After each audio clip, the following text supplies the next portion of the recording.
materials from won't even take something off the shelf for sale unless it's been there for more than 10 years. Because at that point, it's begun to do, they have a name for it. It gets a little bit chalky on the surface. And they have a name for it. And I can't recall how they refer to it, but it's got a 10-year shelf life before the manufacturer decides that it's probably not a fresh enough product to sell. Again, I can't get more specific because we haven't been around long enough to say, but the materials that we use the highest quality zippers, the highest quality, everything we can find. We spend the most we can because I know that the users are going to be hard on it. The environments that they exist in are brutal. And my goal is to not build in obsolescence.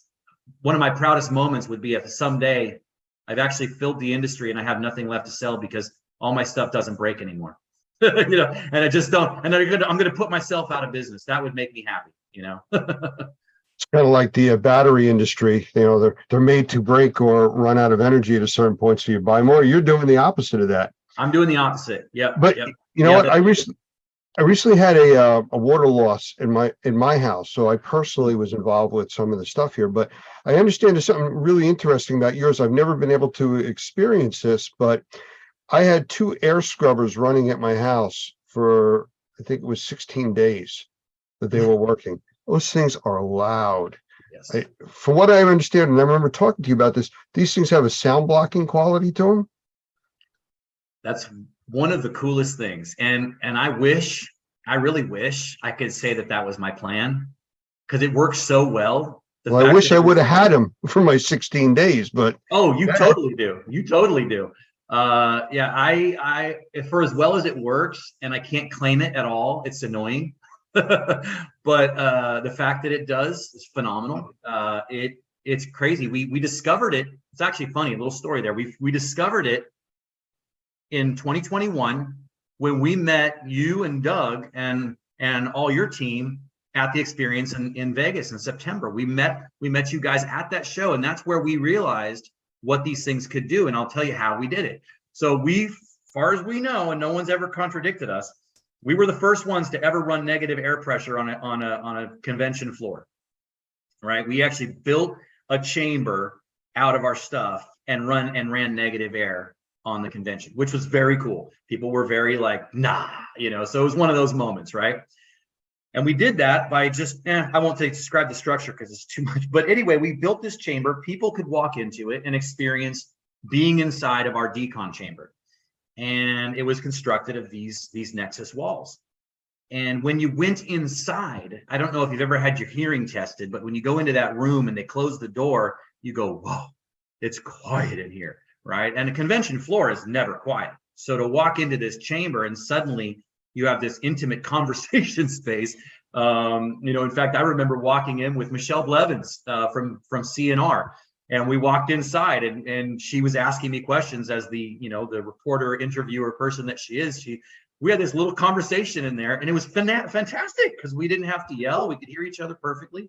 It was great, but I really realized it when clients or potential customers would walk in, and they would be in that space. And I'm gonna be honest here. I would try to eavesdrop. You know, I'd like to, see what they might be saying, see if they're good, bad. You know, I couldn't hear anything. I couldn't hear a word. I couldn't even hear mumbling. It was nothing. So it started us on a path of exploring what could we do with that. And it turns out that a single barrier is good for 15 decibels.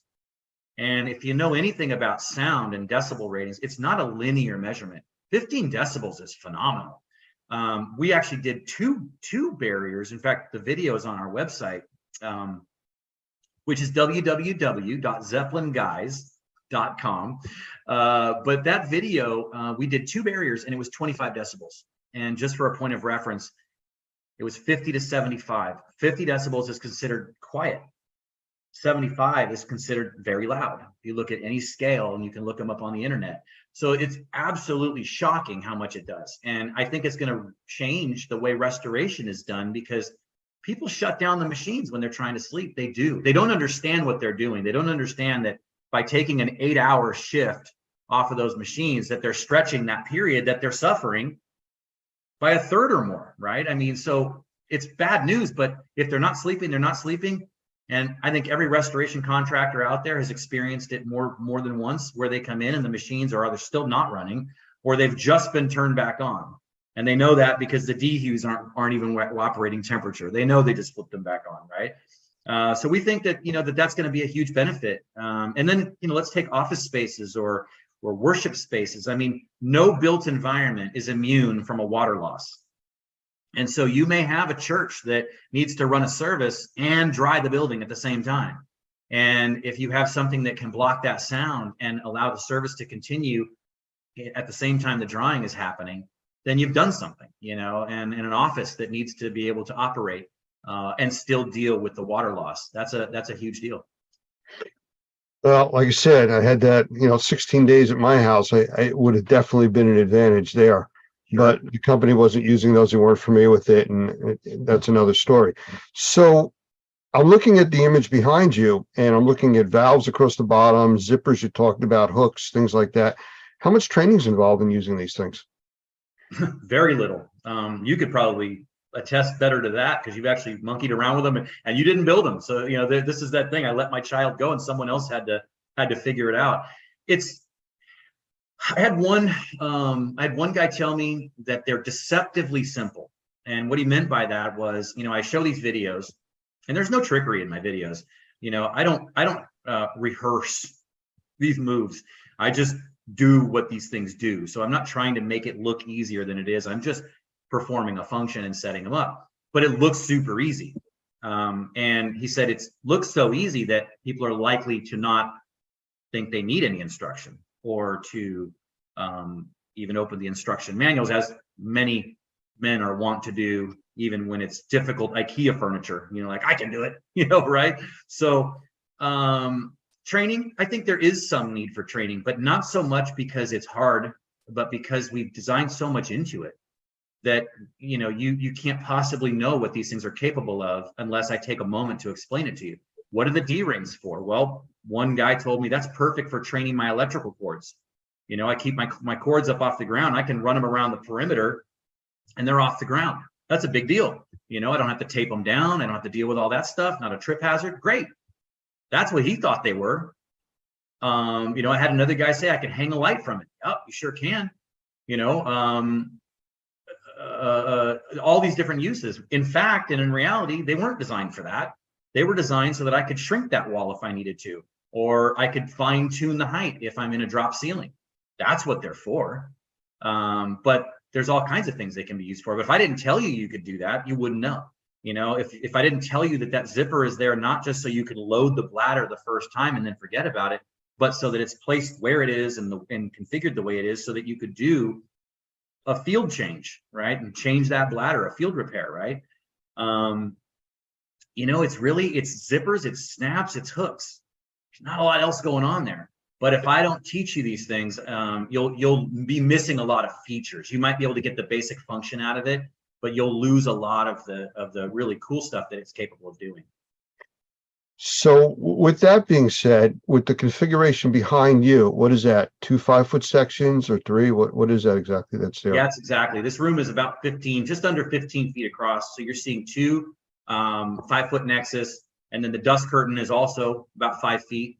And then the doffing chamber that you see behind me, it looks bigger because it's in the foreground.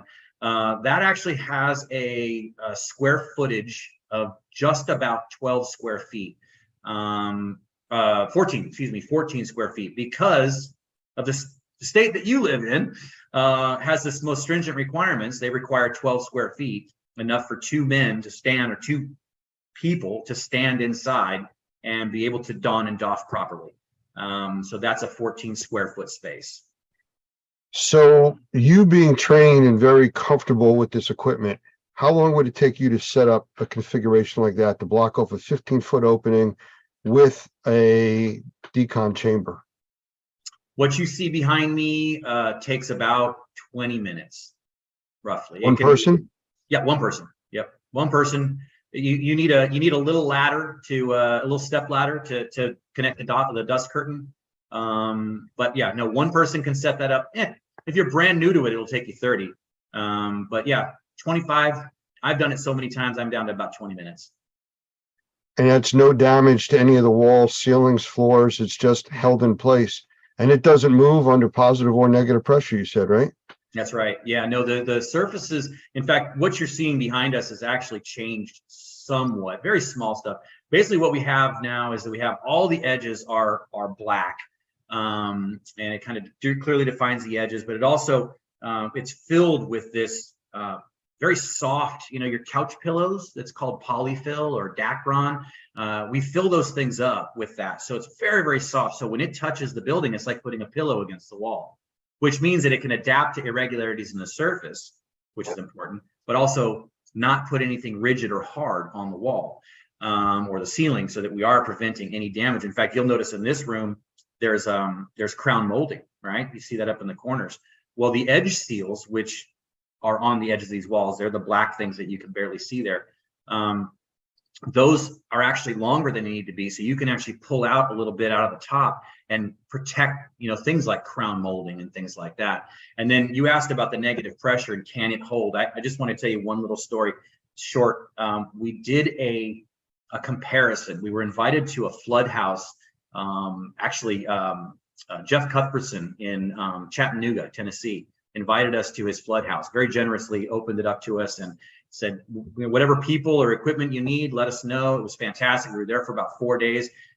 You and Doug actually got on the call with us while we were there and were advising us on some of our containment techniques, so we could show how to build containment for people with high sensitivity to mold. Because what we did was we built a 2x4 compression to 2x4 containment, right?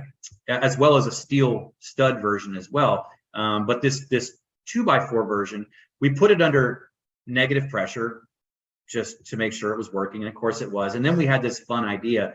If anybody's familiar with the movie Myth or the show Mythbusters, where they just ramp things up until things just break. We like to break things too, Lance, not just you. So we all had the idea, let's break it. Let's see how much negative pressure it takes to break it. And keep in mind, what we built was the gold standard of containment. I mean, I don't know how many times a year someone builds compression timber containment. It isn't often. It's going to be in schools and hospitals mainly, and everything else is going to be zip pulls if you're lucky. So this was good containment. And it failed at negative 41 Pascal. That's when it failed. And when I mean failed, I'm talking, we had 9-foot 2x4s about to fall on us. So it was coming down, and it was coming down fast. So it was a big failure. We put mine up and we said, well, we got to do the same thing. And so we ran up the negative pressure, and it basically maxed out our 500 CFM NAM. Couldn't do it. So we had to call up another piece of equipment from the warehouse, got another 500 CFM unit up there and turned it on. And only then did we get failure. And the failure was only that the doffing chamber that you see behind me started to get sucked into the chamber. The walls themselves weren't falling. It was just that the doffing chamber was too light and it and its internal frame were being sucked inside. The number was 57. So from 41, using the absolute gold standard of containment, to 57. So when everybody kind of tries to figure out how it's possible without tape and without the things they're used to, how is it possible to create such high quality containment? Well, it works. It works the same reason your car can drive on the road. Air pressure and friction, it's just a lot of it. So if our listeners want to get in touch with you for more information, how do they do it? Lots of ways. You can call me, 408-247-9255 or area code 408 Airwall. You can get us on the website, which is www.zeppelinguys.com. That's ZEPPELINGUYS.com. And you can email me directly, Keith@zeppelinguys.com. You can reach out to me on LinkedIn. I will make it easy. Okay. Well, I thank you for taking the time to be here with us today. I mean, I think it's a cool product. We've used it. We're going to be using it at the upcoming Experience show. Again, we actually use that as part of our a booth that we have there as part of the display system. So it's kind of interesting the things that you can do with this, thinking outside the box, Right. So Really, really good stuff. Again, thank you for being here, and I look forward to seeing you at the next trade show. Thanks, Lance. It's been great. I really appreciate your time. Take care. Thanks. You too.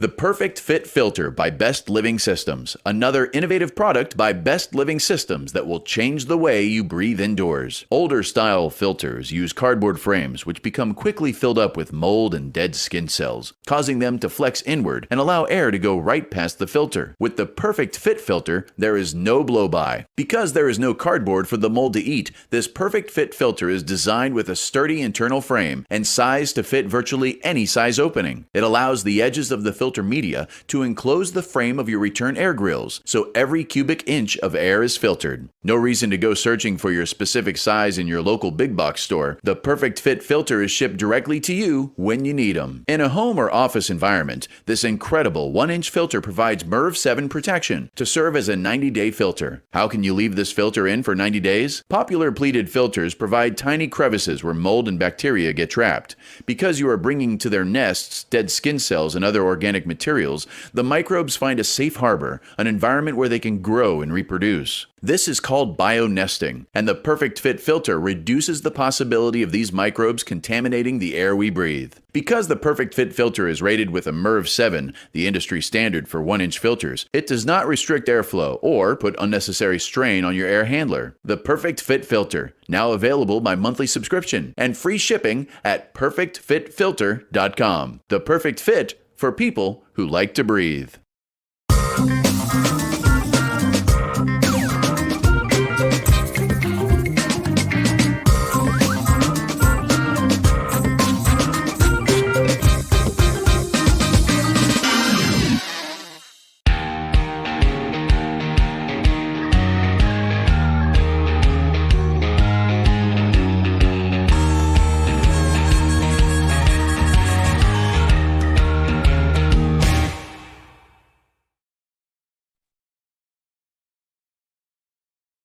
I want to welcome my guest today, Jim Sefrin, who is the director of Infraspection Institute out of Burlington, New Jersey.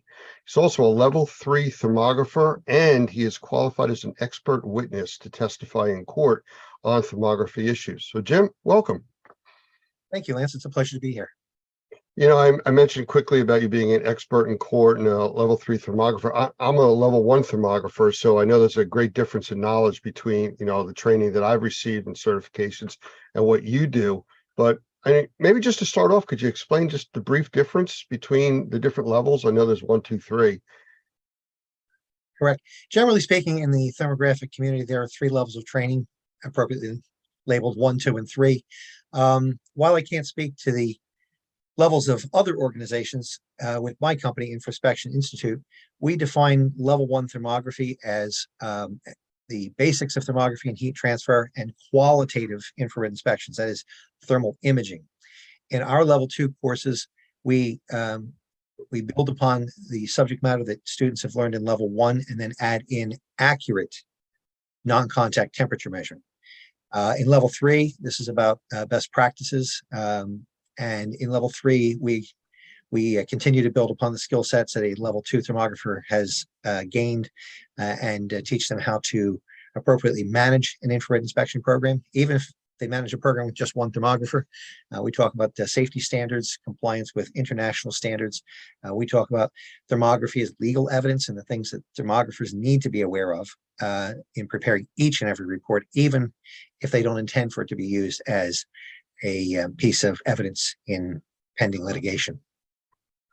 Well, what I'm going to do at this point is I'm going to jump backwards a little bit. I mean, you explained the difference in the certifications, which clarified it to me because it's been a while since I've gone through that.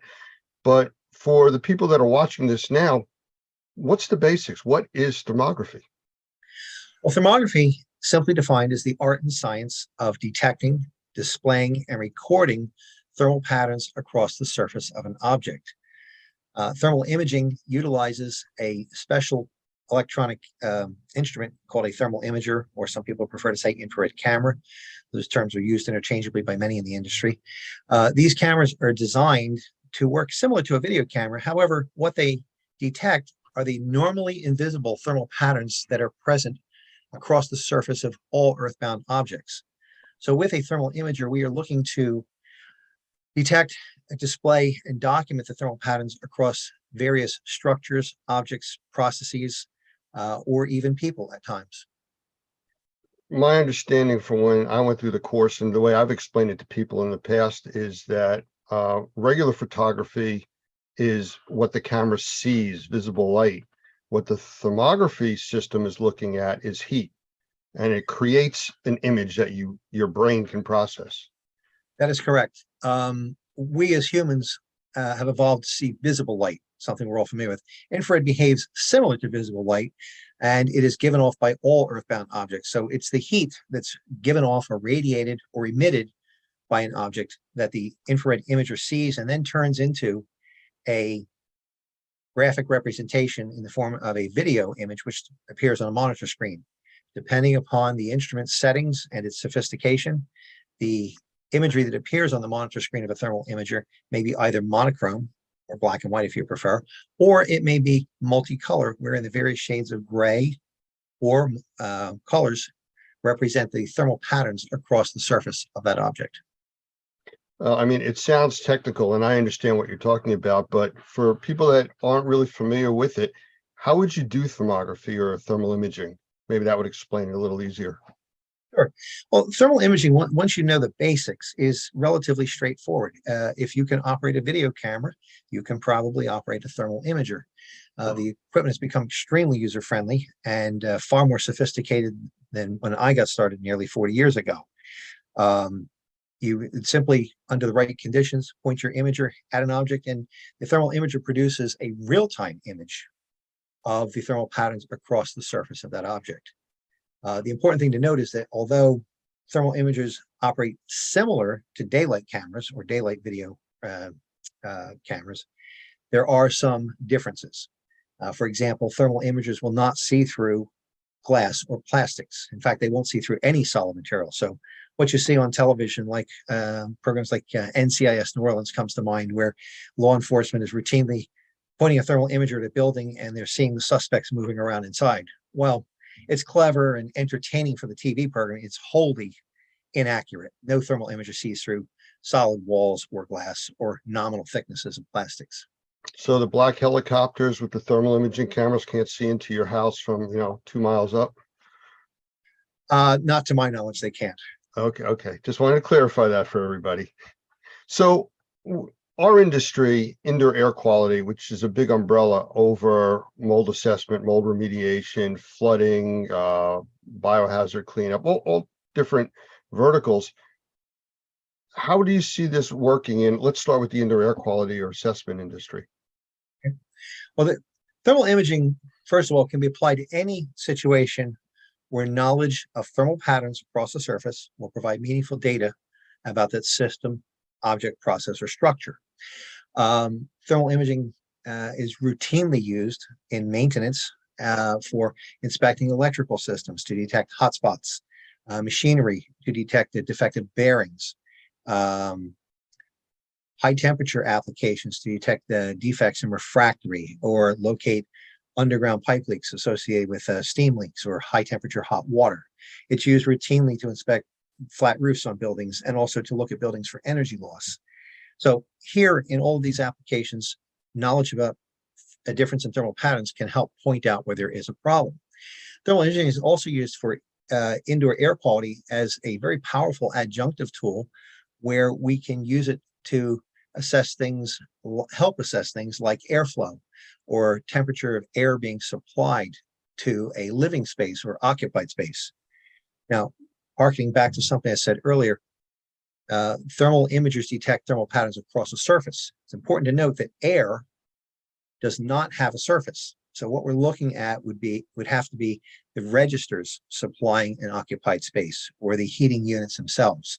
So you may look at baseboard heat exchangers or radiators or the air supply registers that are located in occupied space and look for temperature differentials there. The other place where thermal imaging can be used as part of overall indoor air quality would be to detect evidence of latent moisture associated with wet building materials. This could be drywall, could be acoustic ceiling tiles, or carpet. These things readily show up to a thermal imager when wet and the water is actively evaporating. Yeah, you just mentioned a moment ago about, air not having a surface, but I've used thermal imaging to look at temperature stacking in a room where that's multiple levels where the air is not really circulating.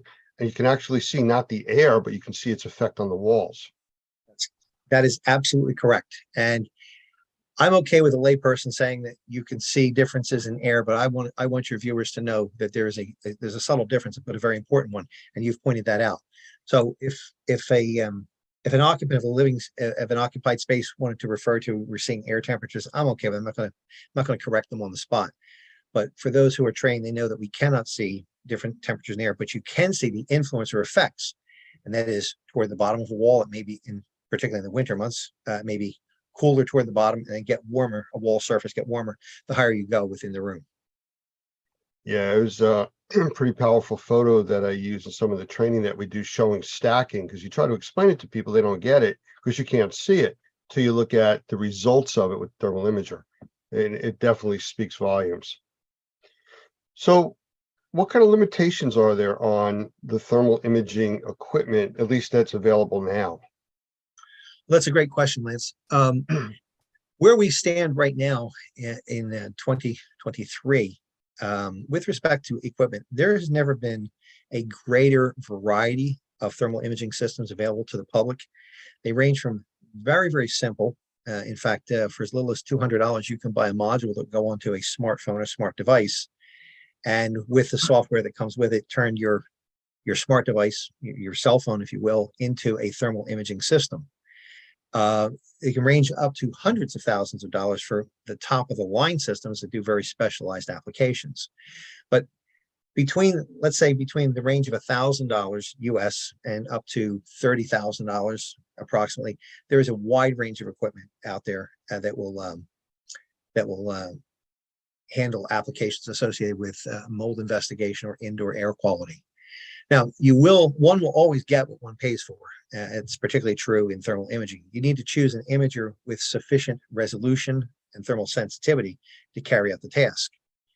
A imager which retails for $1,000 may be adequate for something of large size in close proximity, maybe 6 to 8 feet of imaging distance, but it's not going to be adequate for picking out fine details from the exterior of a building from a couple hundred feet away. I remember when I got my first IR camera, and it was 18, 19 years ago. I paid over $13,000 for it. Recently, I had an issue with it, and I had called about getting some service, and I was basically told that it's too old, we can't fix it. But if you want to send it in, it would be $2,500 for us to evaluate it. I went and bought another camera for $500 to do a quick job that I had to do. Right. And that's very typical of this business. The prices have fallen precipitously over the last 20 years. And meanwhile, the quality of the instrumentation has gone up. But concurrent with it, the falling prices across the board, due to advances in technology, manufacturers have come up with different price points for lesser quality instruments that are available. So now it's basically pick a price point, and there's probably an imager to meet your budget. But you'll find that for indoor air quality, for people who are serious, if you've got between $3,000 and $8,000, there is a lot of instrumentation available to you. And I think it's important to know, I don't sell instrumentation, and I will tell you that I teach people how to use it properly and within the limits of the subject equipment. But price is also a moving target, and I just give some generalities on giving people an idea for budget. Our family of companies have just acquired at least 3 imagers in the last year, and I think we bought equipment that was around $15K by the time we were done, because we added additional lenses so that we would have different fields of view with the same instrument. It gives us greater capability. But that's probably more horsepower than people need for your average indoor air quality inspection. Well, that was one of the things that I considered when I bought my camera years ago, that I was a level 1 thermographer, and I was basically looking at heat patterns on surfaces for mold assessment, mold remediation, indoor air quality issues. But I went for the better camera. It was a few $1,000s more, because if I went further on in the industry into temperature measurement for engineering purposes and design and stuff like that, I would have had to go out and buy another camera to do that if I didn't get the upgraded one. So I took that into consideration. You know, yeah, I bought the Lamborghini to drive to the grocery store to get the loaf of bread instead of the Volkswagen. But, you know, at the time, it made more sense to me to do that. Absolutely. And we are faced with a similar thing here within our family of companies, where we oftentimes are looking not only at what is our most immediate needs, but what could we do additional with this instrumentation. So we tend to buy a level or two above our most basic needs always. I got to get into the weeds on a question here that it was a big thing quite a few years back, where a lot of the cameras that were being produced couldn't be exported out of the United States until the manufacturers made a change in the speed of the cameras. Is that still an issue? Let me take apart I think it was two questions. So let me take each one in turn. What you're referring to are regulations on the import or export of infrared technology. And what you are at present, back then and still to this day, if you have an imager with a frame rate of 30 hertz, which is considered real time, you cannot export that or take that instrumentation beyond the borders of the United States without authorization from the U.S. Department of State. If you do, you can wind up in very serious trouble. In fact, it's a felony. The change that you're referring to is that some manufacturers came out with imagers that had a frame rate of 9 hertz. 9 hertz is not considered real time, and it is not covered by such restrictions. Those can be exported readily without an export license. Now, the difference between a 9 hertz imager and a 30 hertz imager is if I were holding a 30 hertz imager right now and I were to pan it across the wall, I'm going to see a real-time image with no smearing, no ghost trailing. However, if you have a 9 hertz, depending upon how it's put together and its processing of signal, as you move quickly, you might get a comet trail or smearing until the imager slows down or you hold steady. So 9 hertz there's nothing wrong with a 9 hertz imager. Hundreds of thousands of these instruments have been made and used here in the US as well as throughout the world. But a 30 hertz imager is an imager where if you're doing a lot of things in motion or you're walking or you don't want to have to move as slowly as you pan across a wall, then the 30 hertz imager would be for you. So I would caution anybody who has an imager that if you were looking to do any work outside of the US boundaries, that you make sure that you understand the rules before you take it out or get permission if you have a 30 hertz imager to take it beyond the borders. I guess the quick question that people are thinking about is why, and my understanding was because of it could be used as a targeting system for weapons. It has to do with military technology. It's considered a high-end technology. It has military uses, and there've been a couple of instances where people have been up to no good, have tried to take sensors outside of this country, and they've gotten detained at the borders by law enforcement authorities. So I'm always mindful of this because if I'm going to the big house for any reason, it's not going to be for taking an infrared camera across U.S. lines. It'll be for something worthwhile, I promise you. I actually got stopped once going through TSA security with a camera. They saw the case. It looked like a handgun case. They wanted to search it. They opened it. They searched it. They wanted to swab it, with gunpowder residue detection and stuff. And it was fine. They had no idea what it was. I had to explain it to them, but it was only once I had an issue with that. I suspect that's probably some time ago because so many people are carrying imagers through onto airplanes. In fact, I'm going to be taking 2 or 3 next week for a class I'm teaching. I'm going to Kansas City for an on-site class, and I'll have 2 or 3 in a duffel bag. And I think that TSA people nowadays have probably seen an imager at least once a shift. I can't imagine that it's all that far into them. But for those who do travel, it's always a good idea to have a battery with your imager if you're boarding a plane and taking this as a carry-on, so that in case you are asked to fire it up and prove that it really is a thermal imager, you can do so. Interesting. I always had the batteries with it, but just never for that reason. But good point. All right. So in my world, indoor air quality and mold assessment remediation, we have standards of practice, professional practices. Are there current accepted standards for thermal imaging? The answer to that question is yes, there are. There are many actually. My company, Infraspection Institute, actually publishes perhaps the largest inventory of applications and equipment usage standards pertaining to thermography. We have standards related to infrared inspections of electrical systems, mechanical systems, building envelopes, flat roofing systems, boats and recreational yachts, horses, photovoltaic systems, just to name a few. We also publish standards on proper use of the thermal imager, and all of these standards are taught in our courses. Those standards are also available for purchase by lay people or people with an interest in thermal imaging, and they can be accessed through the Infraspection Institute website through our online store. They're available for immediate download. Very reasonably priced, I might add. I say that because I'm a practicing thermographer, and I've seen standards published by ISO and other international entities that retail for as much as $200 to $300 each. Ours are nowhere near that in price. Weren't you at one point involved with writing some of the standards? I've been a co-author of most of the standards that are in place. I'm responsible for the content of the 13 or so that Infraspection publishes. I also am a member of ASTM International and have been since 1985, and have helped to co-author the standards that are published by ASTM. Those standards are later adopted by ISO, and I've also worked with the Roof Consultants Institute, to name a few.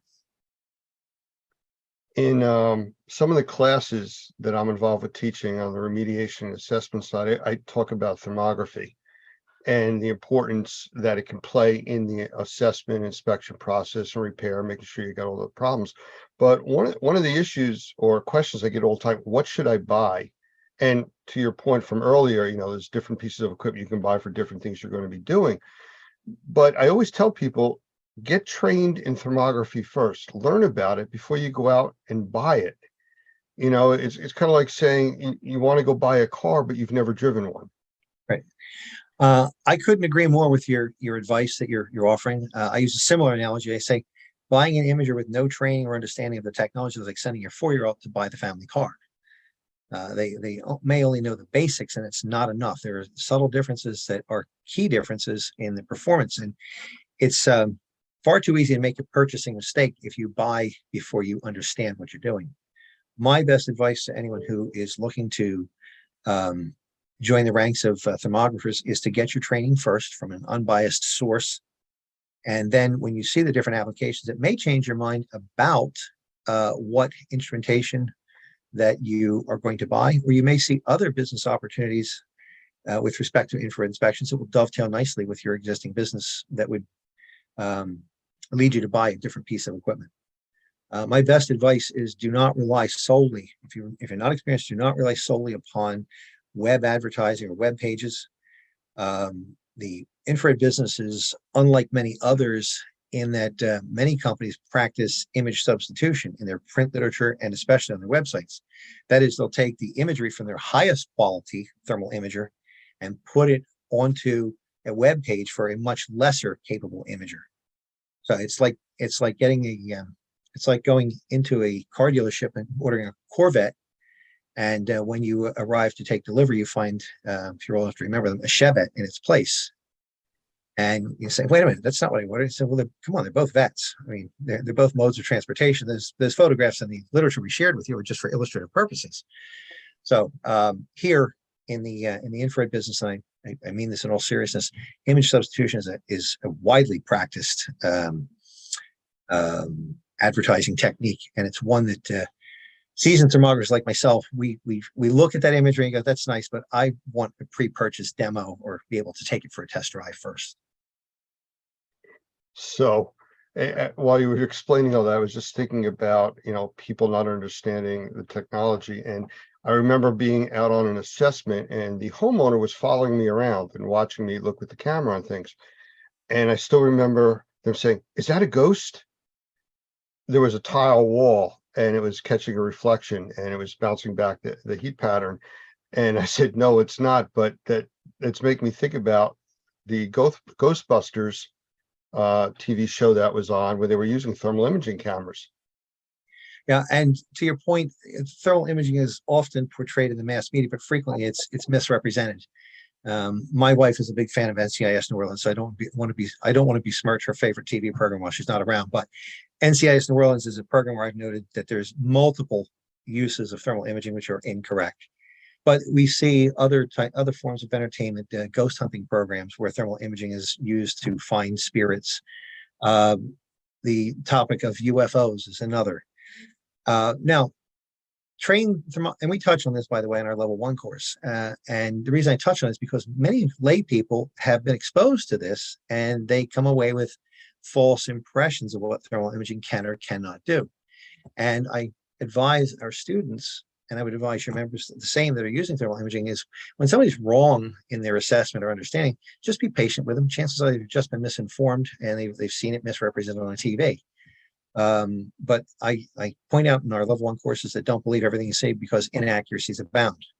Another good example, I was giving a level 1 class not so long ago, and I mentioned this on a Monday as part of our day 1 course content. And Tuesday morning, one of my students comes in, he has a bottle of Snapple, and he says, I want to share something with you. And he takes the cap off, and underneath is a Snapple fact, which I had no idea existed until I saw this one. And the Snapple fact stated that polar bears are covered with fur that renders them invisible to thermal imagers. And I found that interesting because it's 180 degrees from the truth. The U.S. Fish and Wildlife Service actually uses thermal imagers from airborne platforms to do census counts of polar bears. And in doing a little more research, I found out that there's somewhere on the order of 1,000 Snapple facts available to the public at large, but there are many things that are incorrect, including the one about polar bear hair. Well, there's something we didn't expect to learn today. Speaking of learning. Bonus. Yeah, bonus. Tell us about the Institute, Infraspection Institute. Sure. Infraspection Institute, my company, has been in business since 1980, and as such, we are the oldest infrared training and certification firm in the world. Infraspection Institute provides training, certification, and support for infrared thermographers from around the globe. We do not sell or take commissions on the sale of infrared equipment. So it puts us in a very unique position in that we offer unbiased training. We are not manufacturer neutral, we're manufacturer or vendor independent. We stay completely above that. We also are recognized as an authoritative body in the business, in that we have written or co-authored many of the standards that are in place for the conduct of infrared inspections or infrared equipment use. Like I mentioned earlier, you're here in New Jersey, where I'm located, you're the southern part of the state. But if somebody wanted to take a course with you, can they do them online? Absolutely. We offer training all across the country, and for that matter, throughout the world. We actually have a network of course materials licensees who are authorized to teach our courses. And at present, we have representation on 6 of the 7 continents. We just have not found anyone in Antarctica yet that is ready to set up and offer training there. But we have live instructor-led training available on 6 of the 7 continents. And we also have the world's most comprehensive inventory of distance learning courses for thermography. Those courses are professionally produced, and they are available as recordings, meaning that they are available to a student 24/7. And a student can go back during their subscription period for training, can go back and see those recordings as many times as they like. So it allows students to take their training wherever and whenever it's convenient for them. Well, in a few minutes, I'm going to ask you to give us some information about where people could reach out to your school or you for more information about training and anything else. But before that, it just popped into my head and I don't want to forget about it. I remember talking to you years ago and you telling me about being called out to find the mysterious lights over the Gulf of Mexico. Actually, I appreciate that recollection. I'm going to make a little bit of a correction there. I got a call from the National Geographic Society regarding a videotape that had been offered by someone in Mexico as proof that UFOs were visiting and operating over the Gulf of Mexico. The proof was a videotape that had been recorded by a combat aircraft flown by the Mexican Air Force. They were out on a training mission and they were over the Bay of Campeche which is in the southeast quadrant of the Gulf of Mexico. And during their flight, they noticed a group of hotspots that seemed to be shadowing them and flying in, and I'm going to air quotes here, flying in formation and shadowing these combat aircraft. And they were discussing it back and forth. The language was quite colorful, as sometimes military personnel are in their speech. But that aside, this videotape ultimately wound up in the hands of a UFO investigator who had offered this as proof that UFOs were operating over the Bay of Campeche. So the National Geographic Society had gotten wind of this and were putting together a documentary about UFOs, and they were looking for an expert to comment on it, and they had contacted me.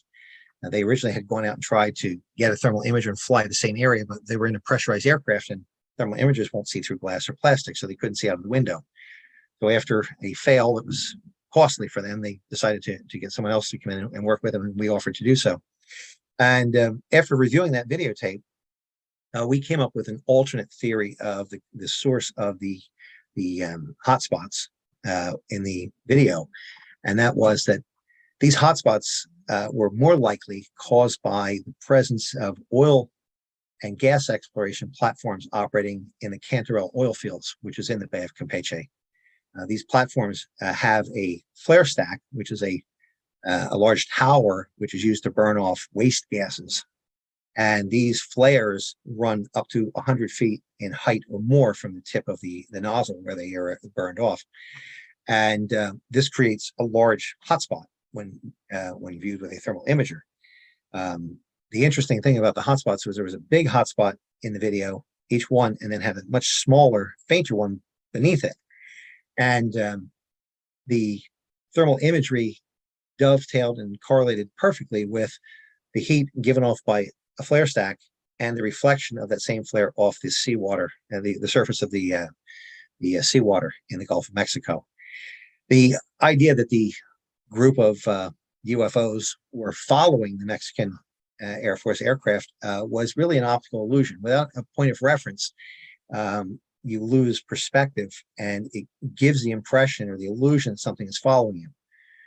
The analogy I use when I talk about this in our classes in the introductory part of thermography, the analogy I use, the experience I have firsthand, is when I was young. It's a long time ago.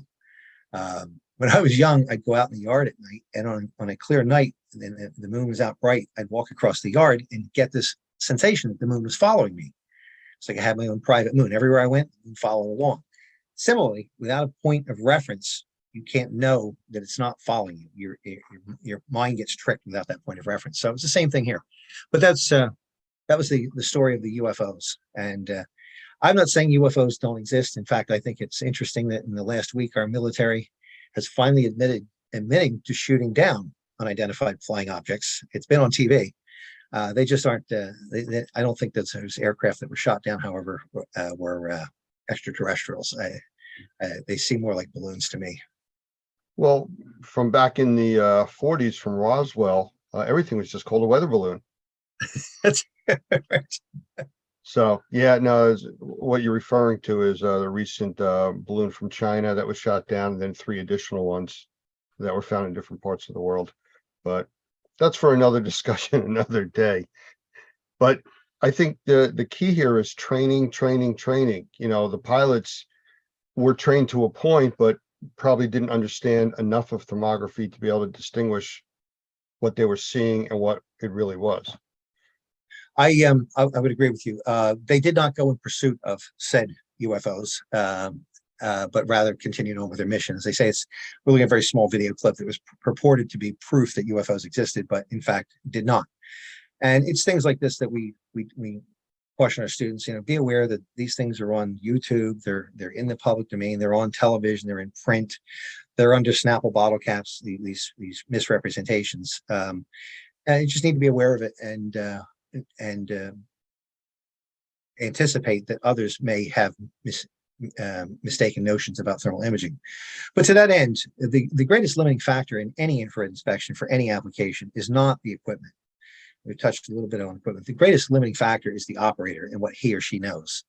One of the things that's most important is, in addition to using the right equipment, it's understanding infrared theory and heat transfer, understanding the system or object or structure that you're inspecting, how it's put together, and how it's interacting with its environment, and also being able to anticipate what type of thermal pattern is going to be indicative of a defect or an unwanted condition that you're there to detect. So all of that, it should be part of one's training, and also experience plays a part in this.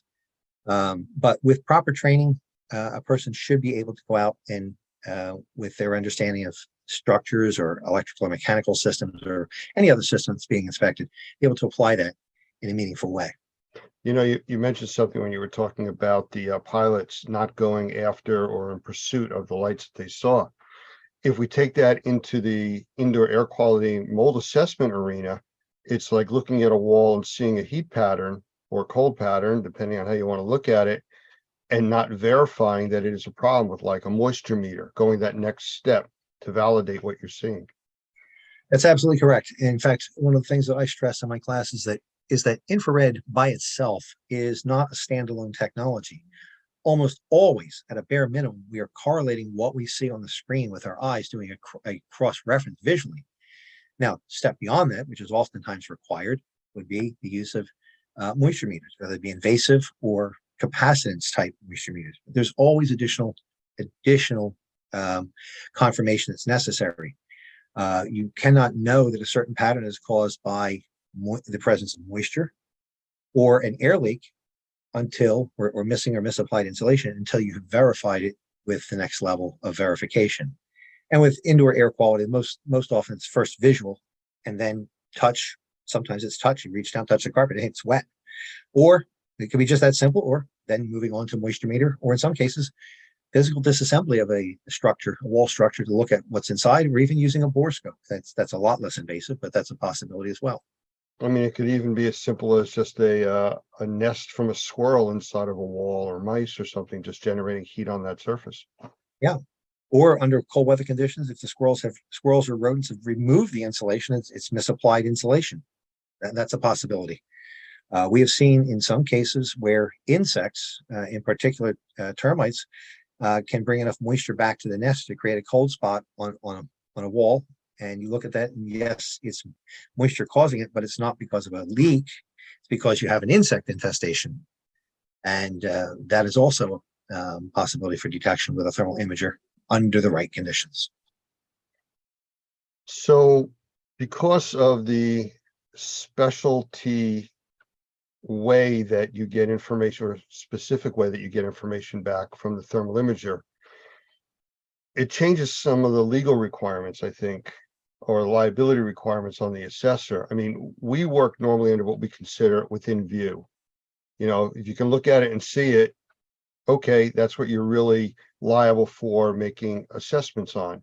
But this gives a little bit extra, but you're really not seeing through walls. I mean, you're still looking at the surface that you can see. So does that change the requirements or the legality of your assessment or your liability? We suggest to our students, and through the standards, that thermal imaging is a visual inspection, albeit a different wavelength of light. It's a visual type of inspection performed at a specific point in time. What we see today doesn't mean that that's what we'll be seeing tomorrow.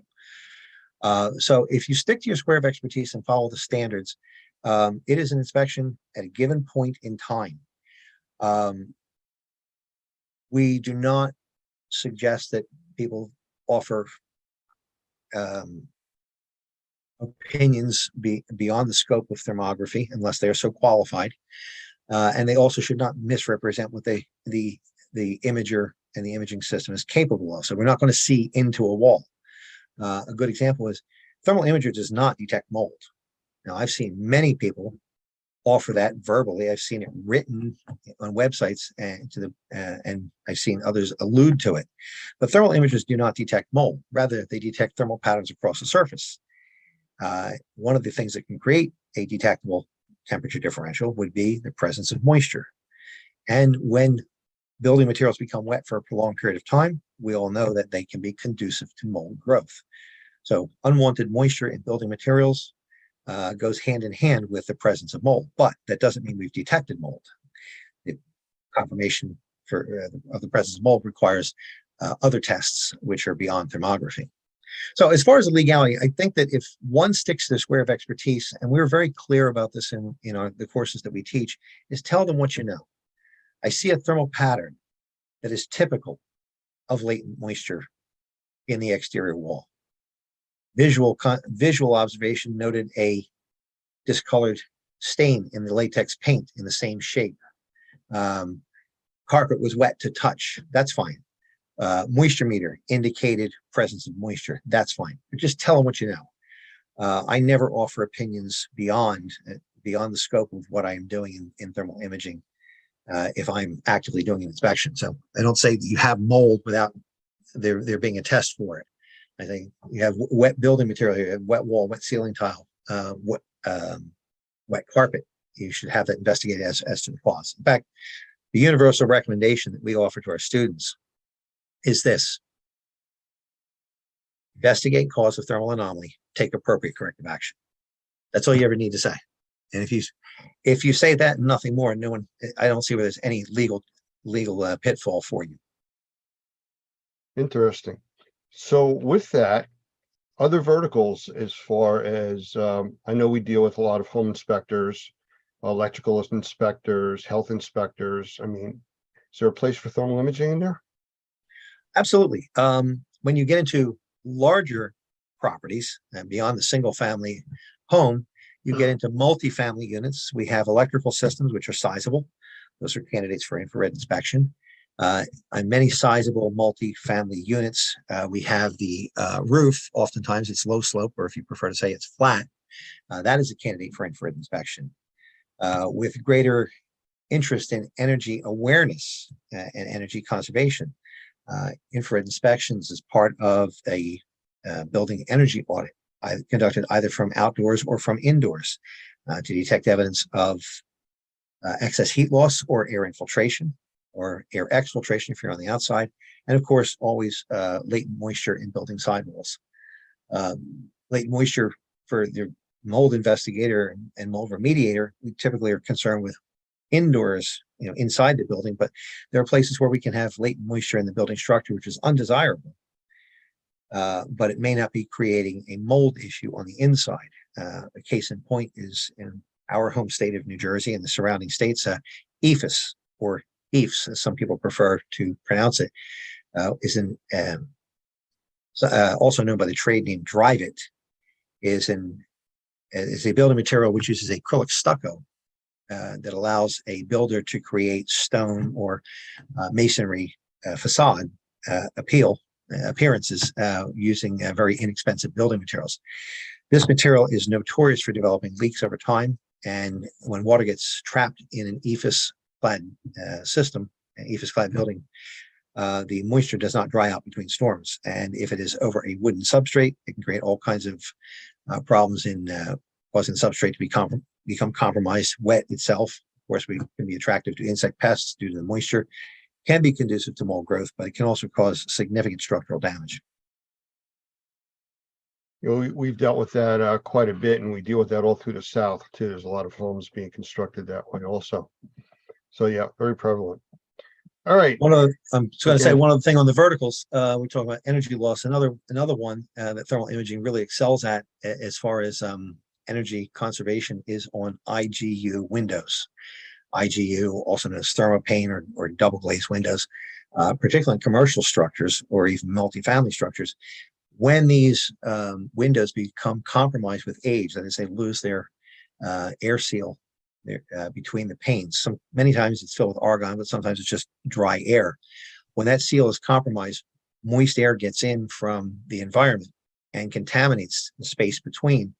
And under the right conditions, when you look at these windows, if they have failed and are contaminated with moist environmental air, you will see with a thermal imager what we call a bullseye signature, either a hot or cold bullseye in the dead center of the window. And that indicates that window has failed.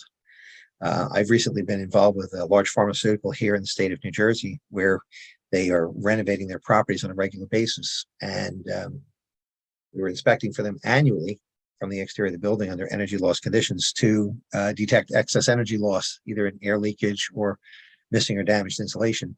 And we found in the first year, certain number of windows, getting about 20 years in age, exhibited this bullseye pattern indicating they're failed. Next year, far more. The third year, almost every window exhibited that. So they went through and replaced all those windows as part of a major renovation. We came back as part of a QA, and most of the windows look good, except for the inspection I was on. 3 of them, right out of the box, were failed. And on our web, you'll find the imagery on our websites showing this big bullseye signature indicating a failed window right out of the box. Lance, I've lost your voice. I'm sorry. You can't see the window that I have here in the office, but there's a slight crack in it and the bullseye is there. So Okay. yeah, that does happen. Could you tell our viewers where to find you? Yes, you can find us online at our website, which is www.infraspection, infraspection.com. There you'll find information about our company, our courses that we offer both in person and online. You'll also find information about all of the standards that we publish. We also have a second website, which is unlike Infraspection, which is a catalog site, talks specifically about Infraspection. We have an online thermographic community website. This is a content-based website called irinfo.org. There you will find a number of resources, including directories of thermographers, which I would invite your members to get their company listed if they haven't already done so. There's no charge for that. We also have a number of technical articles published there. Somewhere around so there's over 200 technical articles and about 300 tips of the week, which are short essays pertaining to thermography.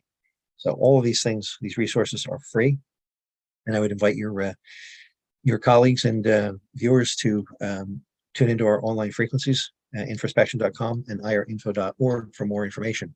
Of course, we are a real company staffed by real people, so if anyone has a question, they're welcome to just pick up the phone and simply give us a call, and you'll find our telephone numbers listed on our website. You mean somebody you really can talk to? Yes, Isn't that novel? I find it seems to be getting more and more novel these days, but it's something I insist upon. It's perhaps born out of habit, maybe a little bit with a touch of gray I sport these days, but it's something I insist upon. We're in a people business, and personal interaction is extremely important. Jim, I thank you for spending the time with us today. I really appreciate it. And maybe we'll do this again. I know I want to talk to you more about search and rescue and a few other uses for the thermal imaging. So look forward to doing that. Lance, I would welcome the opportunity anytime. Thank you for letting us share with you, and have a nice day. You too.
I want to welcome Rachel Rabelais from Air Answers to our stream today. And I've talked with her before. It's always interesting when we meet up with the people from Air Answers. They're always coming up with something new and more high-tech into the industry of indoor air quality, allergens, and some really cool scientific stuff. So, Rachel, how about a quick hello, and we'll start chatting. Hi. Well, thanks for having me, Lance. Really happy to be here. And hello to everyone out there in the Normie universe. Well, it's funny you say that. We're broadcasting this on all kinds of channels through social media, and it's going to be out there in a lot of places. Well, that's But exciting. again, it's technology, and it's there to be used, just like the stuff you guys are coming out with. So Mhm. with that, I got a few questions for you. Of So course. first of all, I heard that you guys have some kind of newsletter coming out. What's that all about? Yes. We're going to have a quarterly newsletter we send out with all of our updates, update on our testing that we're offering, information about partnerships or conferences that we're going to. And there'll be a link on there to set up a consultation with us. It'll be a short 15-minute free consultation to learn more about the technology. Can anybody sign up for that newsletter? The newsletter goes out to all of our customers, all Normie members. So yeah, I mean, anyone who's interested in it, go to our website and fill out the contact us for more information link, and we'll provide you with a newsletter. That's what I was looking for. So yes, okay. Because I know a lot of our members, even if they're not using your services as yet, may still want to get that newsletter. Oh yeah, great, sure. Okay, I'm just curious, what prompted that? I mean, because you haven't done that in the past. Well, we thought it would just be, we always have so much going on, and we don't feel sometimes that we're getting that information out there. And this time around, we've decided we really wanted people to know what we're doing, new things that we're adding, things that would be potentially more interesting to different businesses. And, we just want people to know what's going on. Okay, very good. Well, I'll be signing up for that because I don't think I'm getting it yet. And Oh, I just found no. out that you're doing that. So, Oh, no. Oh, you'll get one. okay. It's important to stay up to date. And just so you know, I just want to segue into this really quick. I am using the official Airmasters coffee mug that I got at the last convention with you guys. It's an amazing coffee cup. I'll talk about that later. It's the best coffee cup. Yes, it is. All right. So as far as technology, and the coffee cup is a lot of technology because it keeps stuff warm for hours. Exactly. I know you have new tests coming up. I mean, we've talked quite a bit recently, and you keep describing new processes that are coming. Can you talk about some of the newer ones and the old ones too, but definitely the newer ones? Okay. Well, one of the things that we have coming out this week for anyone who's working with, cannabis grow facilities, we're adding botrytis onto our menu. We have powdery mildew, and then we're going to be adding botrytis to that. That is going to come out by the end of this week. It's going to be available for purchase. I know from what we've done in the IAQ industry, the grow houses are really concerned about the different powdery funguses and stuff. Oh yeah. And I'm assuming that's what you're talking about here. I didn't know the specific name before, but I know that they have to submit samples to different government entities for testing purposes, and that's one of the things they're really concerned about, because they could lose an entire crop if that's out of control. Oh yeah, the whole crop can go because of botrytis or bud rot and powdery mildew issues. But also for people who are working with those cannabis growers, one of the state requirements for a lot of different places is aspergillus. So we do have that aspergillus option as part of our mold genera testing as well, which could be helpful. And then we have one of our other panels, opportunistic fungal pathogen panel. There's two species of aspergillus on that one as well that could be helpful in this area: Aspergillus niger and Aspergillus fumigatus, which are two of the four aspergillus species that are problematic for people who want to pass their state requirements. Are those the specific species that affect people with aspergillosis, I believe it's called? Yes. It's people who are immunocompromised, or Yeah. it makes perfect sense. I mean, if you're going to be inhaling something, or you're going to be using something for human consumption, you don't want them to inhale a bunch of different, spores or kinds of molds that could potentially cause serious respiratory problems. Well, I know you've been expanding out all the different types of testing, and I know we've talked over the last 2 or 3 years about this, especially when COVID came out, because you do testing for COVID also. Oh, yeah. What Yep. else are you testing for, or can you let us know that you'll be testing for in the coming future? All right. Well, this is all new information, so I'll give you just like a little sneak peek, but we are going to be expanding our viral panel. And so we will be adding more viruses to that, and viruses that would be potentially interesting to people in schools and people in buildings and everything else. So we're working to expand that. So we're going to be adding not just COVID, we're going to be having other viruses as well. I mean, it sounds specifically the way you're talking, like it's also targeting a little bit more into the medical industry. I mean, we obviously know the indoor air quality is a desperate need for all of this testing, but it sounds like the medical industry may have a bigger interest in this. Could be. I Yeah. could see the medical industry being interested in this as well. Yeah, I know that, we've run into issues over the years with the medical industry has been resistant to deal with more of the environmental issues affecting people, but I think that's changing now. And I think stuff like your technology is making a big difference where it's accessible and understandable to the lay person and the doctors. Mhm. I completely agree.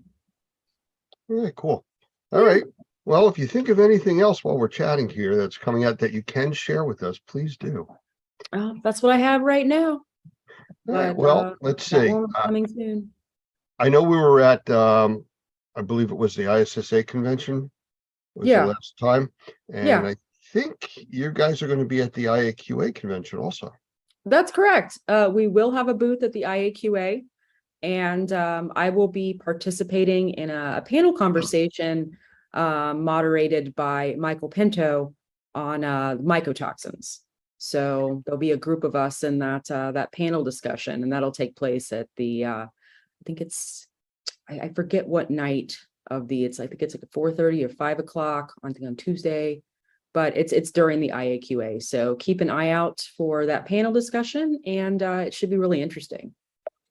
I know Doug Hoffman is going to be at the IAQA show. I'm not sure if I am or not yet. I have a few things coming up, so I may not be able to get there, but I know Doug is going to be there, so you'll be probably chatting with him. Oh yeah. Michael Pinto, is one of our senior instructors. I mean, he runs some classes for us that are really specific to sensitized individuals. And one of the important things in his teachings is also your technology, Mhm. because, the people that are sensitized, which I believe now is they're considering between 20 and 25% of the population out there. It's like 1 in 4 people are considered crazy. sensitized, Oh yeah. and it's not that it's really been that different over the last several years. It's just become an awareness now. And now people want to know what's going on in their environment. And that's really where your type of technology really comes in. Oh yeah. I keep calling it technology, and I don't want it to sound science fiction like, but You don't want to say electrokinetic capture technology? no, it's too early in the day for that. Haven't had enough coffee yet? Yeah, pretty much. No, I don't want to do that, but I do want to say that, we had talked, a few months back about the teaching of your technology to like our members and the public. And you had come up with some specific short videos Yeah. that really went into detail, but quickly, so people could understand it, how to use the technology, what it could be used for, Mhm. and actually how to just to turn it on. Yep. We found with a lot of the technology that's out there that people don't want to read instructions any longer. Yeah. I'm guilty of it myself. You open up that furniture you want to put together, no, we don't need these. And some of the companies now have been putting out just pictures, no more words, as instructions. But you went to the next step and actually did videos showing people how to manipulate the cartridges, how to turn things on and off and reset, which was extremely helpful. And we Well, if actually there's have on our anyone web- else who needs, I mean, if there's any other videos you can think of, we're gladly put those together as well, if they will help to provide more information. be careful what you offer to do. No. And because we never know. I mean, we're dealing with several different generations of assessors, inspectors, remediators, and the general public, and they all learn differently. Some people have to read directions. Other people have to look at pictures. Other people need to just have a video explaining it to them. And Yeah, having all these different ways out there really makes a difference. So, yeah, we may be asking you to do a few more of those things. great. I understand. I'm very visual myself. So, I mean, I put together I got a table from Amazon the other day and it went right to YouTube and it had a whole video on how to put it together. So, I completely understand. Can you talk a little bit more about the types of allergens that you guys can test for? Yeah. I get a lot of questions from people about, I know I have allergies, but I don't know what I'm allergic to. Or I Mhm. went to a doctor and he said I'm allergic to these 4 things, but I don't know. I don't think I have, anything in the house related to a cat, but they say I'm allergic to cats. That type of testing. Yeah. Yep. I completely understand. We've had quite a few people who moved into places and they don't know, everyone automatically goes to mold. It's like, well, my eyes are itchy and I'm having these problems directly because of mold. And then you find out that, we find cat allergen in the home. So what we specifically test for is we have a cat allergen, dog allergen, dust mite, cockroach, mouse, and 3 different types of pollens. So we do tree pollen, grass pollen, and ragweed pollen. Got to go back to the dogs and cats for a moment. Okay.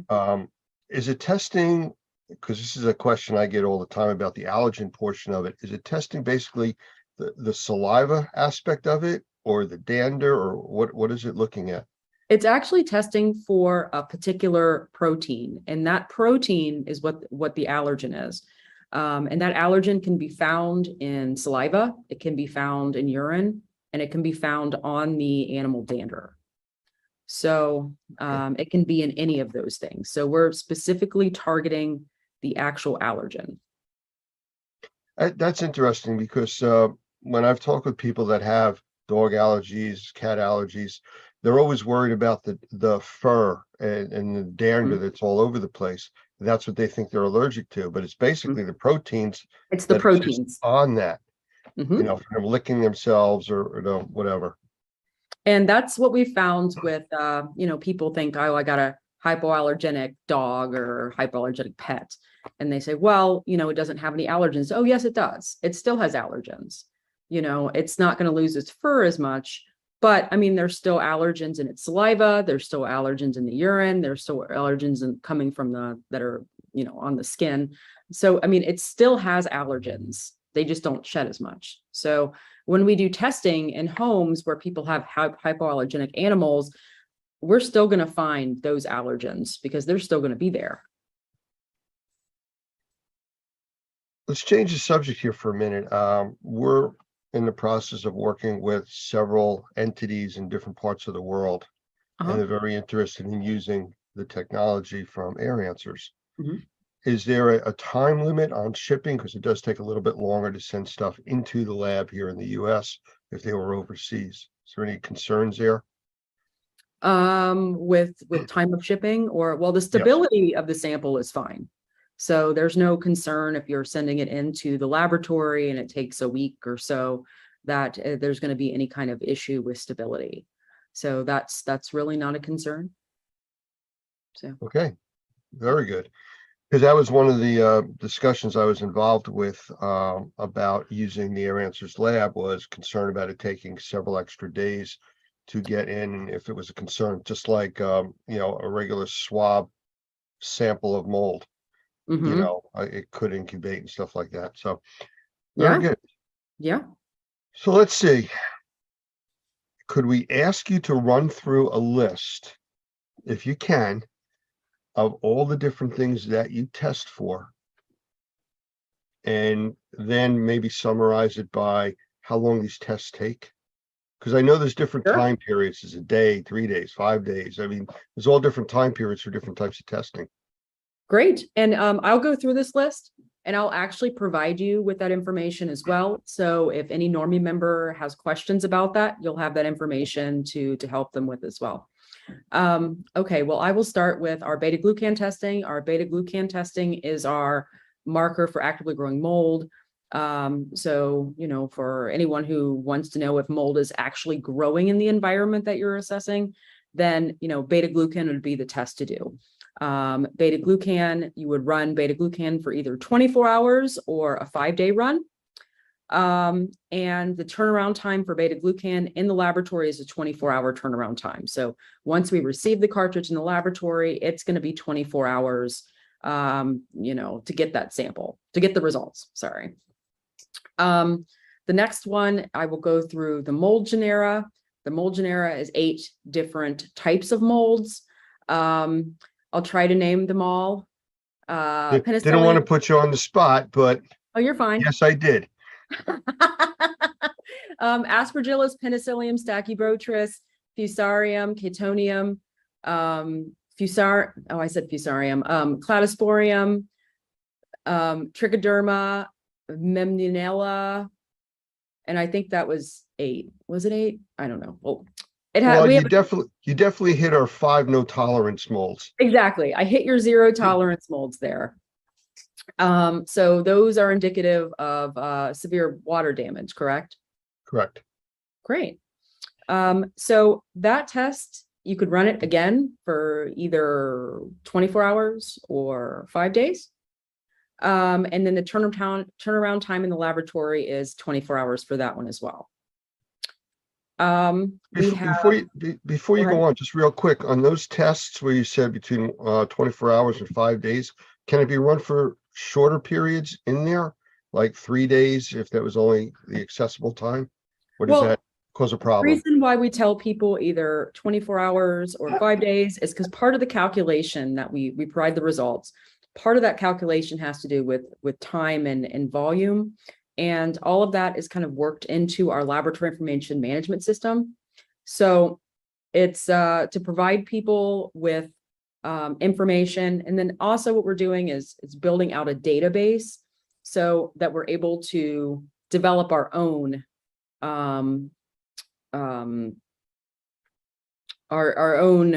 levels of these different things in the air, since there's really nothing to compare it to. So part of that is why we recommend just 24 hours or 5 days so that we can provide people with accurate concentrations and then track those. So Okay, that's why I was curious, because I was asked that by somebody and I didn't have the real answer, but now I do. now you do. Now you have a bunch of information I just provided. Hopefully you can sort through my my ramblings. Not a problem. All right. And what next? Mycotoxin testing. Mycotoxin, we test for 4 different mycotoxins: trichothylacine, aflatoxin, ochratoxin, fumonisin. And that is, again, 1 or 5 days. And it is a 5-day turnaround time for the mycotoxin testing. We have the opportunistic fungal pathogen panel, which is Aspergillus fumigatus, Aspergillus fumigatus, Aspergillus niger, Mucor, and Candida albicans. And again, 1 or 5 days. And that is a 2-day turnaround time in the laboratory. We have the allergen testing. Now, the allergen testing is only 5 days. That's only been validated for 5 days. That was based on case studies or testing that we'd done before, and running on different lengths of time. So 5 days was the best amount of time to get the whole vicinity or the whole type, all the different types of allergens. So 5 days, allergens only, 5 days. And that is a 5-day turnaround time. Now, we do have multi-panels as well. We have a total mold panel, and that is beta-glucan, mycotoxins, and Genera. That is you run it 1 to 5 days. It's a 5-day turnaround time. We have the beta-glucan and the allergens together. That's a 5-day run. It's a 5-day turnaround time. We have the comprehensive panel, which is beta-glucan, Genera, mycotoxins, and allergens, 5-day run, 5-day turnaround time. We have the cannabis panel, which is the powdery mildew and the botrytis. That can be run 24 hours or 5 days. That is a 2-day turnaround time. We have the COVID testing. The COVID testing is a 3-day run, a 2-day turnaround time. Now, what also is interesting is you don't have to use a different cartridge for each test. If you want to do beta-glucan and Genera, you don't have to do one for Genera and one for beta-glucan. You have one cartridge. We can run a whole plethora of tests on them. So you want to start with beta-glucan first to see if there's mold growing in the environment. You can do that. And then we keep the sample for 60 days. You can add on other types of tests onto the sample. The only time where you're going to have to run 2 cartridges separately is if you're wanting to run viruses and, the molds and allergens and everything else. You're going to have to run 2. And that's just because our laboratory process to remove those samples from the cartridges are different. So viruses, different sample, but if you have the, one sample, you can run everything else on it. You can have, beta-glucan, you can do all the Genera, you can do the mycotoxins, you can do the allergens, you can all do that off one cartridge. So there's as long as it meets the minimum time requirement. Exactly. Yep. So running a 5-day sample, you could basically test for any and all except for viruses. Yep. If you're doing just the 1 day, you can run all the molds, the allergens. We'd recommend that you run it, another sample for 5 days. But if you want to run it 24 hours and do, beta-glucan, mycotoxins, all the mold genus assays, the opportunistic fungal pathogens, powdery mildew, you can run all that off of one cartridge. There's a lot of options there, and it sounds like you can mix and match and do everything. But, for the people watching, it's really about testing for what your specific concerns are, or what the assessor or remediator considers the concerns. Yep. And it's getting you data. It's getting you information to help you come up with a plan. Yep, definitely is. So we do provide a lot of different options. One of the other things is we love to hear what customers want to test for, because with the molecular type testing we do in our laboratory, we can build out our menu quite a bit. So if there's anything that we aren't offering right now that we could potentially offer in the future, please just let us know. Well, you know that we use the Air Answers device in the training for our NCEAA program, which is the normally certified environmental allergen testing and assessment program. And it's one of the pieces that we teach about using just for that reason, because of all the allergens that you do.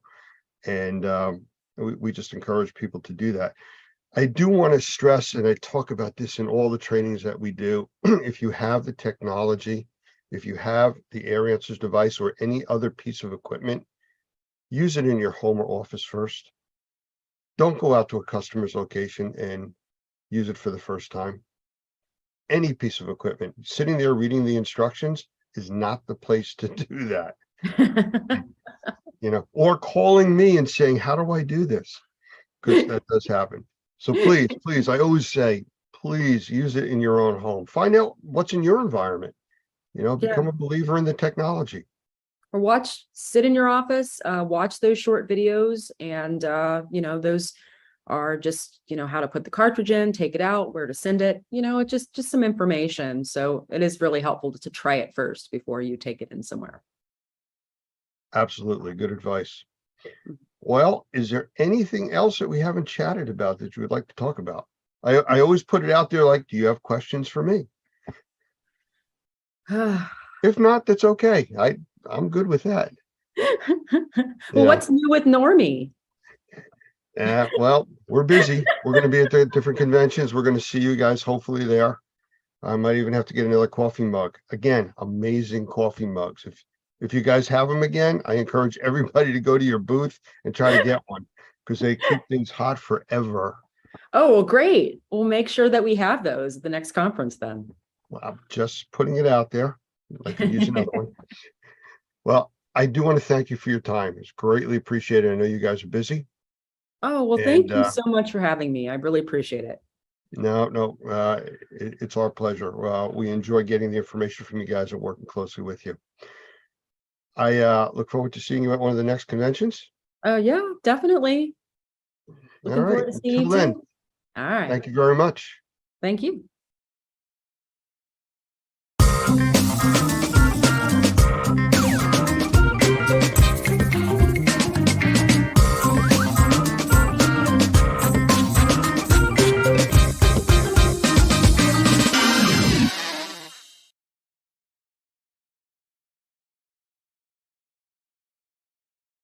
Hey there, my name's Doug Hoffman. I'm the Executive Director of NORMI, National Organization of Remediators and Mold Inspectors, and I'm so excited to be able to share with you information about our new certification, the Certified Remediator for Sensitized Individual. And this class is actually led by one of our new senior trainers, Michael Pinto, who's been in the sensitized individual field for many, many years. And I'm just going to turn it over to him and let him talk to you a little bit about why this class is so important for anybody that's in the industry. So, Michael, it's all yours. Thank you, Doug. I appreciate that very much. Just want everybody to know that the reality is that you're dealing with sensitized individuals, whether you know it or not. Anybody who's in the mold assessing and or remediation field, some of the people that you're coming across indicate that they've been made sick by mold, or they, as you do your occupant interviews to understand what's going on in the home, you may find out that they're talking about symptoms. Now, we are not doctors, but what we are professionals that are trying to help resolve some of these issues. So what this particular class does is three things very specifically. It helps turn you into a better remediator. There's absolutely no doubt about that. You can be a good remediator, you can be an average remediator, but this will help you be a better remediator, and that's just good across the board. The real issue, though, is that for sensitized individuals, it's a necessity. You can't miss the details. The second thing that the class does is expand upon some of the things that just get missed in a general sense in regards to following the IICRC S520, the mold standard. Most people know about conditions 1, 2, and 3, normal fungal ecology, and visible fungal growth as condition 3. What gets missed is that whole condition 2, deposition of airborne spores. And that brings us to the third thing as well, is how much money are you leaving on the table when you're doing a partial remediation and focusing on removing the source material, but you're not even investigating or offering to do some of the whole house cleaning or the cleaning that is necessary to take the condition 2 parts of the office or the home and bring that all back to a normal fungal ecology, rather than just the area that you contained to remove the mold in the basement or the mold under the sink or the mold in the bathroom. So all of these things come into play in the NC RSI course, but the biggest thing is it makes you a better remediator across the board. And I'm excited to be one of the instructors, not the only instructor, but one of the instructors, and just share some of these tips and tricks over the course of the 2-day class. So we hope to see you there, and you can check the NORMI schedule and the best training system schedule for when the next course is. Looking forward to seeing you either online or in person. Thank you, Michael, and I'll look forward to seeing you at the next class. Absolutely, Doug. Bless you.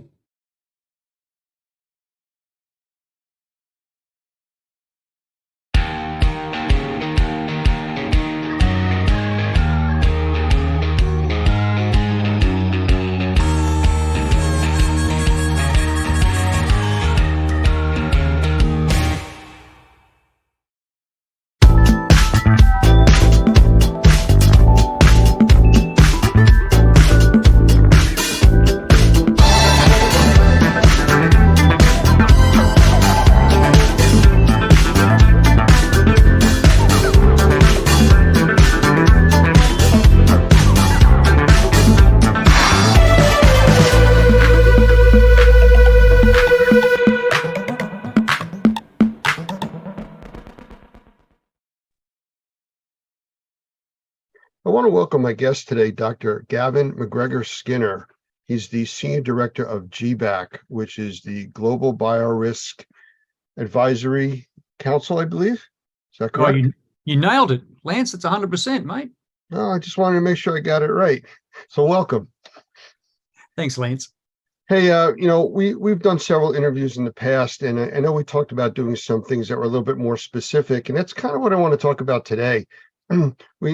We last time touched on the concept of cleaning for health and how important that is with the essential workers and things like that. But right now, I'd like to focus a little bit more about that whole industry and how it affects hospitals, specifically emergency rooms, because that's really the first line of defense when people are going into the hospital and the most exposed areas. No, you're absolutely right, Lance. And I think it's important for us to focus on what are the core competencies.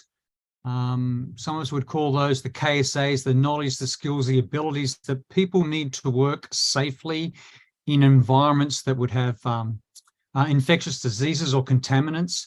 And there's a number of different ways, resources that we use them across different verticals, whether it be an airport, a convention center, transportation like buses and trains and planes, the hospital, or even the ambulance service, the emergency medical services, and on how to operationalize all the information that we have. One of the things that makes the emergency rooms, and you did mention ambulances, different from airports and large buildings that people go into for commercial purposes, it's more of a crisis situation in the hospital and the ambulance settings. You don't have time to sit back and say, well, you're going to sit over there till we properly suit up and do this and do that. It's really handling these things as they happen, stamping out brush fires basically as they come in before they become wildfires. And I can see that being a big difference, especially when you're dealing with, I think a term you used was playbooks to handle these types of situations. Oh, I think, from my experience, when you look at those critical knowledge, skills, abilities that people need, we learn by doing. We're all adults, and that's how we learn. But it's often from my sort of experience, Lance, of what did I leave out? What have I missed? And sort of the way that I've found to address some of these critical gaps in the way that we do things on the front line is to have something like a playbook. And I just want to emphasize, the way that my experience, my career has used playbooks when it comes to infectious diseases or even drug contaminants, is to have a document that's usually laminated. You can use it in the field, you can clean it and reuse it, but a playbook is a document that synthesizes multiple sources of information in a single document. And it addresses the full spectrum of everything we need to know and do, and it creates a concise reference resource.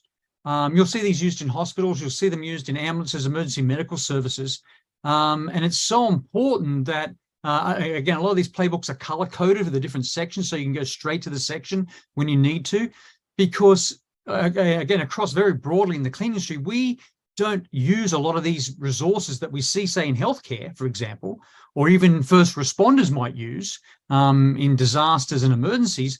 And we expect a lot of our professionals just to retain knowledge or know how to identify hazards and do a risk assessment quickly when the situation changes. And that's not always the case, because these can be often high stress environments to work in.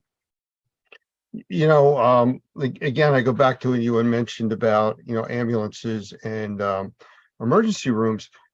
If a patient is transported in with a highly contagious disease in an ambulance, you could take the ambulance out of service, at least to push it aside and get a crew in there to clean it using a playbook or whatever is approved at that time. But for an emergency room, you can't. I mean, how do you shut down an emergency room because you brought in a patient with some kind of contagious disease? Or do you? Or how do you address or attack that? It's really interesting, Lance. A lot of the, I'd say, exercises that I do with hospitals, with first responders, with emergency medical services, is identifying the full spectrum of what it takes to get that patient from wherever they are into the ambulance. You do the triage into the ambulance and then patient handoff at the hospital. And what I find in a lot of the tabletops, but also the drills and functional exercises I do, is that the nurses, the hospital staff, and even the ambulance staff are well rehearsed on how to do the patient handoff. Patient goes into the hospital and going, where's the ambulance going? Well, where do they park it up? How do you, doff your contaminated personal protective equipment? You take it off and take it off safely. Where's your waste management? Who's cleaning that ambulance? If there's an infectious disease agent from that patient, or there was lots of bodily fluids, blood, diarrhea, vomit, that needs to be cleaned up, or if there was even drugs involved, fentanyl, for example, or meth, where do you either clean and disinfect or decontaminate the ambulance? And I often find this is missing so often from hospital plans. The ambulance parks where? In the public car park? Or where does it go specifically so the resources, the toolbox is there for them to be able to clean, disinfect, or decontaminate the ambulance and do it safely? One of the things that I've run into over the years of dealing with emergency services is when you do have one of these unknown situations, unknown contamination, multiple people get sick all of a sudden in a very short period of time, and you wind up transporting them, it always comes down to, well, what do you do now with the personnel and the equipment? Because now you have a piece of equipment that's contaminated, but you also have personnel. Do you put them back in the contaminated vehicle? Do you now isolate them? Now you need somebody else to handle the vehicle, or the same with the emergency room. I mean, is there any specific guidelines that are out there for this in general? I mean, I'm not talking specific Ebola, but we could talk about that, too, but just in general, how to handle these situations.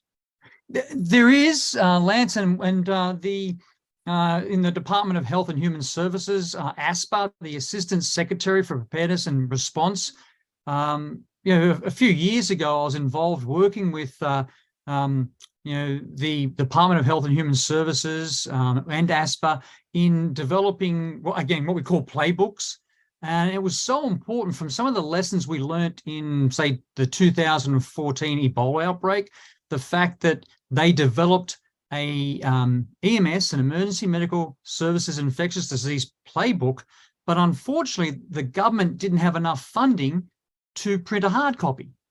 And you'll see comments all over the internet today. Oh, I love that EMS playbook. It's color-coded. It's easy to understand. It had algorithms. It had decision-making trees. Yes, no, if this happens, and how you react appropriately. PPE, patient handoff, looking after the patient, cleaning, disinfecting the ambulance afterwards. And there just wasn't enough funding from the government at that stage to actually develop hard copy. So it always stayed in the digital world. It was an electronic copy, but it's one that I use quite often. And it's a resource that's been well tested in the way that in a stressful situation, in a busy situation, we sometimes overlook or forget things. So this is where checklists play such an essential role.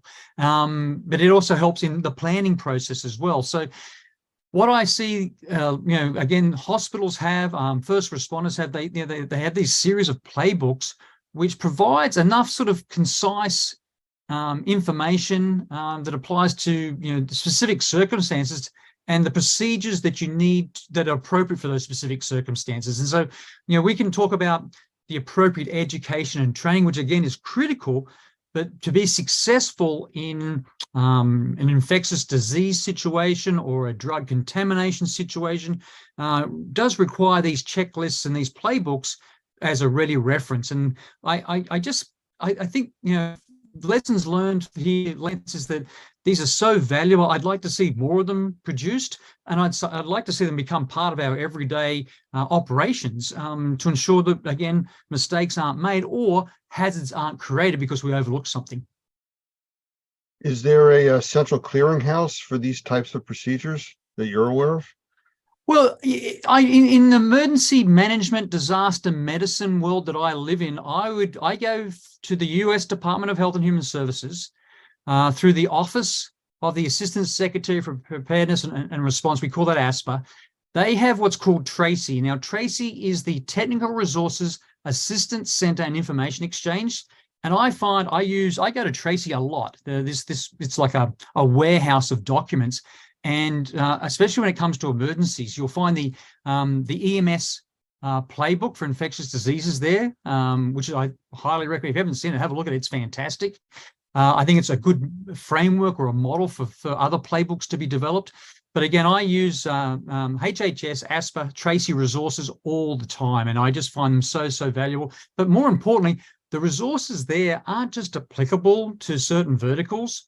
They really apply the basic principles and the fundamentals, Lance, apply to so many other different industries, different sectors, different verticals, that I would hope that others get access to these types of documents. They're free, they're publicly available. Many just don't know they exist. You know, I'm familiar with a lot of the different protocols for cleaning, wiping down the stretchers, ambulances in the hospital, cleaning up the rooms that are there. And that's a standard sanitizing protocol, sanitization protocol. But then you get into some of the really bizarre types of infections, the things that, people see or have nightmares about. I mean, when COVID first hit, I mean, you saw the panic that took place with that. But I know you've had experience and even exposures to Ebola, from the work that you've been doing. I mean, how does that differ from these standard protocols? Oh, I think we don't often want to do this, Lance, but we have to talk about our failures, our mistakes. And I made a big one in 2014. So in 2014, I was deployed to Nigeria on my first deployment. I had 3 deployments to West Africa to help set up Ebola hospitals. I was deployed to Nigeria with a team to set up an Ebola hospital in a place called Port Harcourt in River State in the south of Nigeria. And we trained all the medical staff. We set up this Ebola hospital. We had all the principles, the protocols, the procedures in place. And then it was a Wednesday afternoon. And we got the phone call and they said, your first Ebola patient's about to arrive. So what do you do, Lance, when you get that phone call? You go and have a cup of tea and relax and go, it's really going to happen. The ambulance came in, lots of media, lots of politicians everywhere. And the patient handoff was just fantastic. It went from the ambulance to the nurses. It just went so well. And then they took the Ebola patient into the hospital, into a room, isolated them. And then I came back outside and Dr. Parker, who was with the Ministry of Health at that time in Nigeria, said to me, that was great, Gavin. Who's cleaning the ambulance? And I looked at my checklist and I went, I don't know. It's not on my checklist. We haven't trained. We haven't trained anyone to clean an ambulance. When we were setting up the Ebola hospital, there was no ambulance here. Now we've got this ambulance that had vomit, diarrhea, Ebola virus all through it. And I went, oh, we don't have a standard operating procedure. We don't have a protocol. So I said, I got the team together, said, right, we're going to clean that ambulance in our personal protective equipment. We know that it's full of Ebola virus, and we're going to write everything we do down. We're going to video it, and that becomes our standard operating procedure we're going to write up tonight when we finish the job. So we took the team in, and it was learning by doing. We cleaned the ambulance, and then the Nigerians surprised me, Lance, because that was the Wednesday. On the Thursday, we got our second Ebola patient. Ambulance came in. We had our protocols written out on how to clean and disinfect the ambulance. And what they'd done, Lance, they'd taken a big piece of plastic with Velcro and they'd put up around the walls of the ambulance and created like a swimming pool. And when that patient with Ebola came out, again, the handoff was fantastic, went into the hospital. I went out to clean the ambulance and they went, look at this. And they undid the Velcro and they pulled out this piece of plastic. And it had all the body fluids, had the vomit, the diarrhea, the sweat, you name it, it was all there. And the actual cleaning the ambulance, took us less time because we now had this big piece of plastic that was Velcroed around the edges of the ambulance, which kept all those body fluids contained, which was amazing. So don't ever underestimate local capacity or innovation when you think you know what needs to be done. So coming back to the US after that trip, I went, well, if we get Ebola patients in the US, we're practicing, we're rehearsing in the hospitals, but who was focusing on ambulances, emergency medical services? And there was very little done. And that's where this EMS infectious disease playbook that's available through ASPA is so valuable. And that's how it was developed. And again, I just highly recommend that approach to everyone. It just really operationalized the standards, the protocols, the procedure. It just puts it in a way that's so easy to understand. You know, the other vertical area that I work in is indoor air quality. And under that, we're dealing with mold and bacteria and viruses, particulates, chemicals, and everything like that. And everybody kind of deals with it sometimes almost with the, well, it hasn't killed me yet attitude, you know. And unfortunately, that's something that when you get into more of these critical types of situations, you can't play that way. You can't use that attitude. So doing things the right way is really the way things should start. I mean, the basics. And then when you deal with these types of contaminations, like even in the indoor air quality arena, you know, you could have a COVID or a TB or a Legionella type of outbreak that needs to be dealt with. And that's not just wearing your regular N95 mask and gloves. I mean, you got to take this to the next level. So I guess that's what I'm asking you in the hospital emergency services arena. At what point do you say we stop the normal protocols and we go into high gear? Well, I think it's important when it comes to, again, the air quality, Lance, is we start now with baseline data. The conversations that I have with EMS often is, what's the air circulation like where the driver sits in the front and the air circulation in the back where the patient is? And are they separate air services? Do you know what the air quality is? Do you know what's circulating? What particles are circulating? Do you know what contaminants or pollutants are circulating? And do you have any baseline data for that?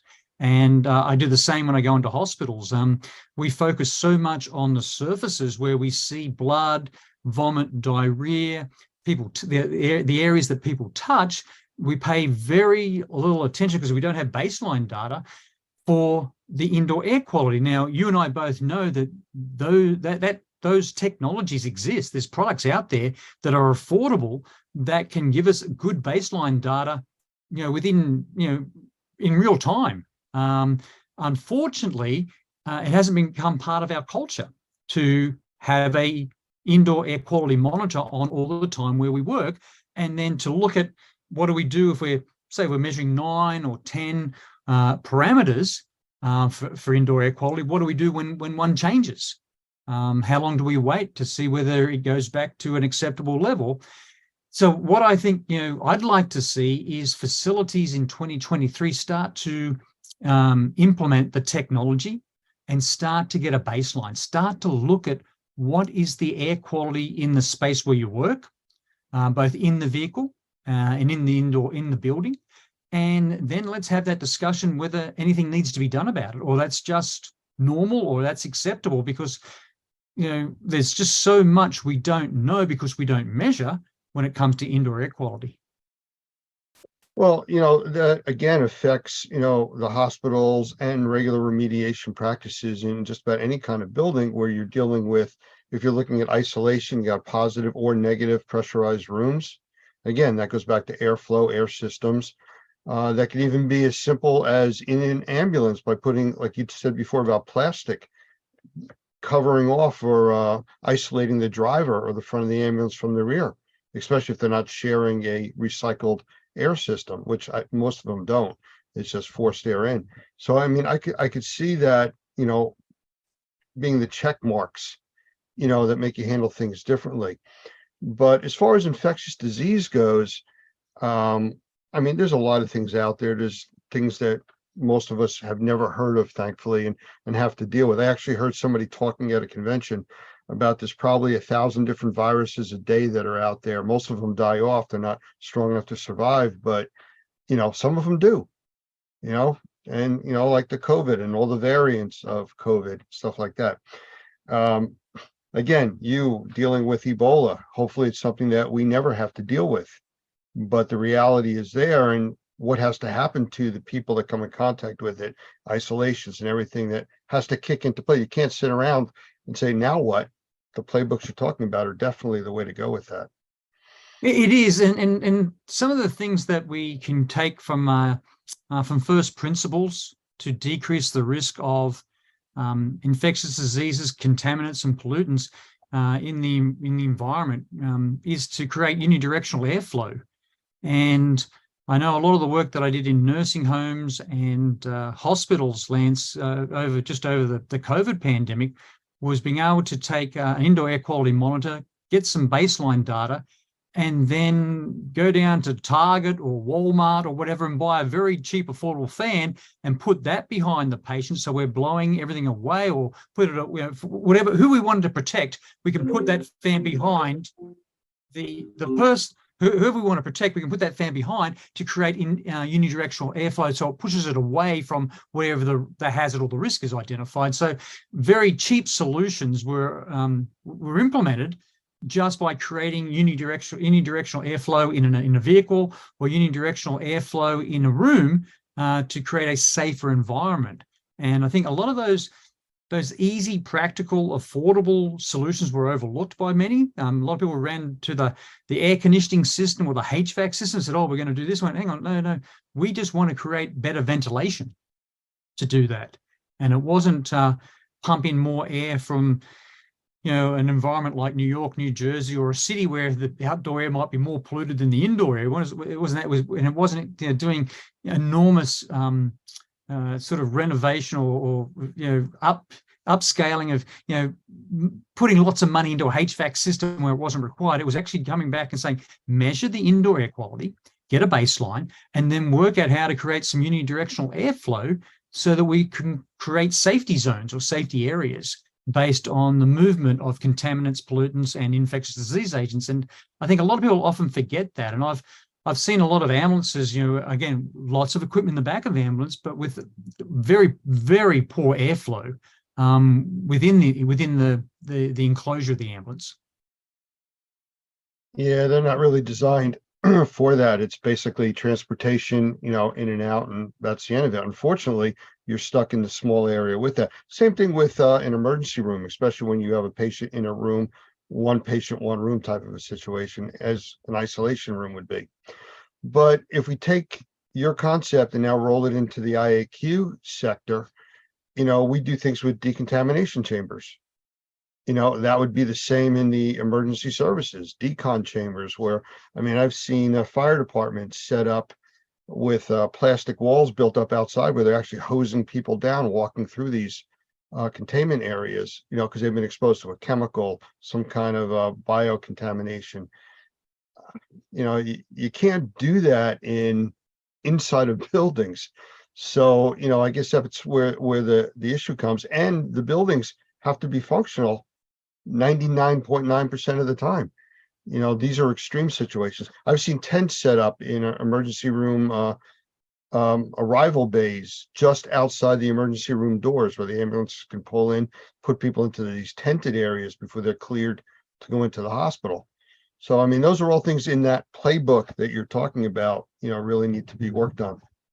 Yeah, and again, looking at the simple, affordable activities that we can do, Lance, a simple smoke test in the back of an ambulance or in an ER room will show you will visualize the way that the air is moving. And what I mean by that is you grab I use a handful of incense sticks. I light them, I get in the back of the ambulance, and I just watch where the smoke goes. And sometimes I'll see, the smoke is going up, it's going sideways, it's going over to the corner there, it's not moving. I'll do the same inside buildings as well as vehicles. But again, to visualize that invisible, those air currents, and that's a way that we can address, hazards, problems with simple solutions. So there's a lot of things that we can do that are affordable that we aren't doing right now, which I think I would even put them on my critical to-do list. Well, is there a place that people watching can go to? I know you mentioned one or two places earlier to get more information about these types of procedures, how to develop these playbooks, or what authorities they should be following. Yes, Lance. Well, they can reach out to, all the subject matter experts at Normie, for example. The subject matter experts over at ISSA and GBAC, we all work together. We're one team. Again, as I said, for the work that I do, mainly in infectious diseases, but now more so, we're getting lots of problems now with drug contamination, methamphetamine and fentanyl. in the back of ambulances as well as in emergency rooms. Go to the Department of Health and Human Services, look up under the Assistant Secretary for Preparedness and Response, ASPR, ASPR, and look at their Tracy resources, the technical resources, Assistance Center and Information Exchange. There's just a plethora. There's so many documents there that are so helpful. And if you'll see the EMS playbook for infectious diseases is there. It's a free download.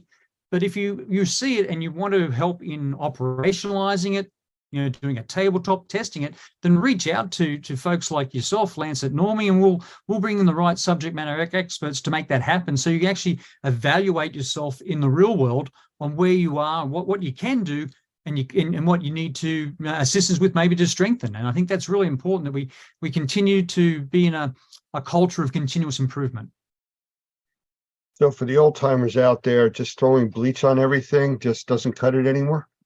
Oh, Lance, you know my feelings on bleach. I had 3 trips in 2014 to deal with Ebola patients, and I would come out of the hospital after being in all my personal protective equipment. We were sprayed down with bleach, and the metric, the indicator that people would say to me in Nigeria, Liberia, Sierra Leone was, "Gavin, you don't smell strong enough." And what they would spray me again. I think it was my second or third trip. I lost my sense of smell and taste for nearly 6 months because of bleach. Bleach serves a purpose in certain situations, but you've got to read the safety data sheet and you've got to follow the instructions and you've got to dilute it properly to make it safe. Well, absolutely. And, again, in our world with the indoor air quality, mold assessment, mold remediation, infectious diseases, again, I say the old timers, they bleach everything. Bleach will kill it. Well, it doesn't. I mean, viruses technically aren't alive, so you can't kill them. So it does create, a whole bunch of new issues. And some of the chemistries that are out there make people sick. Yes, they are. And that's why you've got to read the label. We've said this over and over again, Lance, you've got to read the label, and you've got to ensure that the people that are using the products that have active ingredients, have chemicals in them, have been trained properly and appropriately to and follow exactly what the safety data sheets tell you. And unfortunately, the safety data sheets are defined. But again, this involves education and training, which we'd like to see done just on a much larger scale. All right. Well, I think we're going to have to do some more of this going forward. I think we'll pick a few other topics too, because it's really interesting. You had a lot of good resources there that we can have our people go to and check out and come up with some of these plans. The standard decontamination, everybody's got that. It's this infectious disease issue, especially the really serious ones that are scary, that we really need to do this right. I think it's important for everyone to realize, Lance, we're here to help. If you and I don't have the answers, we know lots of other subject matter experts that we can bring in and help us with an answer that's evidence-based. And it's really important that anyone who watches what you produce and listens to me or listens to you understands that we are here to help. Well, we haven't even touched on sensitized individuals, off-gassing, chemical exposures. There's so many other subjects we could deal with. But I think the talking about the emergency rooms and ambulances, and even the buildings that the ambulances are stored in, the emergency service buildings, the fire departments, they all get contaminated and need to be cleaned too. So. No, you're absolutely right. And again, it's not just one industry specific. These are fundamental first principle problems that need well thought out solutions to identify the hazards, do your risk assessments, and come up with solutions that are affordable. They can be operationalized and they're doable. That's what's key to this. The key to being safe and healthy is to come up with things that are practical. Yeah, I appreciate you spending the time being here. Thank you very much. And I look forward to doing this again in the future. Thanks, Lance. Appreciate that.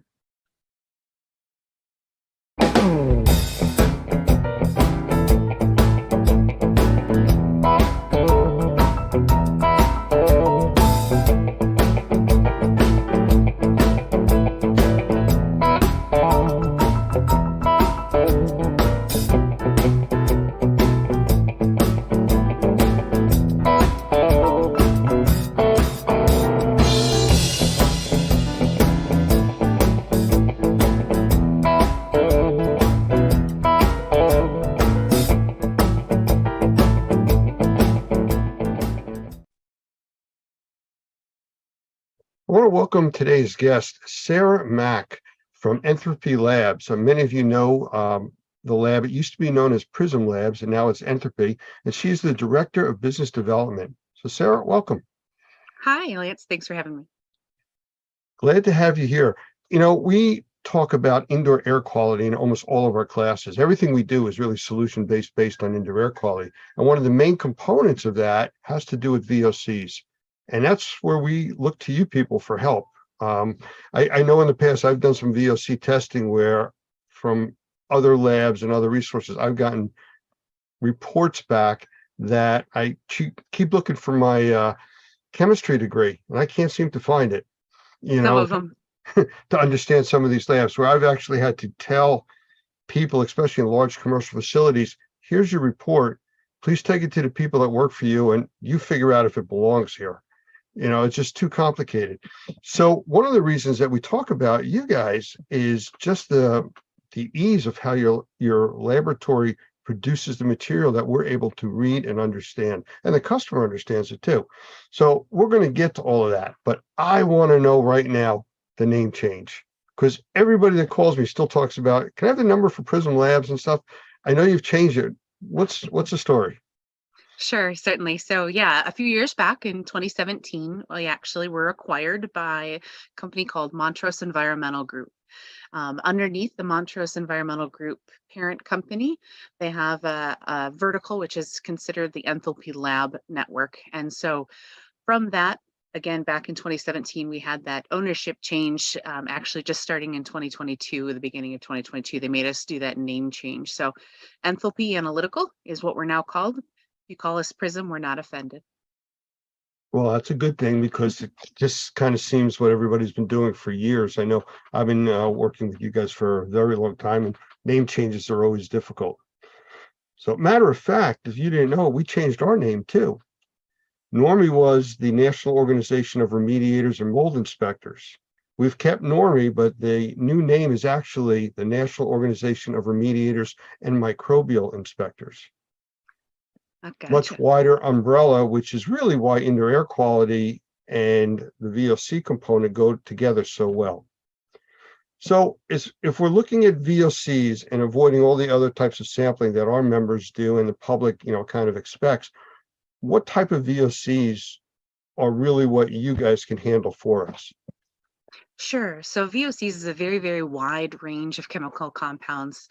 And typically what that indicates is that it's actually at a gaseous state at normal operating temperatures. There are some that are considered very volatile. There are some that are considered semi-volatile. And so sometimes those can get confused. Our ranges are typically in the volatile organic compounds. So again, that normal operating temperature of an indoor space, and they're going to be at a gaseous state. Those include a number of different kinds of products.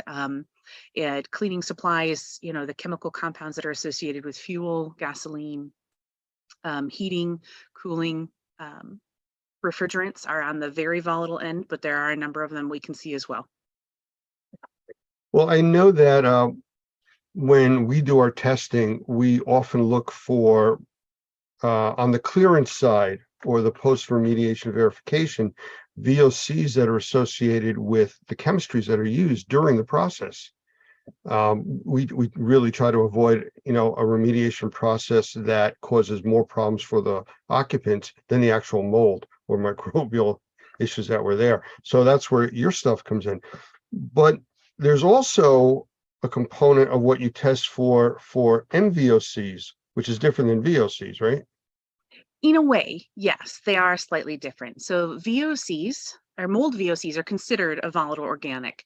The mold portion of it is strictly an indication as to its relationship with mold. Now, we have about 21 target VOCs that we use for our mold VOC total. Those chemicals have been found in literature pieces and publications in the past. They're ones that we can see with our equipment, and they're ones that could be indicative of an odor that might be present. The mold VOCs are slightly different, of course, than the spores and some of the other things you might test for with mold, but they're only emitted as mold is actively growing.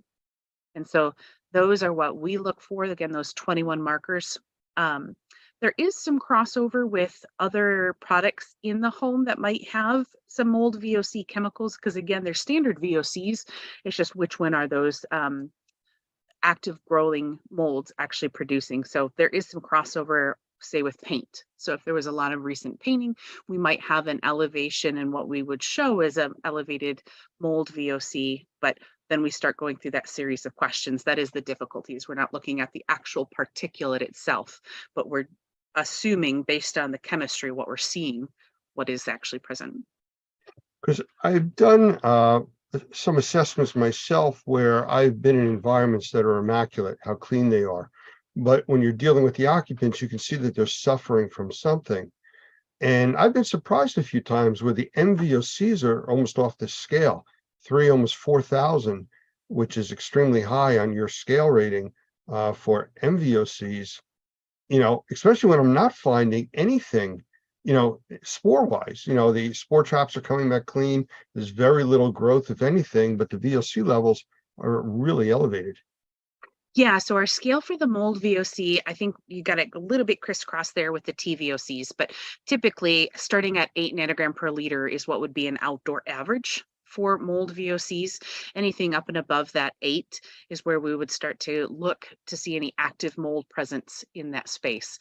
Now that could be super small, like just an excess of overwatered plants, or it could be something a bit bigger where we do have something that's hidden behind the wall. Now, spores are much larger in terms of size, so those don't make it through the wall necessarily as quickly as what those volatile organics would.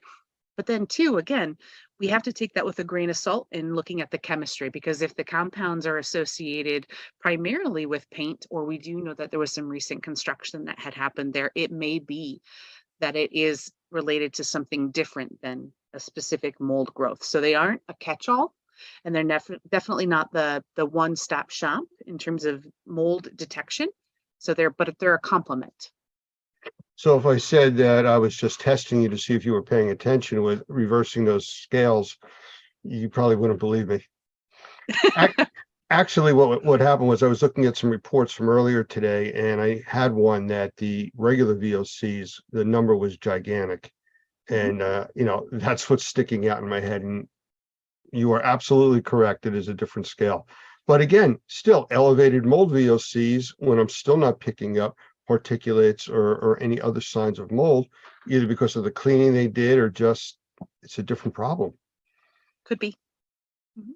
So from your perspective, the indoor air quality arena, or space as we call it, how do you see the VOCs really fitting in from your side of it, not from ours? We understand our side. Sure. So the way I like to think about the indoor air environment is we know that there are a number of different things that are associated with that. We have the particulates, we have molds, we have the VOC, we have some things as simple as temperature and humidity. But a large majority, when you look at the chemical makeup of the indoor air with the particulate in a general type scan, not just specifically for mold, but just particulates in general and what's present, in terms of a dust characterization, I liken that between the VOCs and the dust, you're looking at 80% of what would be present in an indoor air space that could be of concern, causing symptoms. And so it is a major component, certainly for the indoor air environment. There are some things that we can kind of test out. I know we've talked a little bit about some of the instant read meters or monitors that can be used, but in terms of VOCs, TVOC is on a lot of those monitors for a reason. You know, it's interesting the way that you bring that up, because we get a lot of questions because we have a monitoring program under Normie Pro Monitoring where we monitor in real time, and VOCs is part of that. However, that is a screening system. We are screening the environment. You know, we're watching what's happening. We're looking for anomalies. We're not identifying what the problem or the VOC is. That's what you guys do. That is right. There are some limitations, certainly, in some of those instant or real-time read instrumentations that are out there and available. They're certainly helpful for what I call habit identification. So when we see on Wednesday nights, the building always gets cleaned, we see those VOCs go up. That's going to be that habit or that repeating event essentially, and that can happen in indoor environments in terms of homes as well. There's a number of research studies out there that TVOC monitors are increased in terms of the totals, say when you're cooking, when you get home at the end of the night, when you're taking your shower in the morning. So you start to see some habits and forming that gives you some indication of quite possibly correlation on what's happening in the space that might be causing that. But then two, sometimes you don't know, and maybe you just have a total overall high VOC level. That may happen in cases where you have a brand new home, or a significant remodel where you just have a total high VOC and you can't pinpoint specifically to any one activity or even series of activities. That's where the testing through the laboratory is going to be much more helpful. Knowing that you have a high total VOC, and then starting to work through and identify what those sources are within it, or what the chemicals are within that are making up that total. That's exactly how we put this out there in our trainings to our membership, that a lot of the testing is done is really on the screening side. And once you've screened and identified an anomaly or problem, something that's outside the norm, then there's more detailed investigative work that can be done, and you use more sophisticated tools. And that really is their understanding in this industry of how we go about approaching it. So yeah, I'm glad that you did bring that up, and it's important to understand the difference between the screening and testing, which is the language that we use. We've screened, now we need to test. Oh, very good. Specialty type of reports, I think, is something else that you guys are pretty good with. If somebody needs something very specific, you can help them. Certainly. So our laboratory here in Mount Pleasant, Michigan, we specialize in VOC detection. And so because of that, we've really honed in on a number of different reports and types of reports that we can issue in comparison to some of the other laboratories where you were kind of indicating you get chemical by chemical, difficult reports to read. We've specialized some of ours. So with the total VOC, we do have a summary or survey style report where you get that total VOC, and then it breaks it down into types of products that are used, and then some individual compounds. But outside of our standard just VOC check, I'm wondering about it, we've also developed a number of other tests that are helpful that test for VOCs applicable to maybe tobacco smoke use. We have some for fire, or a partial fire, like a structure fire, smoke damage. So if you had something that started in the kitchen maybe, and you've got smells that are happening up in the master bedroom, doing this test would help to identify and justify essentially that we have those chemical compounds present that were from that fire event across the house. Additionally, we have testing available now for spray polyurethane foam. A lot of the requests we've been receiving over the last couple of years, as we all become more energy efficient, closing up those homes, is that we're tightening things up and people are actually becoming ill afterwards. So we do have a test that's associated with all VOCs that are present that we can test, and then also actually a bulk piece of the foam. And so we make a comparison to say, is the foam still off-gassing in comparison to the air? Or is it simply you closed up all those ventilation pathways with that new spray polyurethane foam, and now you just have a lot of your own VOCs or your own VOC soup? Do you do anything as far as some of the new hazards that are out there, like meth labs, or any of the other chemistries that are being used on the illegal side? That is difficult because, again, it is a chemistry process. So methamphetamine across the nation is rampant because they're easily obtainable compounds, chemicals, right, and products to make that. There are a number of VOCs that we can see that are part of a ingredient list, you might say, for illicit drug manufacturing. In terms of the actual drug itself, when it's finished, specifically methamphetamine, it's too heavy to see in the air. So it would be what would be more a semi-volatile or in a particulate, essentially. And so because we do the chemicals in the air versus like a surface dust or a tape lift and things like that to identify illicit drugs, that wouldn't be something we would cover. Yeah, I guess fentanyl would come under that, because that's another one of the hot topics right now. Yes, yep. And those specifically, there are a number of labs that are out there that are specialized in those for a lot of the cleanup and the remediators that you've got. How about on the investigative side? We're going a little off topic here, but as far as like fire service for arson investigation, stuff like that, to get more into some of accelerant detection. It's not something that we've actually been approached for. No, we have attended in the past, and actually this year I will also attend the Restoration Industry Association's annual conference. In the past, we actually attended a public adjuster conference, and they too had a number of peoples there that were doing the forensic part of it. We touched base a little bit, but nothing that's ever come to fruition. Okay. Well, the other thing I wanted to touch on is you are located up in Michigan, correct? I am. And I think you had said that you also have, I guess you call them sister labs, or other types of testing. Mhm. Can you touch on some of the other types that are available to you? Sure. So we are kind of an oddball with our lab group. The majority of the labs within the Enthalpy network are actually soil and water testers. They're going to do large scale remediation, brownfield type stuff, phase 1, phase 2 for new buildings. That's a large part of what they test, but soil and water also for, say, PFAS compounds. Those are some hot topics that are coming around in terms of the residences. Wildfires. I know that a couple of the labs in California have done wildfire studies in terms of the soil remediation that happens as large fires come through and what has to be kind of dug up. We also have testing available with like SUMA canisters, or what traditionally would be a TO15, if that's something that the job requires or specifies, pardon. And then the laboratory down in Houston, Texas does a lot with the oil and gas industry. So they do a lot of actual stack emission type testing. So we're pretty much the only one that does real indoor air within the laboratory network. But there's a lot of other things that are available to us at this point.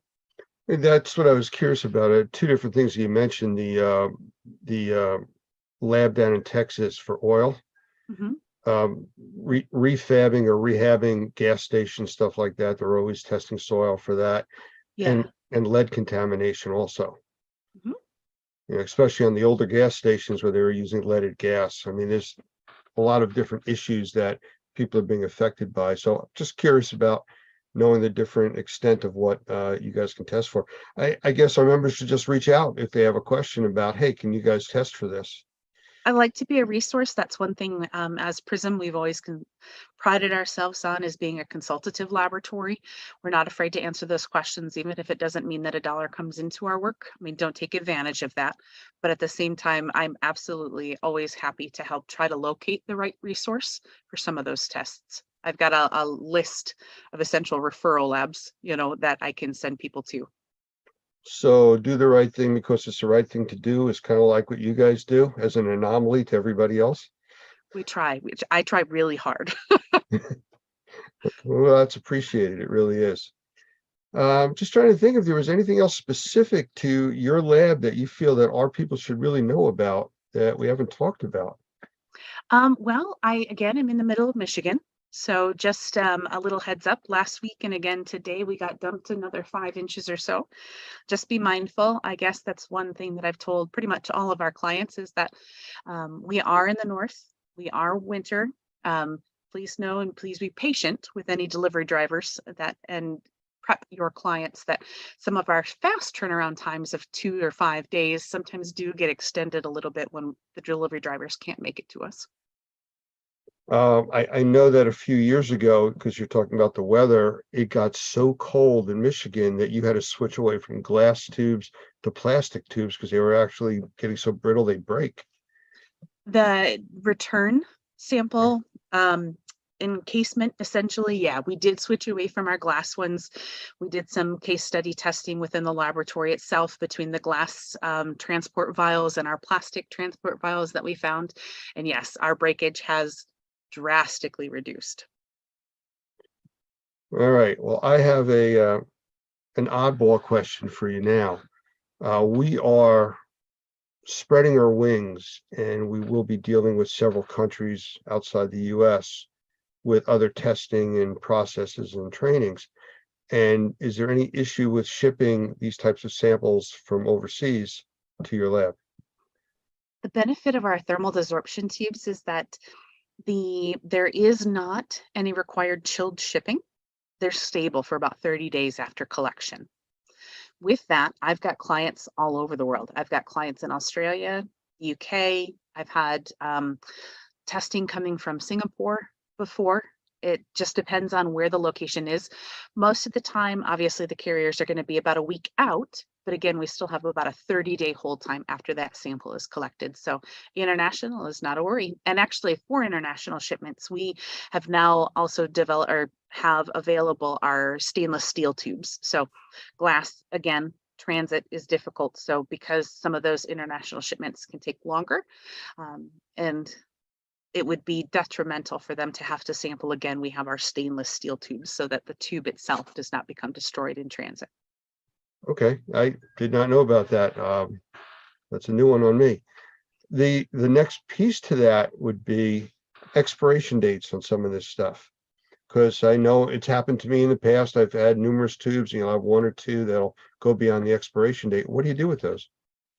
Well, one of the biggest things we want to let people know is that the sorbent material inside, it's very expensive. So typically, if you're working with some of the other labs that are out there and available, and you have to purchase a thermal desorption tube similar to what we actually produce, they're going to be upwards of $60 each.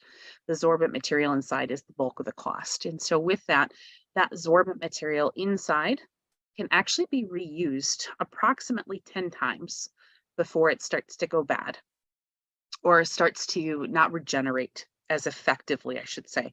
So as the chemicals get onto the little sorbent materials and get cracked or stuck in the little cracks and crevices, we heat that tube up and push those gases back off, or those chemicals back off. Again, it can go through about 10 different cycles before we have to switch out that sorbent. But if you have sample tubes that have expired, please send them back. They are reusable.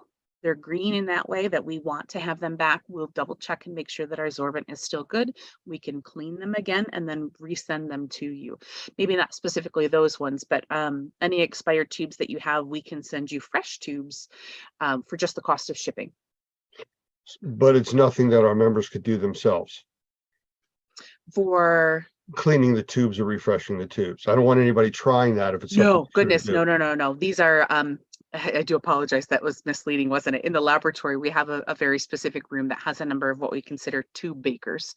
And so they have a high ramp time with a constant flow of nitrogen gas through them to push and drive all the chemicals off. And then it goes through a check or a quality control process within the laboratory to make sure that that batch is clean. Any new surprises coming? We're working and trying to get some information around PFAS compounds in air. It's a hot topic in the soil and water realm. Could you And just so- go into a little more detail what that is exactly?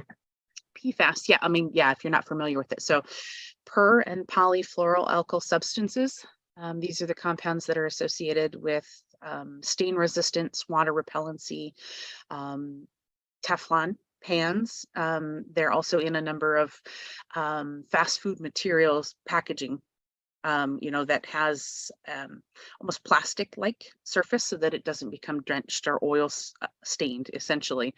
And what they have found is that these chemical compounds are in mass quantities pretty much everywhere.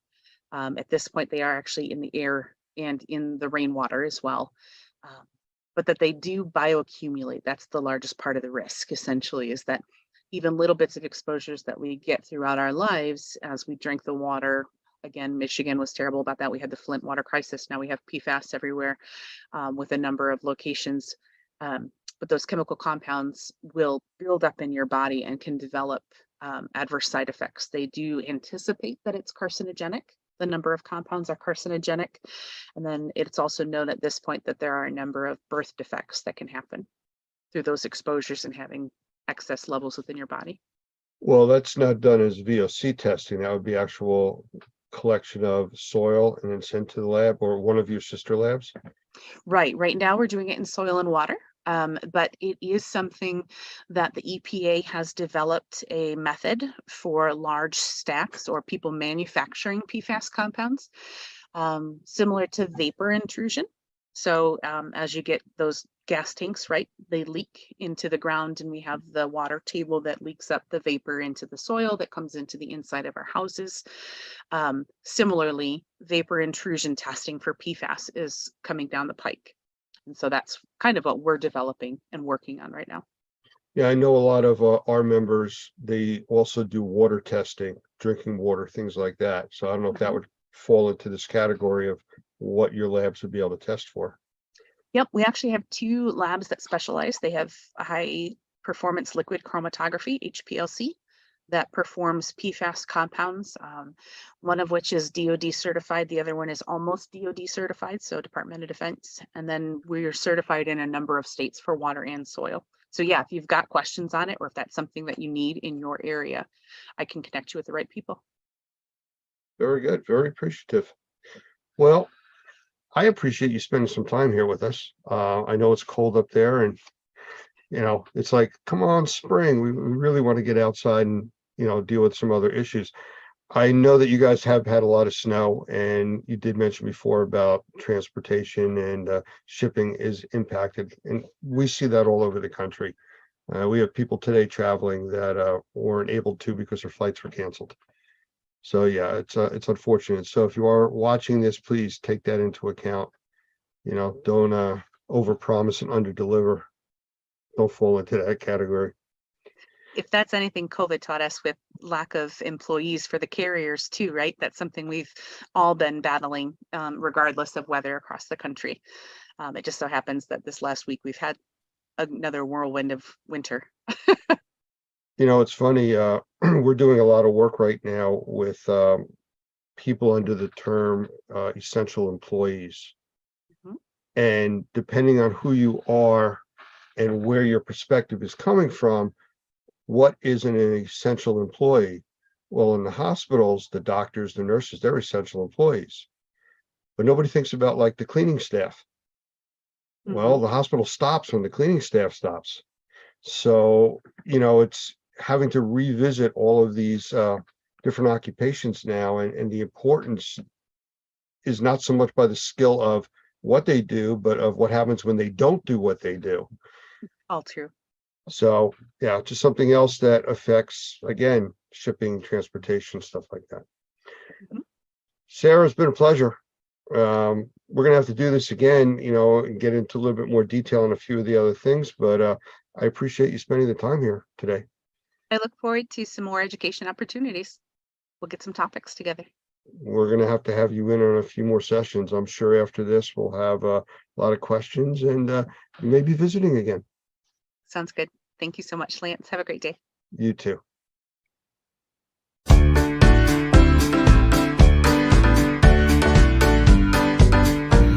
Cause it's a great, wonderful world out there today. Yeah, it's a great, wonderful world outside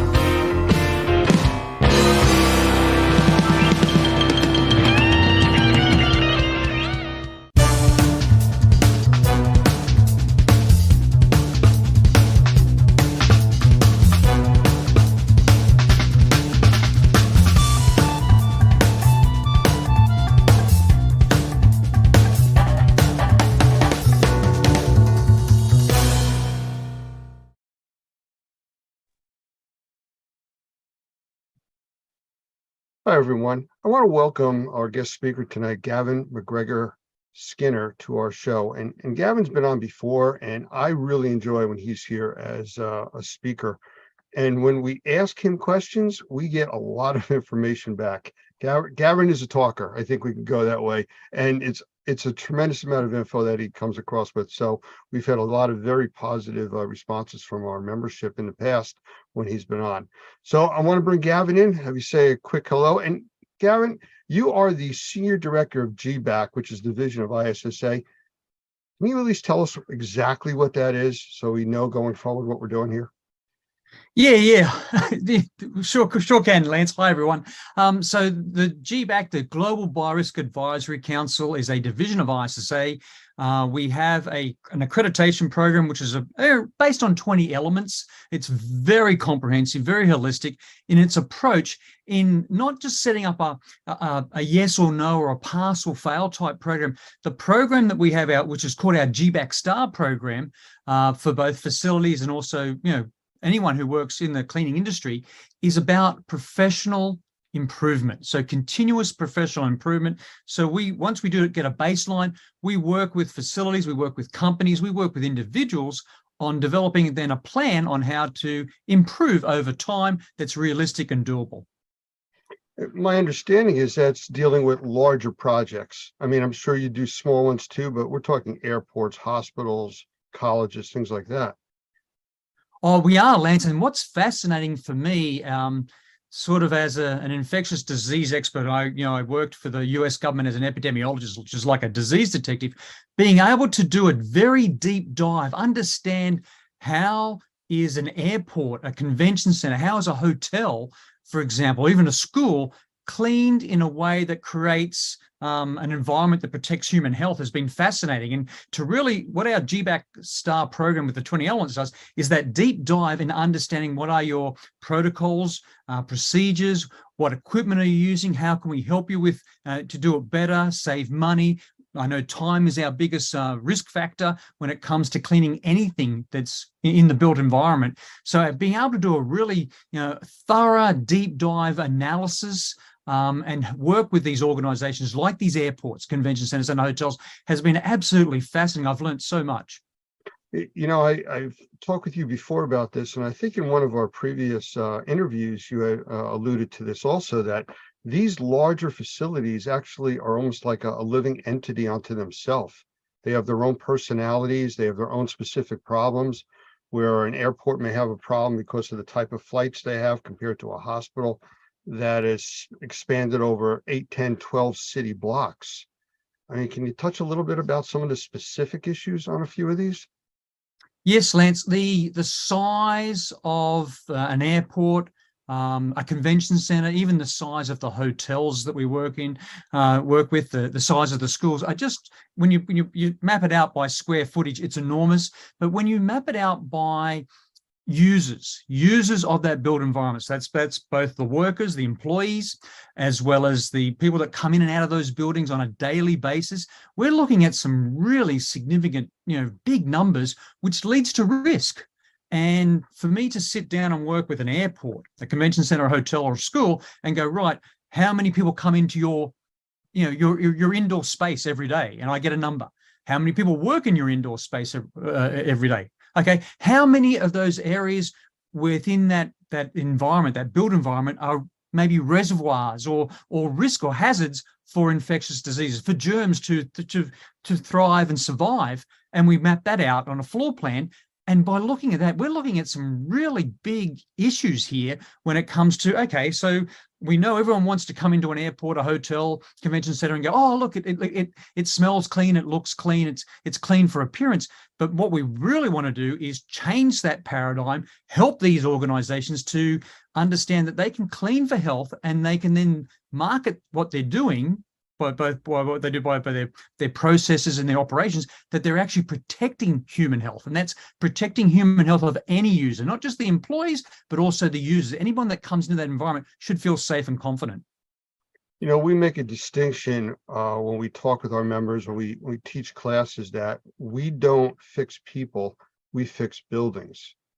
But I think the side effect of fixing the buildings is what helps fix people. It does, Lance, and I think what we've seen, and I like the conversations that Normie's been having with many of their stakeholders, as well as with ISSA and with the GBAC team, is how do we create a workforce development program that will focus on cleaning for health as a sustainable part of the industry that we do every day. It's what we're responsible for. It's going to be what we're going to be measured against. Is cleaning for health and ensuring that every cleaning professional, the challenge we have in the cleaning industry is that there are many people within the industry that have many different terms of what they do or how they do it. But let's create a big umbrella that if you work in the cleaning industry, you're an essential cleaning professional.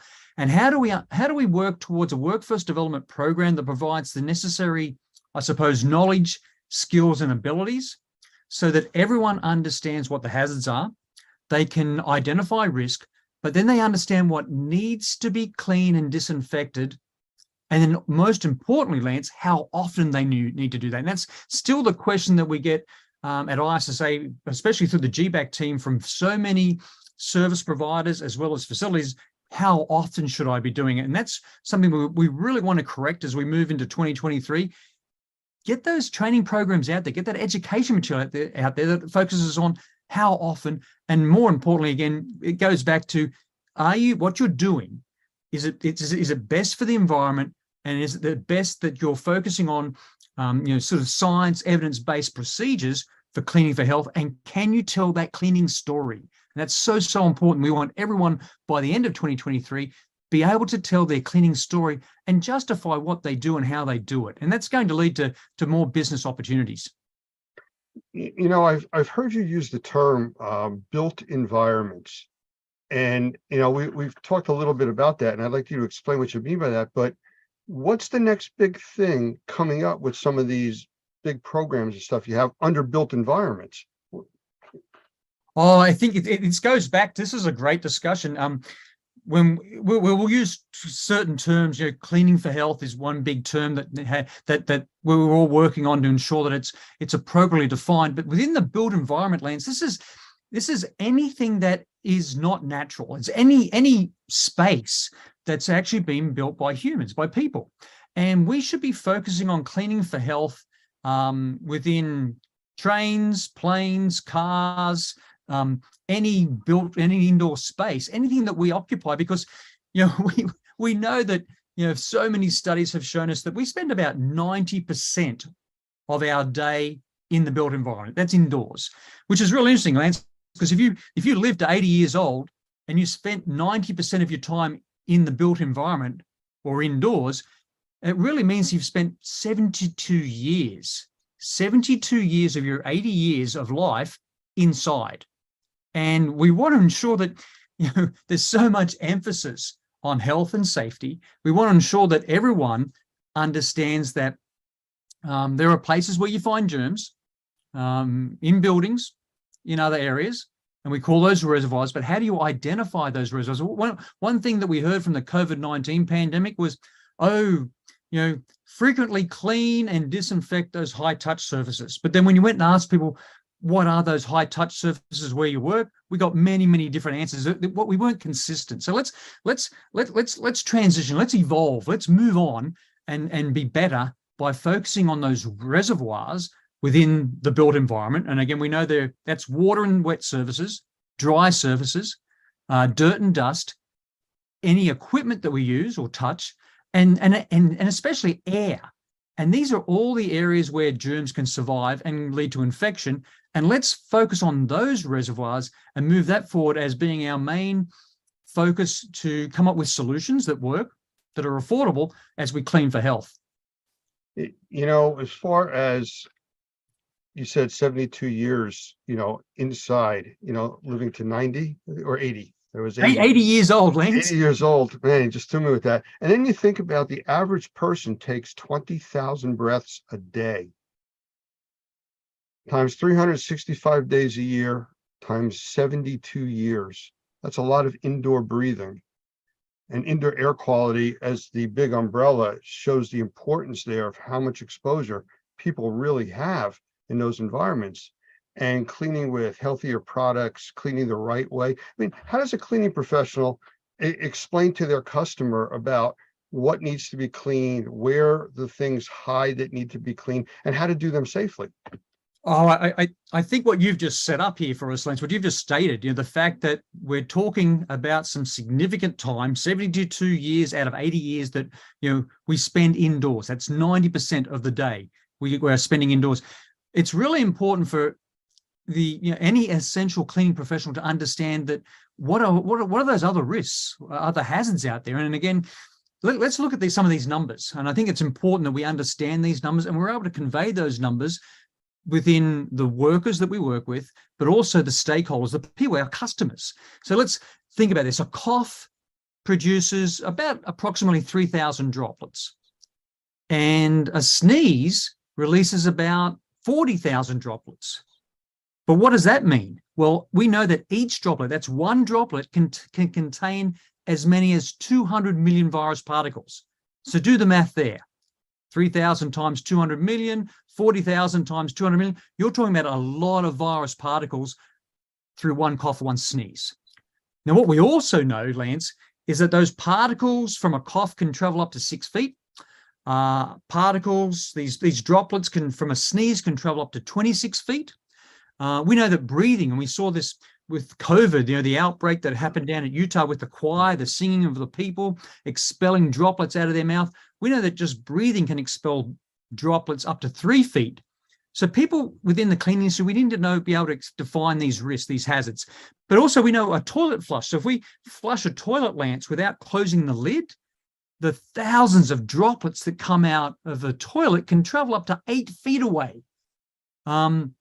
Now, we can translate that to what does it mean for human health? How do we translate that to protecting human health? Well, a person can be infected with a viral disease. It might be COVID-19, it might be flu, it might be a rhinovirus, an adenovirus, it might be other viruses, but with as little as 1,000 virus particles. So with as little as 1,000 infectious virus particles can infect a person and make them sick. And so just look at what we do. So we've really got to be really together as a team here by understanding that cleaning services, cleaning the air is one of our key defenses in the battle against infectious diseases, but also that includes, we've got to add on allergies, and we've also got to talk about exposure to harmful contaminants. So it's really important that that all of us understand the risk in these built environments, the risk where we work, the risk when we go outside our house, and be able to explain that in those sort of numbers so people go, that justifies why I'm paying you for what you do, but more importantly, why it takes you so long to clean for health, that in a way that's, again, science-based and evidence-based, and it's effective. So what would you say is the things that a cleaning professional would need to know to protect themselves and the public or their employees about germs, basically? We'll call it germs, viruses, bacteria, mold, whatever, microbial contaminants in a environment. I think first of all, we need to understand there's reservoirs. And these reservoirs are places on or in our bodies ourselves, or they're reservoirs, or these are places in the built environment where germs can live and thrive. And for germs to spread, they have to spread between and among these reservoirs. So if we looked at the human body, there's 4 reservoirs. There's the skin, there's the gastrointestinal system or gut, there's the respiratory system, and then there's blood and fluids from our body. And I want everyone to understand that when we talk about blood and fluids, think about anything that's wet from a person's body can actually have germs in it. And we focus so much, Lance, on blood. I want people to understand that for blood from a healthy person, blood should not have germs in it. It shouldn't be infectious. It should be sterile. Blood has germs in it when you get blood from a person who has a disease or has some sort of infection. And so we look at blood as being different, but most of the time when blood comes from a person's body, it doesn't carry infectious diseases. So we've got to understand it's blood and fluid, so anything that's wet. Now, within the built environment, we're talking about these reservoirs, and we know that these reservoirs are environments where germs can, again, thrive and survive. Water and wet surfaces anywhere, dry surfaces, dirt and dust, equipment, and then again we need to do more focus on the air, which is what again a lot of the Normie programs are addressing right now. So it's important we understand those reservoirs. Then we need to know the pathways, and there are really 4 main pathways that germs can spread. Touch, we know they can spread when we breathe them in. We know that germs can spread when we are exposed to splashes and sprays, but also through cuts and abrasions. So, we have breaks in the skin here, Lance, that can bypass or break down the body's natural defense systems. And it's important that all cleaning professionals understand that there are reservoirs and then there are pathways. And so they should be, everyone should be striving now to be trained on what those reservoirs are, what those pathways are, and then they should be able to explain they are trained. And so I want cleaning professionals to be able to explain, I'm a trained professional. I know there are reservoirs and pathways. I know I have tools and processes to address how to clean and disinfect those surfaces that I've judged to be high risk. And I understand that what I'm doing, I can also use tools to enable the scientific measurement of cleanliness. And one of the first steps we're doing right now, Lance, again, is bringing a team of master trainers, which you're involved in as well, together to try to develop under a sort of an umbrella of workforce development. What are those key critical core competencies, the skills, the attitudes, the abilities, the knowledge? What is it every person in the cleaning industry needs to understand to ensure that what we do is doing in the best way that we do it to protect human health? Yeah, I want to talk to you about the workforce development in a minute. I just want to back up for a second to the previous discussion that we were just having. You mentioned there's 4 reservoirs, or 4 types of reservoirs, basically. But from my experience in the past, working for the government and doing a lot of other programs with emergency services, we're always taught about blood-borne pathogens. But that's where it stops, unless you get training in hazmat or something like that. As an expert in the industry, what would you like to see next, training wise, and for these people that are only taught about bloodborne pathogens? Yeah, it's really important. The bloodborne pathogens served its purpose. When that training was required, we had HIV, we had hepatitis, and other diseases. We're still concerned about those pathogens today, those diseases today. But more importantly, I want people to focus on that anything that's wet from a person's body can actually have germs or infectious disease agents in them. And let's move away from, everyone needs to understand, I've said before, Lance, blood is really sterile. Blood from a person that doesn't have a disease, doesn't have an infection, is not a threat in itself, unless it comes from someone who is infected. But the problem is we don't know that. We don't have that information when we go to clean up a spill, for example, on a floor or on a door handle or on another object in a room that's covered in blood. We don't know where it came from. We don't know what the underlying conditions were of the person where that blood actually originated from. So it's really important. We still have to carry out all those precautions for blood because it's just an unknown. But more importantly, we need to expand our knowledge base, understand that we need to expand our training to understand that blood and fluids, that's anything that's wet from a person's body, is a real risk for spreading infectious disease agents or pathogens, and focus on that, and move away from, it's a sneeze, it's a cough, it's urine, it's diarrhea, it's vomit. No, these are all, for me, as an infectious disease expert, are high risk. And we really should be training everyone in the cleaning industry to focus on those high risk fluids. And there's probably at least 11 of them that come from the body. And that's, and again, move away from that conversation. I agree with you, Lance. Too much of what we're doing now is around that conversation of just blood, but let's go back to anything that's wet that comes out of the body. You mentioned in some prior discussions that we had about an incident where somebody had vomited on carpeting, and then as it dried, it was vacuumed up, which created a huge airborne contamination issue, and people were getting really sick from that. Again, now we're not dealing with bloodborne pathogens. Now we're dealing with aerosolized, things from something that dried, trying to clean that up. And if you don't do it properly, I think that's where the lack of education is really becoming a big problem in this industry. And it's more likely for any essential cleaning professional to be exposed to vomit, diarrhea, sweat, sneezes, coughs, other wet substances from the body than blood. We don't deal with blood every day. What we deal with every day is all these other wet substances that come from bodies and land on surfaces. And the potential there is something that I think in a way we've minimalized the risk. We need to go back and do our proper hazard identification, then a risk assessment based on, here's a very overcrowded room. is there anything that's wet that came out of a person's body? And if it did, where did it land? And what are the necessary, again, cleaning products, disinfectants, or even the equipment I need to use, including personal protective equipment, to ensure that what I do in the workplace is done safely. And in that mindset is there. It's there in a number of organizations I work with on a day-to-day basis. It's not, I wouldn't say it's everywhere, but I'd like to see by the end of 2023, at least, Lance, that way of identifying hazards, doing a risk assessment, and then understanding that they are the risks that we have to focus on.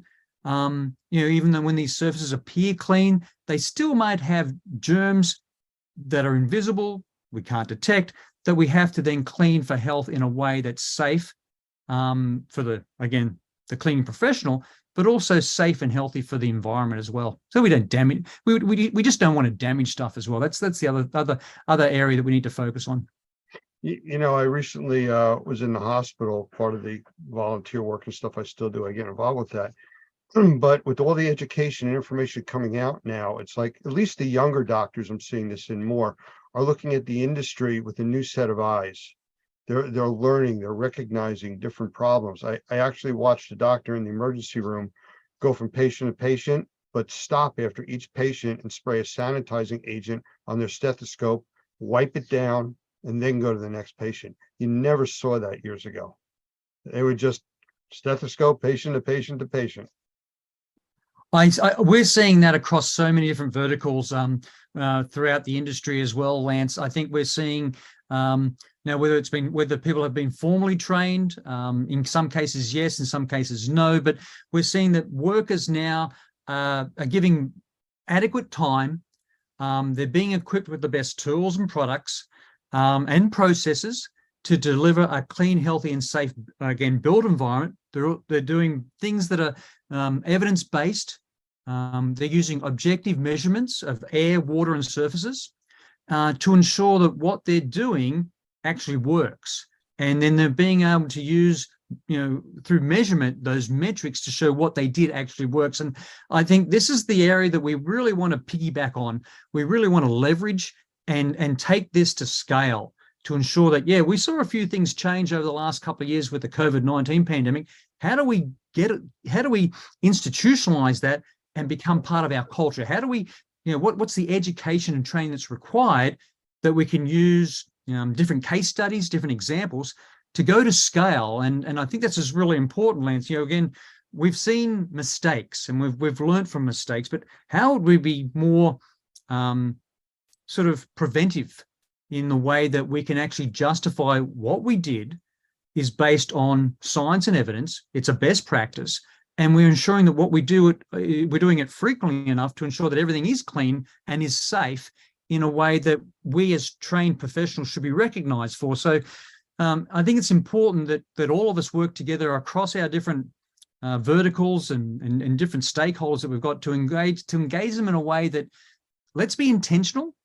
Let's be intentional about measuring the important factors for cleanliness. And let's ensure that that measurement is a key to process improvement. All right.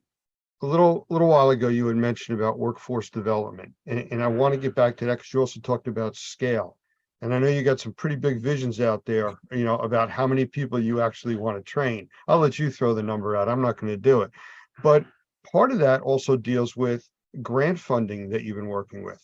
I don't know if you feel that you can talk about that right now. Yes, we on the can. spot. Yeah. No, this is really important. This is really important, Lance. Just recently we came down to the Normie facilities in Florida, and we conducted a 2-day workshop on curriculum development with nearly 20 master trainers. And this is a really critical first step. And in my career that I've worked with both, government and non-government, I've been involved in some really big programs where we've aimed for some, training and education of really some significant numbers. And so let's reflect, how many people do we think just in the US is involved in the cleaning industry? And I think from discussions we have with the US Department of Labor, both at the federal and state levels, we don't know exactly, but we think there's about probably 5 million workers in the cleaning industry that work on the front lines. And so one of the things that I'd like to throw out there, Lance, is if there's 5 million essential cleaning professionals in the US, could we train 1 million in a year? That's 20%. Could we train 20% of the workforce? Train 1 million people every year in a way that helps them maintain a balanced ecosystem within the built environment, again, by using the right products in the right place at the right time. And I think, ISSA in a consortium with Normie, with Shaw Industries, with CPI. So we've got, Doug Hoffman, we've got you, Lance, we've got Dave Murrah over at CPI. We've got Jim Manus with Shaw Industries and again, a number of other master trainers all coming together to focus on what is the appropriate real need training facilitation that's required to go to 1 million, training at 1 million workers a year. So again, let's look at their practice, their commitment, the eagerness for people to engage. How do we understand what their prior knowledge and experience is in cleaning? How do we create an environment where people want to be on a pathway of continuous improvement? How do we emphasize that everyone should be asking the why behind cleaning for health actions, so that no matter how varied your experience is, your background, or even the work environment you're in, we want 1 million workers every year to be trained to ensure they have the skills and the knowledge to make informed decisions to keep themselves, their co-workers, and everyone who uses that built environment safe and healthy. Are we there? No, but wouldn't it be great if that was our mission? Our mission was to go where we are today, our baseline, what we do every year amongst all our different organizations, and say, look, collectively, could we come together as a team, as a coalition, and train 1 million workers a year? And again, the OSHA grant that ISSA was awarded at the end of last year is going to help us do that. Starting in January, from January to September 2023, we're going to focus on conducting at least 30 face-to-face workshops amongst the 20 master trainers. That will help us go to scale. What comes, help us from lessons learned there. What are the next steps? How many more facilities do we need? How many more training areas do we need? How many more trainers do we need? What does the curriculum look like? And I think we'll get there. It'll take a little bit of time. It'll take a little bit of work, but it's going to take a team effort to get to 1 million workers. That should be our mission right now. About 5 minutes ago in that answer, you had mentioned the word essential. And I know essential personnel is a sticking point with the cleaning industry because, when COVID-19 hit, hospitals and important facilities that had to stay open could only allow essential people to pass curfews and things like that. And the cleaning staff weren't included in that. Do you see that changing? It will, Lance, because it's based on personal experiences. And I'll tell you about my personal experience. We go back to April 2020 here in Washington, D.C. We had started probably, I think it was the first week of April, a curfew at 8 o'clock. And I was in a hospital training cleaning staff in a hospital on how to clean for this new infectious disease, SARS-CoV-2 virus, COVID-19. And I came out of the hospital around about 8:15. The curfew had started at 8. And I was stopped by 2 policemen. And they said, what are you doing on the street? And I said, I work in the hospital. And I said, here's my hospital ID card. And on the back of it, it says, I'm an essential employee and here's my emergency pass. And I looked over my shoulder and there was 15 cleaning professionals coming out of the hospital, the people I had just trained. And I went, oh, bugger, they don't have what I have. They don't have one of these passes. And I said to the police officer, they're all with me. And he said, all of them? I said, yeah, they're all with me. And I sat around that night and went, oh my gosh, what are we going to do? Because you can't go into a dirty hospital in the middle of a pandemic. You can't go into a dirty airport. You can't go into a dirty hotel. And we have really started now on both at the federal government level as well as the state level to ensure that cleaning professionals make that essential employee list. I do as an infectious disease expert, but that's not what we want to do here. We want to ensure that everyone that we advocate for and represent is on that list, so they can continue doing their work on a daily basis when there's a disaster, an emergency, or other sort of critical situation. And I can say right now that's not in place.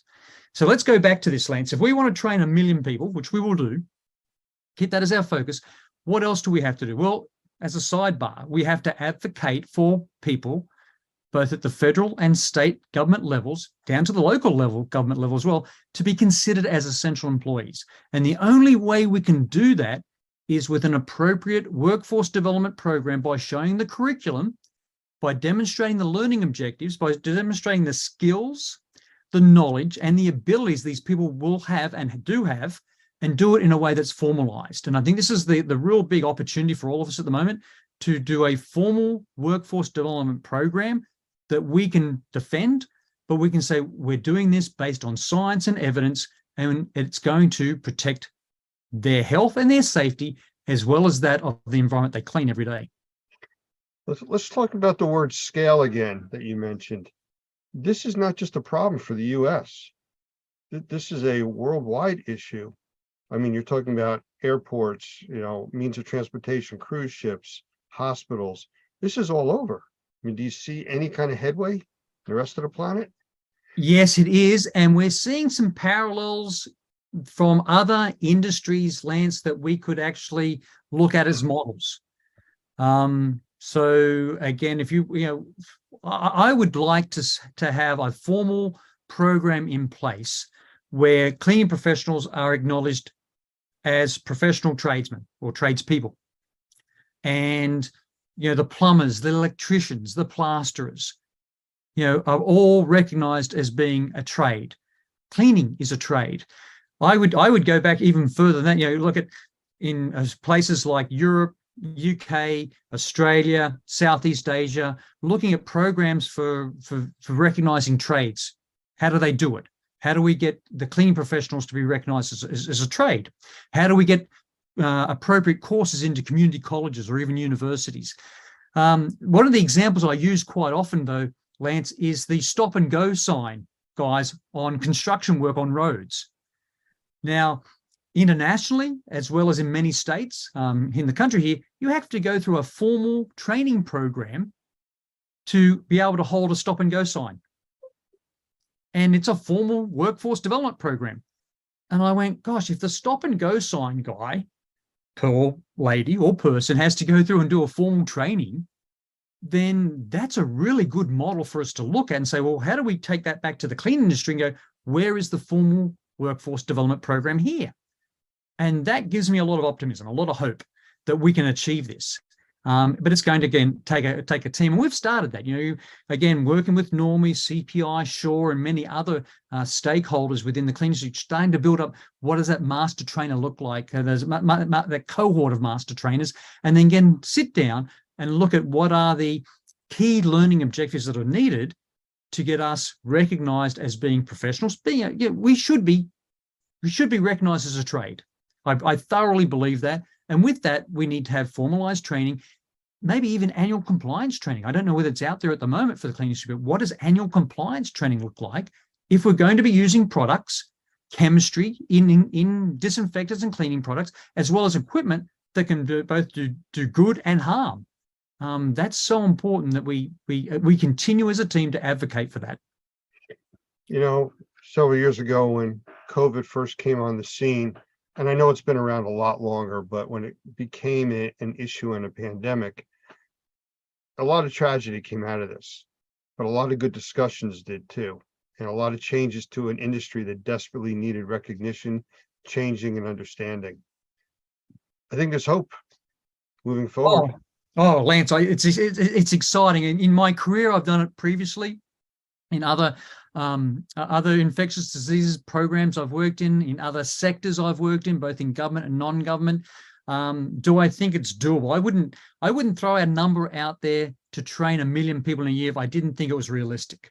And I really do think it's a realistic, doable, achievable goal that we all should have as an industry, and sit down as a team to work out what it needs to go to scale.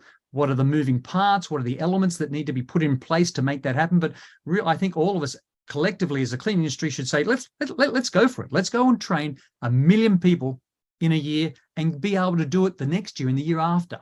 And then once we get that number, we might sit back and go, okay, how do we do better than that? You know, if we can only get you to become a little bit more passionate about this, you know, it might drive it a little faster. Well, Just kidding. it's interesting, Lance. As an epidemiologist, you know, working in infectious diseases, you know, both for government and for the private sector for many years, to think that I've now come over into the clean industry, which I didn't know a lot about a few years ago. I've learned a few things. I continue to learn things every day, but I see so much opportunity for this industry, and that's what excites me. I think, first of all, recognition. Everyone's got to be recognized for the hard work they do every day. Recognition for the science that goes into the development of our cleaning products, our disinfectants, the active ingredients, the science behind that, get that recognized. Recognition for the tools that we have available for all of us to clean. Again, cleaning for health and the tools that we use for that. So more importantly, it's about being a good advocate, being a steward at the moment for everyone in the cleaning industry to get that recognition I think they deserve. I don't, you know, I do what I do right now, Lance, because I don't think it's there. And I think that's something that I could be successful at helping at, but not just me on my own. It's going to take a team and working with people like Doug and yourself to get that to happen. Hey, Gavin, as always, it's a pleasure talking to you. It's extremely informative. It's fun. And I appreciate you spending the time here with us. No, I really appreciate it, and just appreciate what you and Normie are doing right now for the industry. It's fantastic, Lance. Thanks so much. Thank you very much. And we'll do this again. Be more than happy to.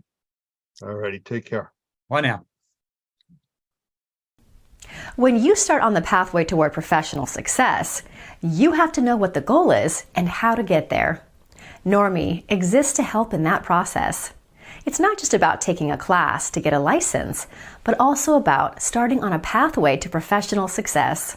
Whether you want to work for yourself or be the best qualified employee on the team, this path will take you there and help you succeed. Pick a track, click on the class, and get your journey started.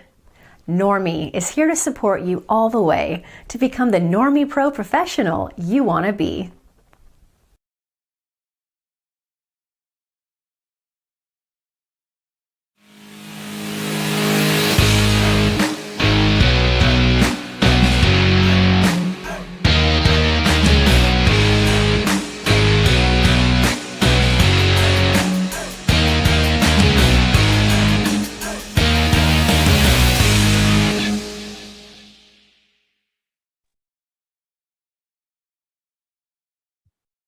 Hi, everyone. Lance here from Normie, and I am very happy today to be doing an interview with two people that I love talking with, especially when they're together during an interview.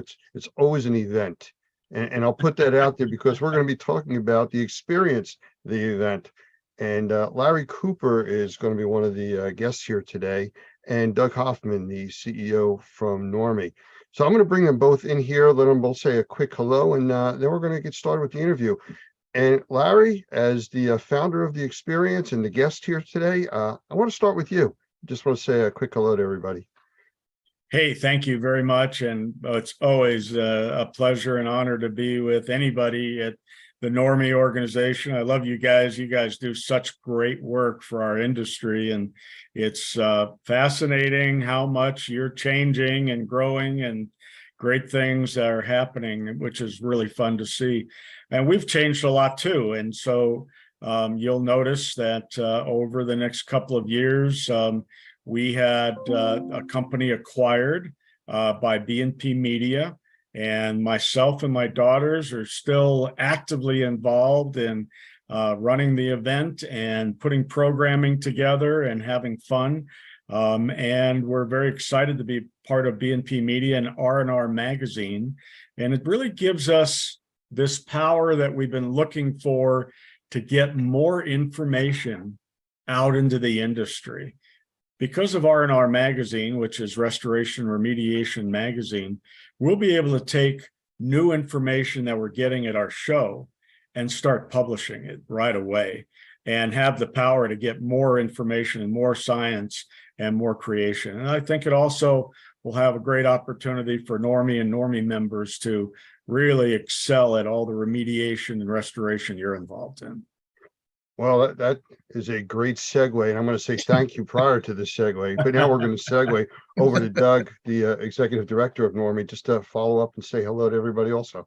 Yes, hello, glad to be here. And it's so funny because I was just sitting here listening to you, Larry, and I was thinking about how in 2004, when we started, we really had felt that there was a vacuum in some ways in the industry on training that really needed to be filled. And so we kind of moved into that slot and started doing training, of course, for the state of Louisiana initially. And now being the only training provider that's approved for all 5 states that have licensing, and Portland, Oregon now, and some other states that are looking at that. You've been a big part in putting us in a place where we could have an impact on the industry. And so I want to thank you for that up front. But I'm glad to be here today, too, to talk about what I think is going to be one of the most important events this year, and that's the experience in Fort Lauderdale coming up soon. All right, thank you, Doug. Well, I'll tell you what, let's get right into this. And I can tell you that I've attended, I've lost count, 8, 10 of the experience shows, possibly more over the last several years. And I always find it interesting and exciting the way that it just keeps growing and growing. So let's put it out there. Well, what's new for the experience this time around? Well, the best part is we're back at the beach. So, Amen. you know, I should have been a beach bum by profession. I'm really good at that. But we're actually going to be at the Fort Lauderdale Convention Center. We've been trying to get in there for a decade, and we're very pleased to have the opportunity that we've grown enough to be able to have that facility for our learning and opportunities. And then we're at the Hilton Marina right across the street, and just a beautiful, beautiful location. But that's really not what the experience is about. What's new at the experience is that we're continuing to grow our opportunities for education, and we're getting so good at it. We have specific tracks now that we follow, and the cleaning track, the restoration, remediation track, management and marketing. And then we have a general subject, which we bring in a lot of subject experts to help us out. And one of them, of course, is Normie. That will actually be doing a fascinating track for us the second day, all hands on. I'm thrilled about that opportunity. So, you know, what we're really doing is we're providing education, both classroom and hands-on. Our goal is that each attendee, if they're really interested and they're attending classes like they should, even though we're on the beach, will bring home 3 or 4 new tools and ideas they can implement into their business right away. And they have subject experts they've met at our show that they can go back and collaborate with and ask questions and just continue to thrive as an industry. You know, our goal all along has always been probably similar to yours: raise the bar as high as we possibly can so that consumers recognize the professionalism of our industry and the experts that are out there to help out. And the show has done that over the years, and we're thrilled. This is our 44th show, and wow, it's been a great journey to say the least. But we're really excited about some specific areas in this show. And there is a lot going on around restoration and remediation, and we'll talk more about that, but really pay attention to what's happening in the industry. And then the delivery of how you get jobs has changed also. And that always fascinates me and drives me crazy. So let's talk more about that too. Doug, you and I have had a lot of conversations about the experience and things that we plan to do there. Is there anything you can kind of like share just a little bit? We can get more into that later, but just kind of like the excitement. I think one of the things that we've said to our members, and I've told Larry this many times as well, we've told them if they go to one event a year, this is the event they need to go to. If they don't go to any other conference, they need to go to the experience, either the one in the spring or the one in the fall in Vegas. And the reason is because this is a real experience. I mean, he named it correctly. This is not one of those events where you just go in and wander around and wonder what you're going to do for the next 3 days. And eat stale food. This event is all about teaching people how to actually do the work. And yes, the food is good and the entertainment is good, and the exhibition hall is good. But I think Larry has really found the key, from my perspective, really found the key to making an event successful. And that's where you can focus on training and still have the advantage of being one-on-one with a vendor. And you've got time to do that here. It's really, I think your schedule has been phenomenal. And so I'm obviously very excited about doing this again. We've done it multiple times, but I'm very excited about doing it again because I think we're going to have some things that we're going to be able to introduce to the industry that's not been seen before. Some things that I think are going to change the way folks think. And if I can say this, just one thing, one of the ways that I think Larry has broadened the industry's view of the industry itself, besides just underscoring the importance of training, is one of the things that we've tried to bring to the table is this discussion about mold in the context of indoor air quality. And when you start talking about indoor air quality and you're talking about microbials in general, you couldn't talk about a more relevant subject than how the things that we do in supplementing, and I think in a lot of ways improving, as it were, the cleaning side of the industry, because that's what we're doing. We're actually creating cleaner and safer and healthier environments by cleaning up surfaces and the air of all types of microbials, not just mold. We're talking about bacteria and viruses and other things as well. Larry's got that vision. And that's one of the things that's been exciting with me working with him, is that we've been able together, I think, to really impact this industry and I was going to say push them toward the idea of thinking more about what they're actually doing for people's health. Well, I mean, before you go on, Lance, I got to Sure. tell you, I went over to get my hair cut, and the gal that's been cutting my hair for 20 years cuts out of her house. And I'm there, and she starts telling me about how they've had a drip under their sink. And I'm like, oh, she said, will you look at it? And I'm like, sure. I always have PPE in my car. I wasn't sure I needed it. So I walk in the house and I walk towards the kitchen. I can immediately start smelling mold. And I'm like, what's going on here? And she said, oh, my husband opened up the cabinet, opened up the wall. And I'm like, it's everywhere now, Oops. right? Yeah. So they exposed the whole house to mold unknowingly. And then, of course, she used the big solution. She sprayed it with bleach. Bleach.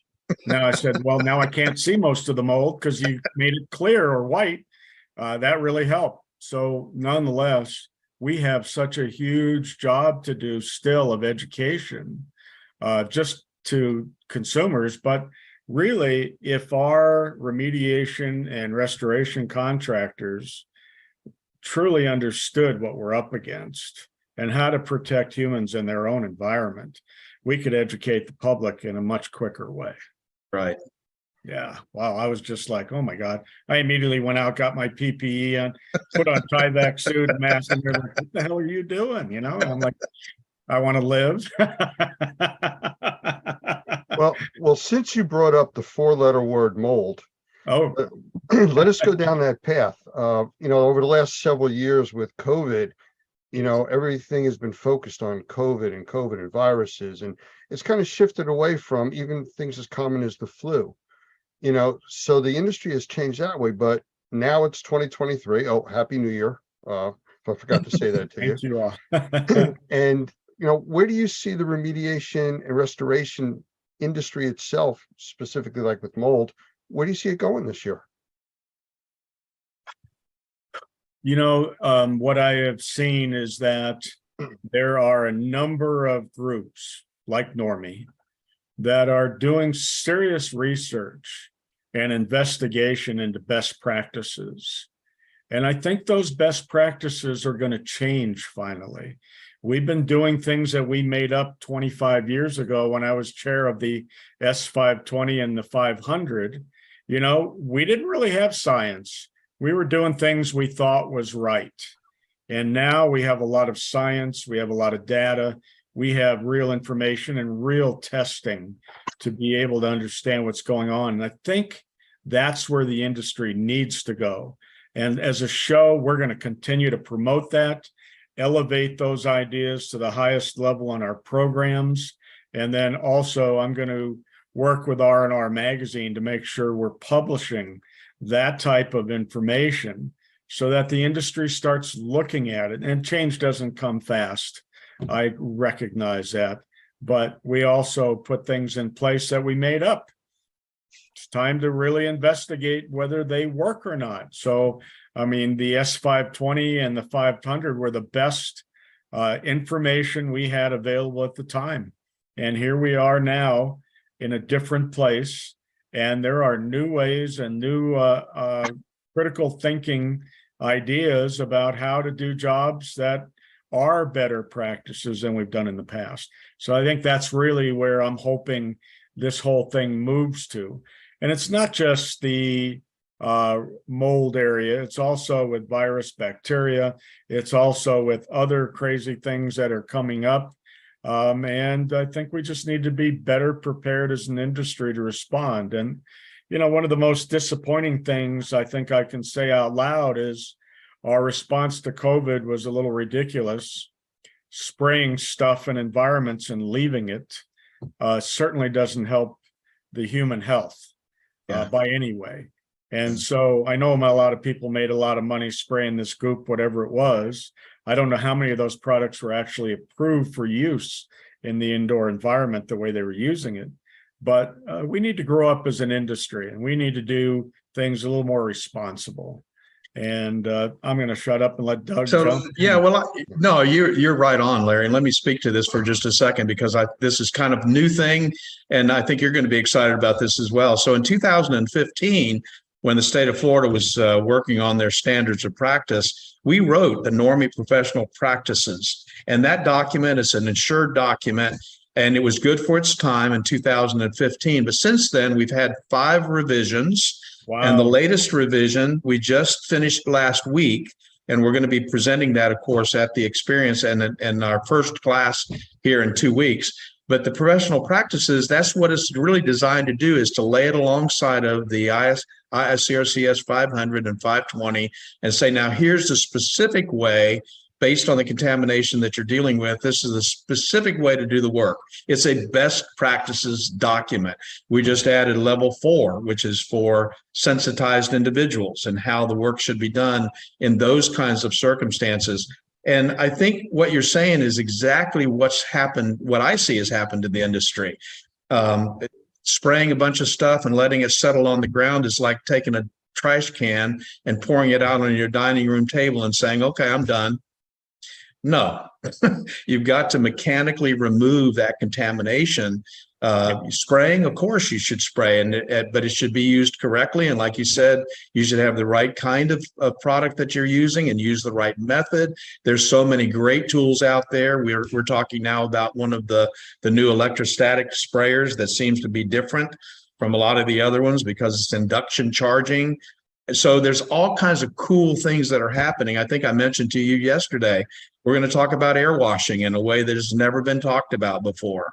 And I think in a way that's going to really improve the methods by which we are cleaning up these environments. And that's exciting. It's a really good time to be in the industry right now and to be a part of this kind of event, because you're seeing these new techniques and then you can take them out into the marketplace and help people live healthier lives. Are you saying I should leave my leaf blower home? No, you could come over to my house and remove all the leaves out of the backyard. That's what I'm saying. Start on the inside and then work out. Well, I'm going to go out on a limb here, and I have another question, because you guys are like hitting the buzzwords of the industry that I want to talk about.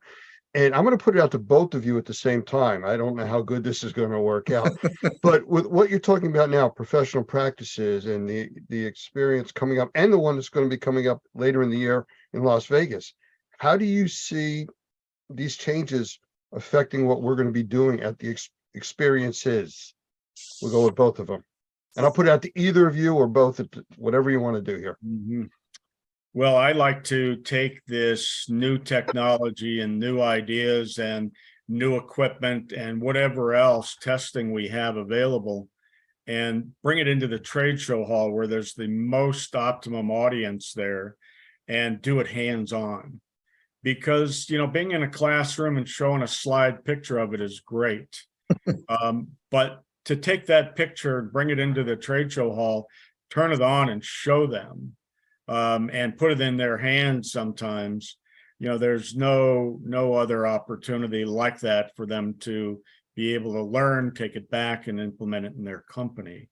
So from our standpoint, especially in Las Vegas, we're planning to build a big house again with other construction areas as well, so that we can do more of this live demo. And we're really looking forward to working with Normie in both locations. Well, and to supplement that suggestion, which is going to, he's done a great job of doing a flood house and demonstrating on all that's done in the exhibition hall. One of the things that Larry was gracious enough to do for us last year in Cincinnati, and then we repeated it in Vegas and going to do it now again in Lauderdale as we improve it, was he gave us a training room where one of the tracks, we would actually have them in the classroom and be able to show them how to do containment, how to set up negative air, how to use an AFD as an air scrubber, all of these different techniques, and how to install doors and what types of doors there are out there. The new reuse zip it. We actually installed a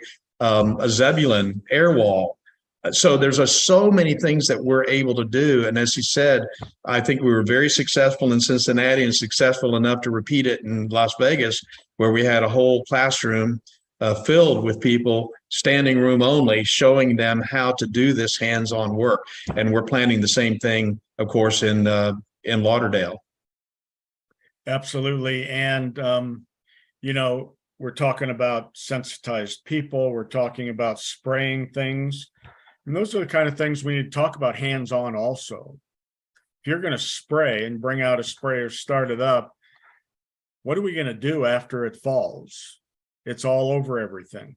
We need to learn how to clean properly, responsibly, to make sure that we're doing it. You know, and consumers a lot of times don't want to hear about how to do it right. They don't want to pay the extra cost. But we as experts and professionals in the industry need to advise them with the best information available, let them make a decision. And then you as a company need to make a decision if you want to do the job, not following the standard of care maybe that you've created yourself for your own company. So Larry, I don't want to offend anybody, and I know this is going to go on our national television channel, but I say it in class very openly, and I really believe this is true. When you're in business and you say you're starting a business, you've got to decide right up front, am I going to be a Walmart or am I going to be a Macy's? I'm going to be in the marketplace only looking for the best price I can get, or am I going to actually do it right? And it doesn't really matter so much about the cost. Obviously, you want to be reasonable about it. But the point is that doing it right has to take precedence over doing it cheap. And you've got to make those kinds of decisions. And so I think customers appreciate that, because now they're looking for somebody who is following the standards, following the guidelines, following the professional practices, and they know for sure that they're going to get a job done well. I think that's so important, and a lot of guys don't even think about that these days. When from a liability standpoint, protecting your own company, if you're not following the standard of care, there is no defense. That's right. That's all I'm going to say. Yeah, that's right. It's what we call shifting the liability. I think, again, in our classes, when I was a contractor in the construction industry, I would hire a subcontractor. I made sure he had a certificate of insurance for his workers' comp. And why did I do that? It's because I didn't want to pay the workers' comp if his employee got hurt. Right. And so the point is I shifted the liability from me to him. And that's exactly what the standard of care and the best practices, professional practices, that's exactly what it does. If you do it the way it's supposed to be done, you're shifting the liability away from you. You're no longer a cowboy. You're shifting the liability away from you to the person who's actually written the guideline. You know, there's a very simple statement that quantifies or qualifies, whichever way you want to place it into this, to make that true. And it's to do the right thing because it's the right thing to do. You know, not because it's the cheapest or I can charge the most for this. It's the right way to do it. Well, and there's one other variable that's really challenging for every contractor out there. If there's insurance coverage, what will the insurance coverage cover and not cover? And so now the insurance company is trying to shift the liability to your company by not doing it the right way. Yeah, that's Now right. you need to make a business decision. Am I going to take that on? Obviously, we want the work. At the same time, we don't want the risk. And if the job goes south, whose license is going to be bothered, yours or the insurance carrier? So you're exactly right. You got to be in charge of the job. Yeah, no question about it. Well, these are all amazing topics that we talk about at the show, and we need to go and delve deeper into it also. And, one of the things that we're going to do at the show is we're bringing in another relationship with RIA, and we've never worked with them before. We're excited about that. But again, what we're looking for is the expertise and level of collaboration through the whole industry. I mean, if Normie and RIA and IICRC and the experience are standing together on issues, that is a big one. There's no question about it. And now we're starting to work with NADCA also. Well, Larry, with that, I mean, without giving away secrets and some of the surprises that you always have for us. There's secrets? Wow. How is Norma going to be participating in the Fort Lauderdale show? The Las Vegas show is too far off to talk about. But what Sure. specifically do you vision, or are you able to talk about Normie and the show coming up? Well, I asked Doug to specifically take a track on the second day and do all hands on in the classroom. So, the experience name is not a mistake. It's on purpose. We want people to experience hands-on. That learning is so valuable. And Normie has done such a great job of transferring that information to our participants. So that's why we have standing room only in your room, because you're doing it right. And we Thank really you. appreciate that. And then Thank we've also asked if you would hold a class afterwards, and I'm not quite sure what class you're going to hold. So let's jump in here also. Yeah, I'll talk about that because I think it's interesting because the hands-on training is kind of going to lead toward that class. So one of the things that we've seen that's a little bit of a vacuum in the industry has been the remediator or the restoration contractor understanding how to evaluate the work that he's doing.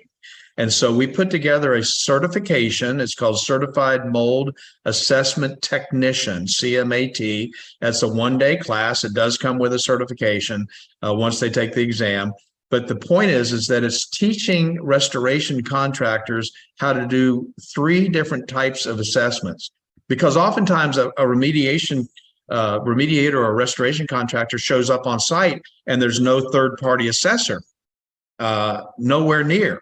And so what that restoration contractor needs to do, or remediator needs to do, is he needs to create a baseline, establish a baseline for the level of contamination that's there. So we're going to talk about how to do that and to assess that environment. Then once he starts the project, he really needs to make sure that he's making progress toward the end point, whatever his goal is, the PRV. He needs to do interim inspections and interim assessments. And that might be something as simple, Larry, you've done this. It might be something as simple as putting a particulate counter inside the containment to find out that you're actually making progress and lowering the particulate counts. It might involve a monitoring program of or manometer, some way of making sure that you're under containment and that you're under negative pressure. So that interim inspection process is so important. That's number two.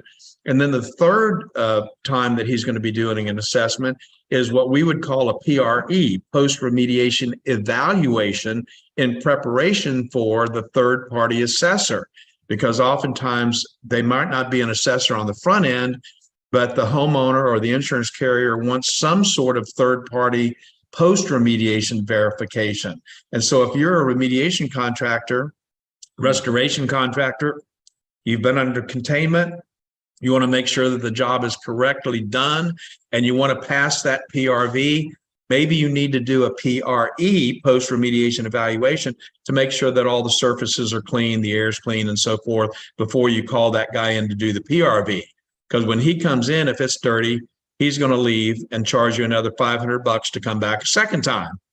So the point is that we believe that restoration contractors and remediators need to know how to do the baseline, the interim, the post-remediation evaluation, and that's what that certified mold assessment technician training is all about. And that's the training that we're going to be offering at the end of the experience. That certainly makes a lot of sense to me. And, you know, when we were writing the 520, we were up against that challenge of what if there is not an environmental expert in the area? How do you do the post testing or pre-testing? And we came up with something similar in language. So I'm glad that you're following up on that. It is good, though, to have an outside testing firm finish the job. Absolutely. Because it reduces, again, your risk. They're saying it's done. Thank you. Now we're, you know, saying this guy who's an expert saying we did a good job. That's critical to closing the file. Well, and having that, I mean, that's the whole reason the industry is built the way it is, with two professions, the assessor, the IEP, and the remediator, because they don't want that conflict of interest. Right. And so understanding how that assessor is going to do his job just makes the remediation project easier. And I think it's makes it easier to evaluate whether the job's been done correctly or not. So yeah, that's a fun class to teach. Yeah, it is. And I think it's critically important that you're doing that type of evaluation as you're doing your job every day. And you'll learn a lot also about, you know, having containment and having in and out good protocols and a variety of things. Because that's so critical to the success of the job. So I'm really excited to see that class coming. Yeah, it's going to be cool. Looking forward to it. Hey, can I just, I want to confirm the dates. I believe we're talking about May 8, 9, and 10 for the experience. Yes, that is and correct. The 11th, Doug, is that correct for the class? That's correct. The 11th will be the class, the CMAT class. Now, our Right. hotel also, we have hotel rooms 3 days before and 3 days after. And you're coming to Fort Lauderdale in May, you might as well stay and enjoy the beach. Right outside the hotel door, you're going to notice there's water taxis. They can take you to any beach you want to go to in the region, which is fabulous. And there's hundreds of restaurants. I walked to the restaurant area last time I was there, and I mean, I couldn't make up my mind which one I wanted to go to. There were so many of them. So they're all right across the street from the beach. And of course, there's so much to do in Florida. It's going to be a great opportunity just to go relax. Absolutely. So if I was asking you to mention to the people watching this that you think they'd enjoy themselves there, I mean, is that a fair statement? I mean, you're giving a little bit of what's going on. Is there any more detail you can give us about the hotel or the Sure. things that are going to happen? You bet. So we always do cocktail receptions back at the hotel. After one of the days, we're going to do a little bit of a pool party kind of thing, just getting together informally. We will have a big reception on the first night right there at the convention center. And so it's a great opportunity to network and meet hundreds and hundreds of other people in the cleaning and restoration or remediation industry. But, you know, we are all there also to relax, And, when you own a business or you're managing a business, it's really critical for you to get away and take a step back and look at what you're doing as a company and then see what's happening in the industry.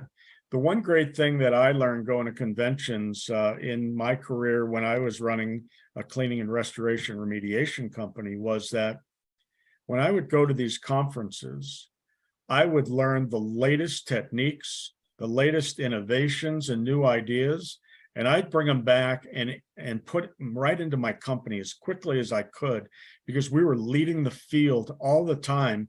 And all of our competitors were like, what the heck are they doing now?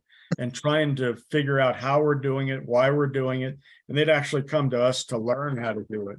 And that helped us lead the field in our area, which also allowed us to charge a little bit more. But that was my own goals and the way that I ran my business. Education to me is paramount in running a successful business. It was mandatory in our company to be certified and to attend classes.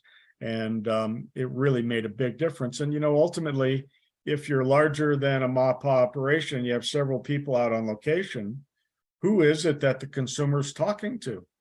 They're talking to one of your technicians who needs to be very educated about the standard of care in the industry and understand all of your own techniques so they can explain it clearly to your customer. I can tell you, we were doing a large commercial job in downtown Denver, big job, and I wasn't there. And the CEO of the company comes out, and we're restoring 100,000 plus square feet. And he starts asking difficult questions. And my lead technician stood there and answered all of his questions and was able to cite information from S500, 520, and what he learned in his classes about how we're doing our processes, how the drying is taking place, how we're always monitoring to make sure we're doing things correctly. I'm not there. They've got to be able to stand up on their 2 feet and answer the questions in the right way and feel comfortable enough to be able to do that. That's really critical. It is, Larry, and that's one of the things we are going to talk about in our class, and not only the CMAT class, but also from our booth, because we got a nice sized booth there in the exhibition hall as well. And that's our new firm membership. We've got a program now where companies can participate in being able to train their guys in a certified mold worker program, and they can train them absolutely free online. And those guys get trained in exactly the same way as a remediation contractor would get trained, just the modules that are appropriate for them, because there's some of the higher level business models and law models that they don't necessarily need. But the point is that this firm membership, which is what we have developed, I think is going to really change the industry for these guys, because now they've got an in-house training program that they can send their guys to anytime they want, 1 in the morning if they want to, and keep them educated. Because you're exactly right. The guy in the field, the technician that's talking to the client, better be talking the same language as the sales guy, and the same language as the person who answers the phone, and the same language as the person who's licensed. And I think that's a big step in the right direction. Absolutely. I agree with you 100%. I want to throw out something about the experience show. And I mean, what it means to me going to the experience, and I'm just going to give it out as very short little statements. And if you guys want to add on, please, or correct me on this. When I think of the experience, it's hands-on learning. And I got to look at my list. Networking, learning about new products, rock concerts, had to throw that one in there. Food, beaches, and fun. What'd I miss? No, the rock concerts are really critically important. Absolutely. I'll tell you, one of the things that I think is one of the most important things to me is the networking. I have made such great relationships, and thank you, Larry, for doing that. You've been the one that's been the catalyst in most cases. You'll say, hey, come here, I want you to meet somebody. or you'll bring somebody to us. Hey, you guys need to get together. You think the same way. And I'll tell you what, that networking for me, the opportunity to be among some of the industry leaders and to be able to sit down with them and have a cup of coffee and talk about what they're doing with their business. I don't know how in the world you could ever exchange that, because some of them live in New England, some of them live in California, some of them I would never see if we didn't get together at one of these events. So to me, that's one of the biggest advantages of this whole process. Well, and I'll tell you that we have left specific time this show so that we could have good networking time. And if you come to the show, you need to take advantage of the people that are there. You need to meet as many people as you can. Go out to dinner with a bunch of them. Go into the bar or pool or wherever they're hanging out and just meet people. I mean, one of the things that made us successful as a company is sometimes we would get jobs that were too big for us. And I could call my competitors locally or wherever they were and say, hey guys, I've got this job, will you come help me? And here they come. And we were able to process jobs much larger than our capability because of those relationships that we made while we were out at these type of shows. So I'm going to focus on another word, Lance: food. I wouldn't say I was exactly a foodie, but since I live in Louisiana, I've sort of kind of become one. And I mentioned earlier about these conferences that have stale food. I'll tell you, Larry does a great job of putting together an event, and the food is usually fantastic. And I know people aren't going to come to the event just for the food, but they won't have to leave because of it either.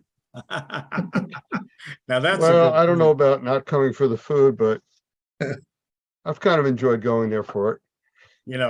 I'll tell you something funny. There is the last day of our show is the day that's the most challenging to keep people there.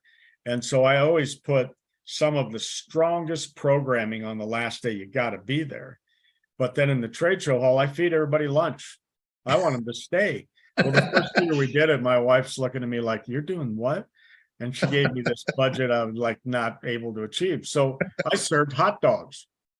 I got to tell you what, man, the guys were so freaking excited about it. But, all the condiments and stuff, these hot dogs were about this high, and I'm like, what are you guys eating?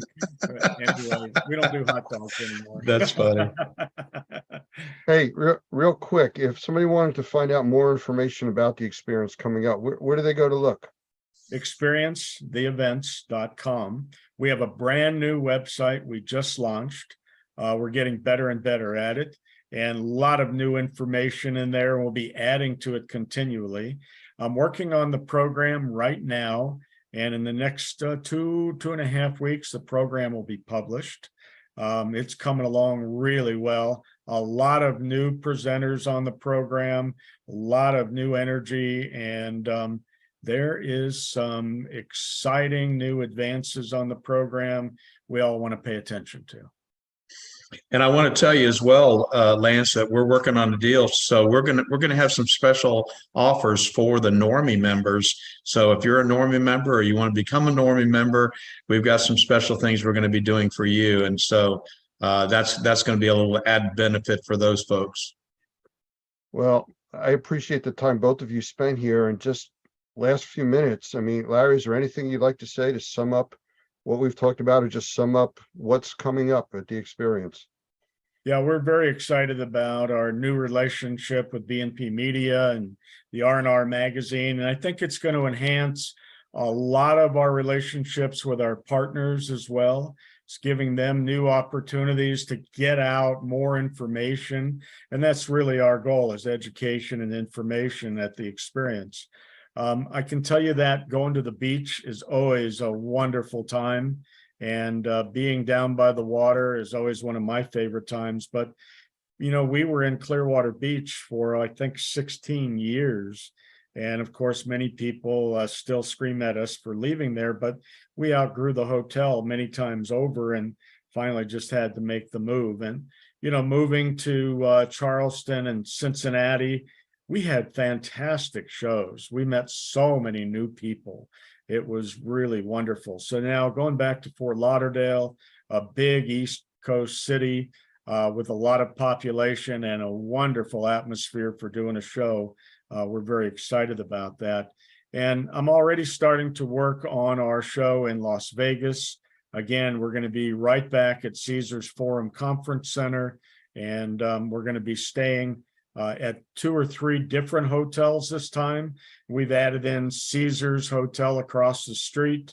So many people wanted to stay there. We listened, and we've added that to our room block. So there'll be a lot of great things going on there. But we're going to build a big house in the trade show hall. We're going to have a huge cleaning area, and we're truly excited about that. We have a very strong partnership with Shaw Industries, who's the largest floor covering manufacturer in the world.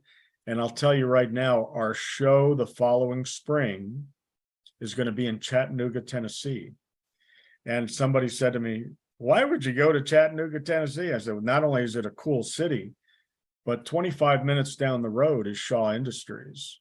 And we have an invitation from Shaw Industries to bring 250 people to Shaw for mill tours. That doesn't happen anymore. And we're thoroughly excited to be there. You know, the more I know about the products I'm working on, the easier it is for me to take care of them properly and understand what it is that I'm doing and how I should do it. And it's really a great opportunity. That's one of the things that I always treasured, was that time going down to wherever I had a chance to tour the mills and see exactly what the products were. So that's kind of what the future looks like. We're very excited about what's coming up, and we're very excited to continue to work with you guys there at Normie, and your members have to be thrilled with the ongoing work that you two continue to do and your whole team continues to do. Well, thank you, Larry. And just to confirm, there's 249 seats left to go there. Is that how that works? Yeah. Doug, anything in closing? Yes, my call to action is this. If you're in the industry, if you're an assessor, if you're a remediator, if you're a restoration contractor, if you're a cleaner, if you're a technician, if you're in this industry, go right now to experiencetheevents.com and register for this event. If you've got any questions at all, of course, we'll be glad to help you. You can call our toll-free number at 877-251-2296. So there'll be operators standing by, as it were, to answer any questions about what we're going to be doing there. And I know Larry's available to answer questions as well, but experiencetheevents.com, go register. You'll really, really be glad you did. Well, guys, I really appreciate you. I appreciate you guys spending the time here today. Larry, it's always a pleasure talking with you. Doug, thank you for helping out here. And I look forward to doing another one if we could before the Experience Show. We would So love as that. we get closer, maybe we'll do that. But You know, thank the you other both. thing we should talk about next time, Lance, is the way you get jobs nowadays changed so much compared to when I was in business. And we should talk about that and really put that on the table for people to understand all the different areas and options that are out there. I think that's a great idea, Larry. And thank you so much, by the way, for being here. It's always fun to talk to you. But I think there's a lot of things we can talk about to help our guys understand how to get that business that's out there, because you're exactly right. It's changing. It has, absolutely. Thank you all. I hope you have a great year. Can't wait to see you May 8th through 10th in Fort Lauderdale. Absolutely. Thank you. Thank you. Bye, guys.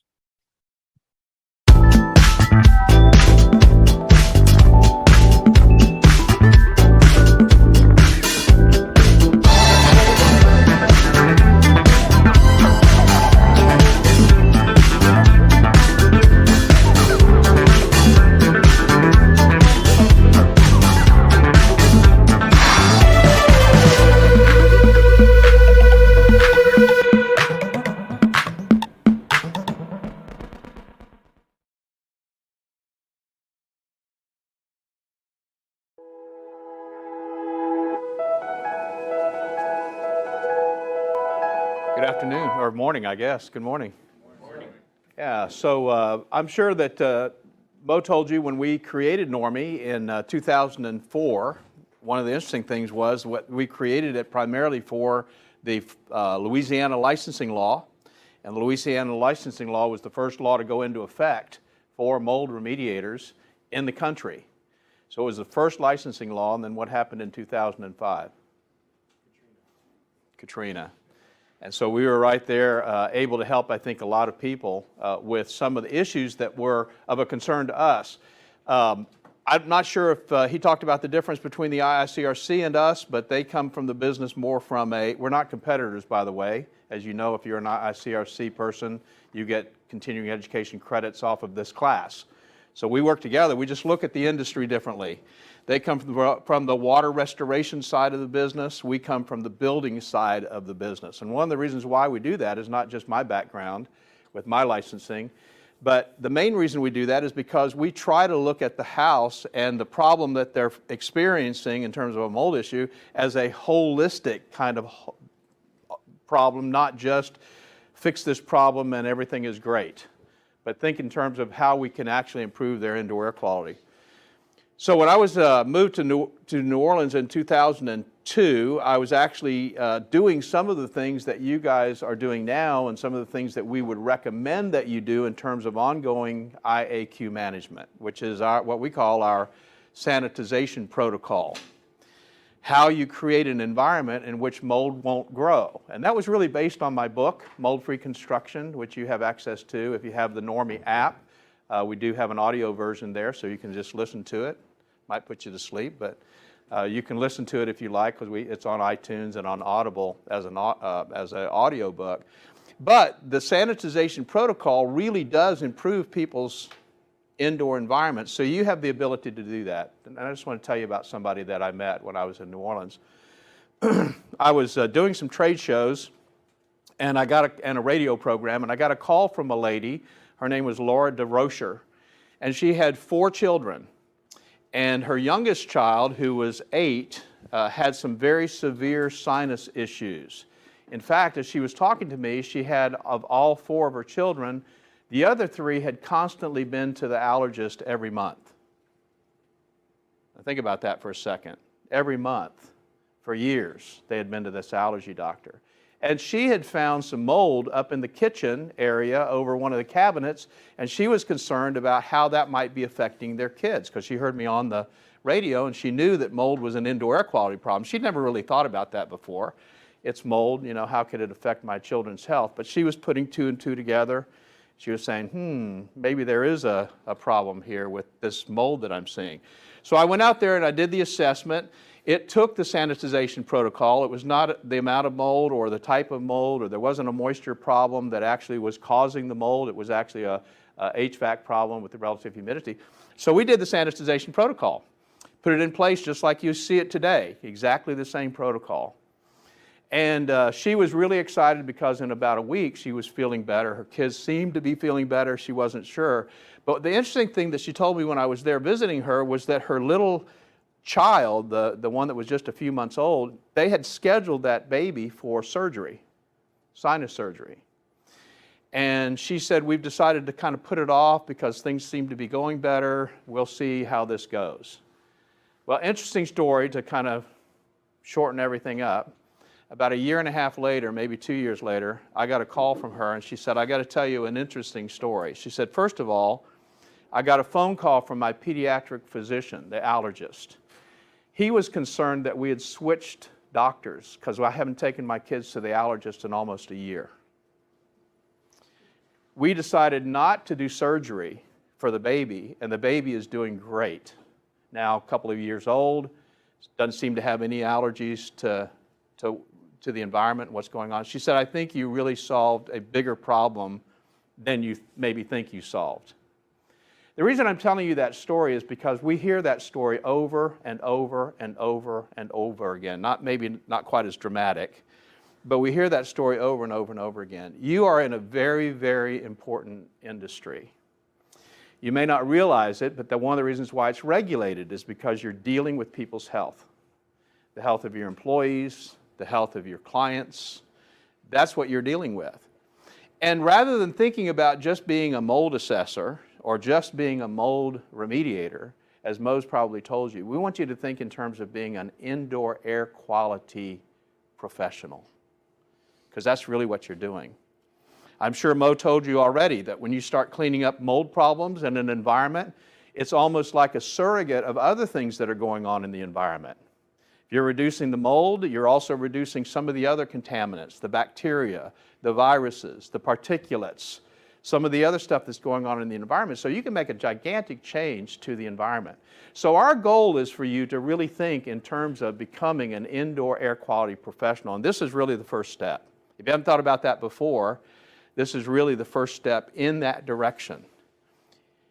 And I'll tell you the other thing it'll do for you. I've been in business a very long time. I used to tell people I was unemployed in the construction industry. Been in business a really long time.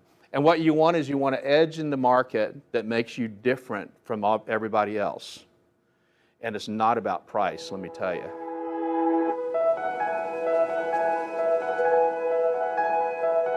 The Perfect Fit Filter by Best Living Systems, another innovative product by Best Living Systems that will change the way you breathe indoors. Older style filters use cardboard frames which become quickly filled up with mold and dead skin cells, causing them to flex inward and allow air to go right past the filter. With the Perfect Fit Filter, there is no blow-by. Because there is no cardboard for the mold to eat, this Perfect Fit Filter is designed with a sturdy internal frame and sized to fit virtually any size opening. It allows the edges of the filter media to enclose the frame of your return air grills, so every cubic inch of air is filtered. No reason to go searching for your specific size in your local big box store. The Perfect Fit Filter is shipped directly to you when you need them. In a home or office environment, this incredible 1-inch filter provides MERV 7 protection to serve as a 90-day filter. How can you leave this filter in for 90 days? Popular pleated filters provide tiny crevices where mold and bacteria get trapped. Because you are bringing to their nests dead skin cells and other organic materials,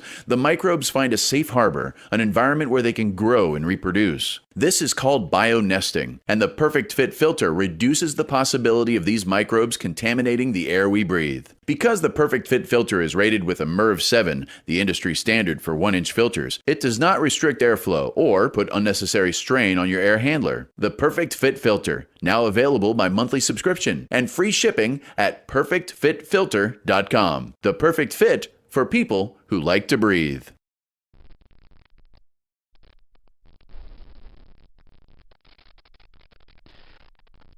August 2005.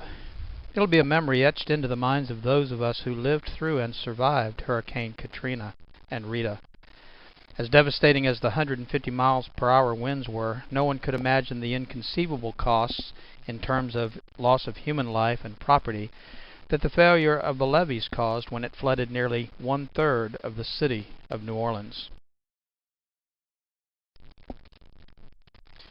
With over 275,000 homes lost on the Gulf Coast as a result of the hurricane, 10 times as many as any other natural disaster in U.S. history, the city of New Orleans continues to deal with the results of homes flooded to the rooftop, unparalleled mold infestation, and potential health issues for the residents who remained to salvage what they could. Information and misinformation has been mixed together, and vulnerable property owners have been faced with the daunting task of trying to sort out the truth. And so the lessons are clear. Prepare when you can for whatever flooding might occur, not only for the potential, but for the aftermath. And whether a natural disaster or the result of someone's mistake, anyone and everyone can suffer the devastating effects of flooding.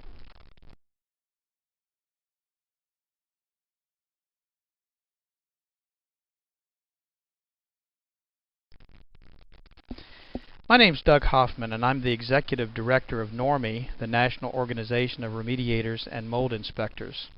The information you're about to hear is designed to provide steps, guidance, and assistance for reacting to flood conditions in your structure. In most situations, a common reaction to a water flood event is to simply react and plan afterwards. Tunnel vision or over-focusing on the emergency can, at times, distract or omit safety concerns, and poor planning can leave you to fend for yourself after the storm is over. Caution and common sense should always be employed before any action takes place, and I hope this presentation will help you focus on the real issues both before the potential flood and consider the solutions available to you in the aftermath. Without a plan, the results of a water flood event will be worse than you've imagined, so there are several things I'm going to ask you to consider during these first few minutes we have together.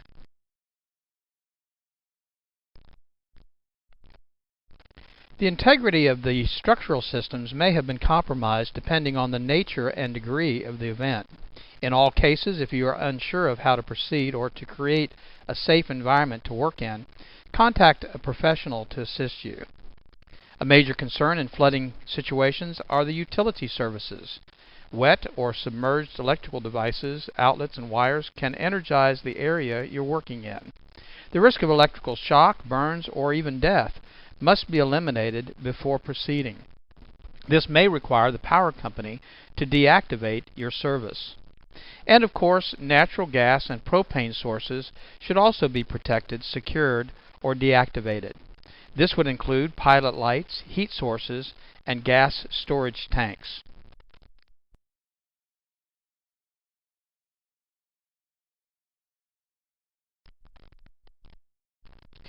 Depending on the severity of the water event, structural integrity should be considered in regards to the foundations.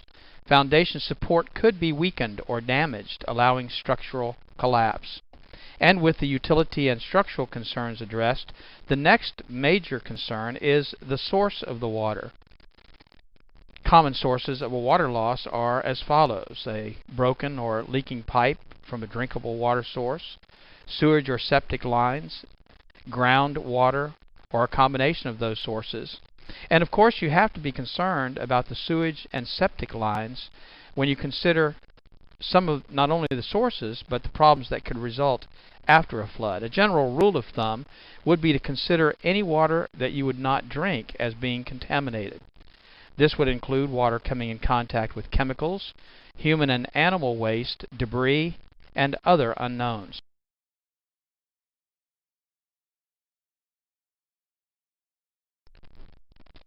Protecting yourself is one of the important first steps post some water event.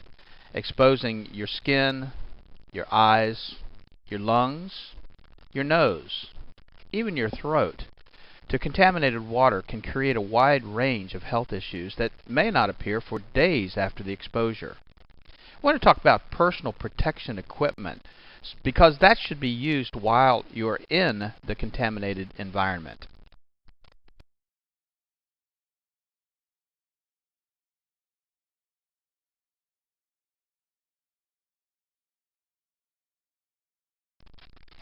Personal protection equipment can include a wide range of items, including boots, clothing, gloves, goggles, and even a mask. We recommend, under normal conditions, a N95 or dust mask that you can find pretty much anywhere. In some situations, the contamination levels are so high that you might even require a respirator. But each situation would require different types or combination of these types of protection. With safety and health concerns addressed, corrective action can then be taken.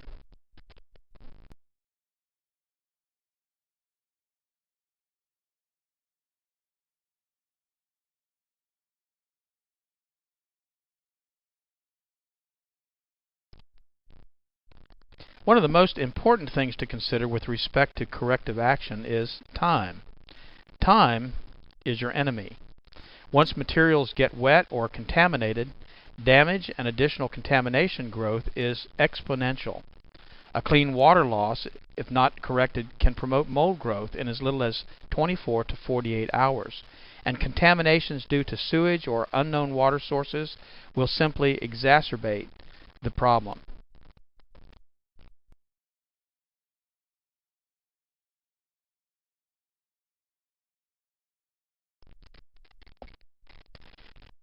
Drying materials and surfaces in the least amount of time should be of the utmost urgency, and oftentimes power is not available, and so having a generator available will be a great source of power for some of the tools that you'll need to dry out the areas that have been flooded. Unfortunately, this may require removal and discarding of flooring materials, wallboard, and furniture. Many material and items can be salvaged depending on the contamination source, the time of exposure, the cost, treatment available, and resources. But a flood affecting a widespread area could reduce the available resources for that area. Not only do you not have electrical service, but you may not have access to floor fans or heaters or dehumidifiers or even an ozone machine that might help eliminate some of the potential contamination that you'll be dealing with after a flood.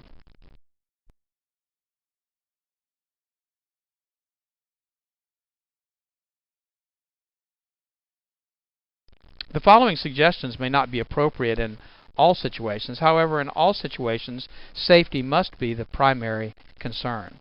Prior to or during a developing flood condition, remove any movable items, at least as many as you can, to higher ground and secure those locations if possible. Of course, the order in which those items should be removed is a personal decision, but things to consider are the cost of that item, the sentimental value, proximity to the flood, maybe the ability for it to be moved and the practicality of it. Removing items such as furniture and floor coverings prior to getting saturated will make the cleanup process, of course, much easier. Structural and decorative materials such as wallboard and carpeting are a major problem once they get wet. Most of these materials absorb moisture and can expand the damage beyond the water level. Wallboard and other materials such as pressboard or OSB-oriented strand board allow water to travel in an upward direction well above the water line. An example would be wallboard in as little as 1 inch of water can wick or draw moisture upward several feet. This also creates a problem inside the wall cavity which cannot be reached or cleaned. The rule of thumb is to remove the wallboard a foot to 1.5 feet above the highest identified wet area of the wall. This will allow access for drying and cleaning building materials in the wall cavities. Up to this point, we've described different conditions, causes, and precautions. In the next section, we want to describe pre-planning and corrective measures.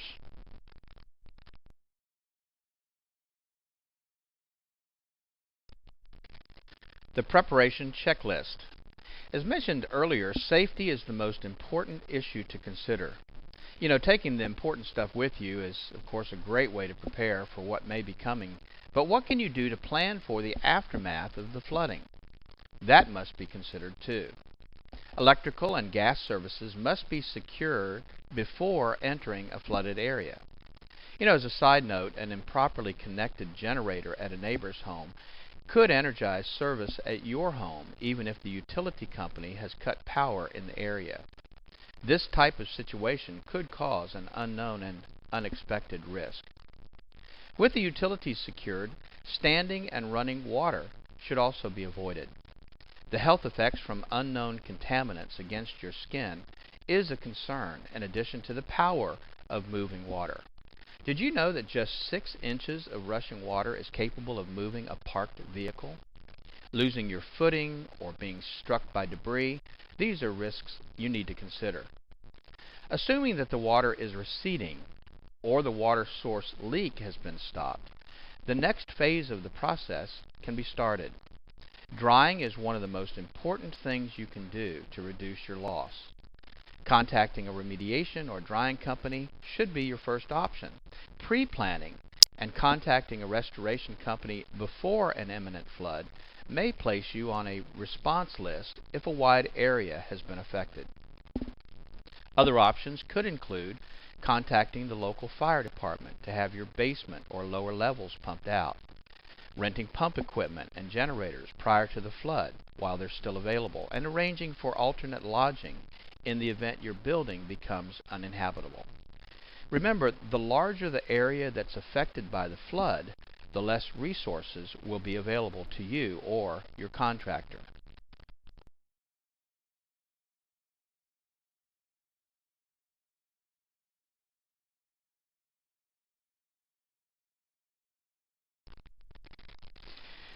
Here are a few internet resources for finding qualified contractors and some definitions we think you should know to protect yourself. NormiePro.com is a great resource for you to find certified mold assessors, inspectors, remediators, and other indoor air quality specialists, and you can find those certified contractors by your zip code.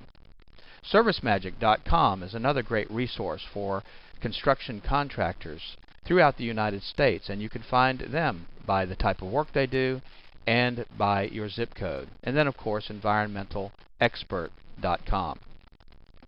To avoid being taken advantage of by a contractor during a flood emergency, understanding the following construction terms will be helpful. Licensed. In many parts of the country, having a license to do certain types of work is not necessarily a measure of that contractor's competency. Sometimes it simply means that they have government approval to work for a fee. Certified. Certification is often offered by certifying agencies, a specific organization that recognizes the skills, training, and the ability of the contractor who is certified. Being certified does not necessarily imply that the person certified is actually licensed to do the work. Insured. A contractor stating that they are insured is a pretty general term and could simply mean that they have auto insurance. Special types of insurance are required for specific types of work. For example, general liability insurance is not appropriate as coverage for mold remediation work. Qualified. A qualified contractor has been trained to perform certain types of work. However, they may not have the required insurances or licenses, or may not even be certified to do that work. The bottom line is that you need to understand the type of work that needs to be done, the capabilities of the contractor that you intend to hire, and then for your protection, have a written quote and description of the work to be performed. Make sure that the contractor that does the work is licensed by the municipality in which he's working, that he has the proper type of insurance, and request a certificate of insurance evidencing that specific type of insurance for the work he intends to do, and make sure that he's trained, either qualified or certified, to do the work for which you're hiring him. Keep in mind, using a contractor that's not appropriate for the work being performed may preclude you from any insurance claim, and you may give up your legal protection. If you cannot obtain a contractor, your only option may be to do the work yourself. With the decision to do the work on your own, we must stress that safety must be the main focus of your efforts to clean up after a flood.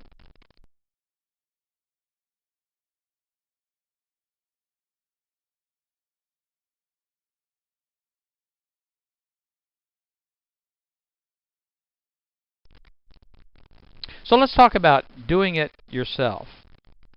While working in a safe environment, using the proper protective tools and equipment, water removal becomes the main priority. Pumps for pooling water and wet-dry vacs provide a good start to remove the majority of water. Rugs and carpeting and padding, if saturated or contaminated by an unknown water source, should be removed to allow drying of the subflooring. Sheetrock or wallboard materials and insulation that have been submerged should be removed 12 to 18 inches above the highest wet area. As a hint, removing 4 feet of wallboard is easier to replace with a 4 foot by 8 foot sheet of material. It's easier to do that than to try to cut and fit in smaller pieces. Once the bulk of wet materials have been removed, air movement and turning on your air conditioner if the power is available should be provided. And this would include running the HVAC, heat or forced air systems, using dehumidifiers and fans to increase air movement, and applying sanitizers like ozone machines to help prevent mold and bacteria growth. Sanitizers are extremely important when dealing with sewage and water from unknown sources. Heat drying systems can also be used by trained professionals to dry the environment. However, improper use could result in fire or permanent damage to materials by drying them too quickly. Remember that the drying process may take several days to more than a week, depending on the extent of the exposure. Secondary or collateral damage may start to occur in that time. Mold and other microbial growth may start to appear on surfaces exposed to moisture or elevated humidity levels. And if you have a situation where you start to have large areas of microbial growth, the drying process in most cases was not done adequately or fast enough. There is available at enviroscreening.com, for instance, do-it-yourself testing kits to find out if the mold that's been growing in your environment is the type of mold that might need to be removed or dealt with differently than common molds. In this case, it's recommended that you seek the assistance of a professional mold inspector, a qualified sampling technician, or a remediator. Health concerns become additionally critical as the environment conditions deteriorate.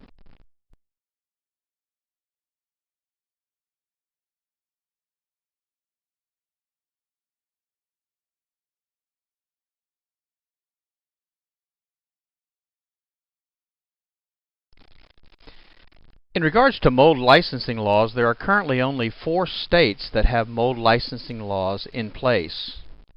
Texas and Louisiana, of course, have their mold licensing laws in place. Florida has their licensing law in place, but it doesn't go into effect until 2010. And then just this year, the state of Maryland put in place their mold licensing law. The important thing is that you check the qualification of the indoor air quality specialist or the mold inspector or the mold remediator or assessor in your state to make sure that they are licensed, certified, and insured before they begin any work.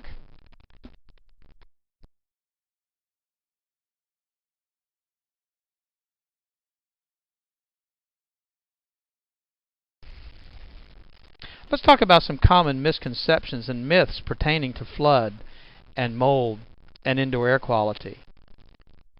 Oh, bleach kills mold. How many times have you heard that? Well, bleach is an effective sanitizer, but in many cases it will not sanitize or remove mold at its root. It will bleach out the color, of course, so that it goes clear, giving the appearance that the problem's been removed, but it cannot, in many cases, get down into the microflora and destroy the mold at its root. Oh, just get rid of the water. Everything will be fine. Well, that's not always enough to protect your property. Most of the affected materials do have the ability to retain moisture, and elevated moisture levels are the main cause of much of the residual damage from flooding. Well, lots of air fresheners, that'll help. Well, that's not true. In actuality, most air fresheners only attempt to mask the odors. The odors are an indication that moisture, contamination, or growth still exist. And the chemicals in those fresheners can also be a source of indoor air quality contamination. Well, your insurance company is going to take care of the problem. Don't worry about it. Well, of course, insurance companies are not always quick to respond because of the heavy workloads, the emergency claims that bog things down and delay payments. Many homeowner insurance policies have exclusions that limit or exempt the insurance company from paying a claim. An example would be a claim to an insurance company for water damage from, say, groundwater intrusion. In most cases, the claim could not be covered unless you had flood insurance and the area that you're in was declared a disaster area by some government agency. A similar situation may occur with mold damage, and the water damage in the home may be covered by the insurance company, but the mold damage as the result of the water would not be covered.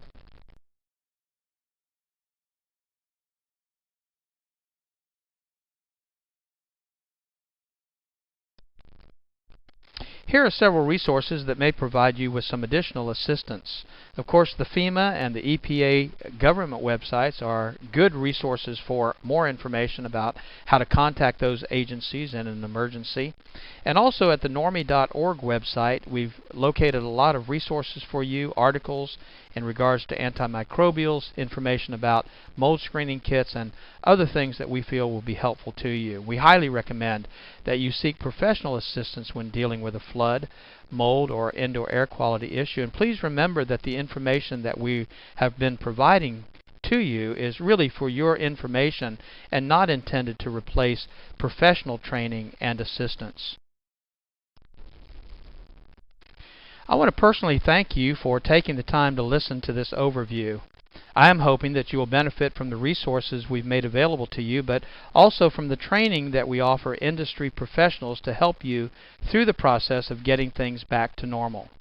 It's my hope that you will never be faced with the issues we've discussed, but if you are, you will now be better prepared. Thank you.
Hey there, my name's Doug Hoffman. I'm the Executive Director of NORMI, National Organization of Remediators and Mold Inspectors, and I'm so excited to be able to share with you information about our new certification, the Certified Remediator for Sensitized Individual. And this class is actually led by one of our new senior trainers, Michael Pinto, who's been in the sensitized individual field for many, many years. And I'm just going to turn it over to him and let him talk to you a little bit about why this class is so important for anybody that's in the industry. So, Michael, it's all yours. Thank you, Doug. I appreciate that very much. Just want everybody to know that the reality is that you're dealing with sensitized individuals, whether you know it or not. Anybody who's in the mold assessing and or remediation field, some of the people that you're coming across indicate that they've been made sick by mold, or they, as you do your occupant interviews to understand what's going on in the home, you may find out that they're talking about symptoms. Now, we are not doctors, but what we are professionals that are trying to help resolve some of these issues. So what this particular class does is three things very specifically. It helps turn you into a better remediator. There's absolutely no doubt about that. You can be a good remediator, you can be an average remediator, but this will help you be a better remediator, and that's just good across the board. The real issue, though, is that for sensitized individuals, it's a necessity. You can't miss the details. The second thing that the class does is expand upon some of the things that just get missed in a general sense in regards to following the IICRC S520, the mold standard. Most people know about conditions 1, 2, and 3, normal fungal ecology, and visible fungal growth as condition 3. What gets missed is that whole condition 2, deposition of airborne spores. And that brings us to the third thing as well, is how much money are you leaving on the table when you're doing a partial remediation and focusing on removing the source material, but you're not even investigating or offering to do some of the whole house cleaning or the cleaning that is necessary to take the condition 2 parts of the office or the home and bring that all back to a normal fungal ecology, rather than just the area that you contained to remove the mold in the basement, or the mold under the sink, or the mold in the bathroom. So all of these things come into play in the NC RSI course, but the biggest thing is it makes you a better remediator across the board. And I'm excited to be one of the instructors, not the only instructor, but one of the instructors, and just share some of these tips and tricks over the course of the 2-day class. So we hope to see you there, and you can check the NORMI schedule and the best training system schedule for when the next course is. Looking forward to seeing you either online or in person. Thank you, Michael, and I'll look forward to seeing you at the next class. Absolutely, Doug. Bless you.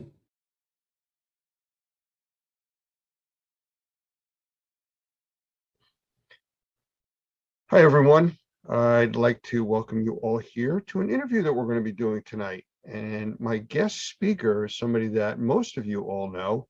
It's Mo Zulawaga. He's one of our senior trainers, a good friend of mine, and we have him here in the room. I will let him do a little bit of an intro of his own background because it's too diverse for me to try to explain. So Mo, a little bit about yourself before we get started. Well, first of all, thank you. Well, for those of you who don't know me, I've been in the restoration industry now for a good bit over 20 years. And before that, I was an engineer for General Electric, for that in the military. And keep going back, I guess, been all over the country and spent some time outside of the country as well, working in Central America, lived in the Caribbean. And as you can tell by my name, my parents are from South America, from Colombia. So I've had a chance to be kind of all over the place and work all over the place. And now I'm happy to be here in Florida and call myself a Florida boy. And I plan on staying here. And I don't think anybody can get me out. So, and happy to be here with Normie as well. So life has brought me here, and I'm in a happy place. Well, since you're so happy, let's talk about some serious stuff. Because we get a lot of questions during and after our CMA CMR class, which is one of the ones that where you specialize in teaching, and actually you do it in English and in Spanish, depending on the class that we're running. But I know that we're always getting these questions about technology and what does somebody need to start and what kind of equipment should I buy, and is there differences in moisture meters and air pumps and on and on and on. I think the moisture meter side of it is something that we get the most questions about for people in both the remediation and the assessor side because of the type of work that they do.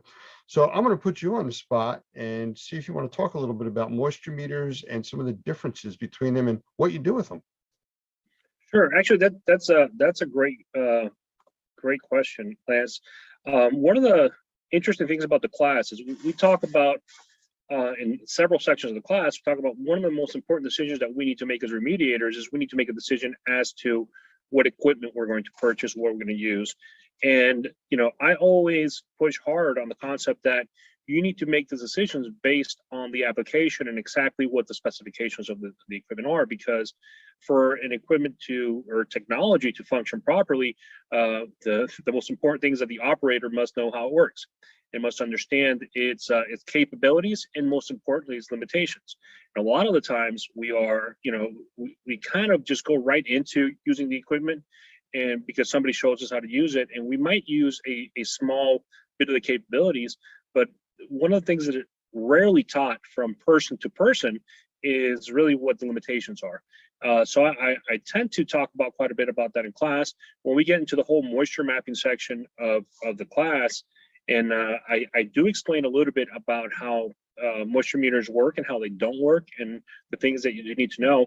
And that's one of the questions that I get repeatedly thrown at me time after time after class, where somebody will call me, listen, I know that you spoke about this in class, and it's a little complicated for me to just grasp in the 5 minutes that you were able to talk about it. Could you give me a little bit more? As a matter of fact, I've pulled I do have a file here that I can pull up with some pictures of moisture meters, and I'm going to open up here while I talk to you over the next minute, which has some pictures that I've done just to have this sort of conversation with some of the students. So as I pull this up, one of the things I am going to say is that when we go through the process of selecting equipment, it is incredibly important to know what exactly is it that we're trying to accomplish. What is the end goal of what we're going to do with that equipment? So in moisture meters, that is, we're going to measure moisture somehow, or at least that's the concept. And one of the things that the first question we need to ask is, where are we going to measure it? What kind of material are we going to measure? How accurate do we need to be? How thick is that material? Those are all things that we need to take into consideration, because not all meters are made the same. And with that, there was a discussion that I was involved with recently where somebody was talking about moisture meters, and they all have different scales. And that was confusing to say, well, it's this percentage. Well, that's a different way of grading on this device compared to another device. So I don't know if you're, prepared to talk about that, but if you get a chance as you go through them, you might want to toss some of that in. Absolutely, absolutely, will do. All right, so I have this little file open, it's a Word document that I have with the images. So what I'm going to do is I'm going to go ahead and share it if that's okay. Sure. So I can show some of these pictures and try to get the concepts across a little bit better. So let me go ahead and do that.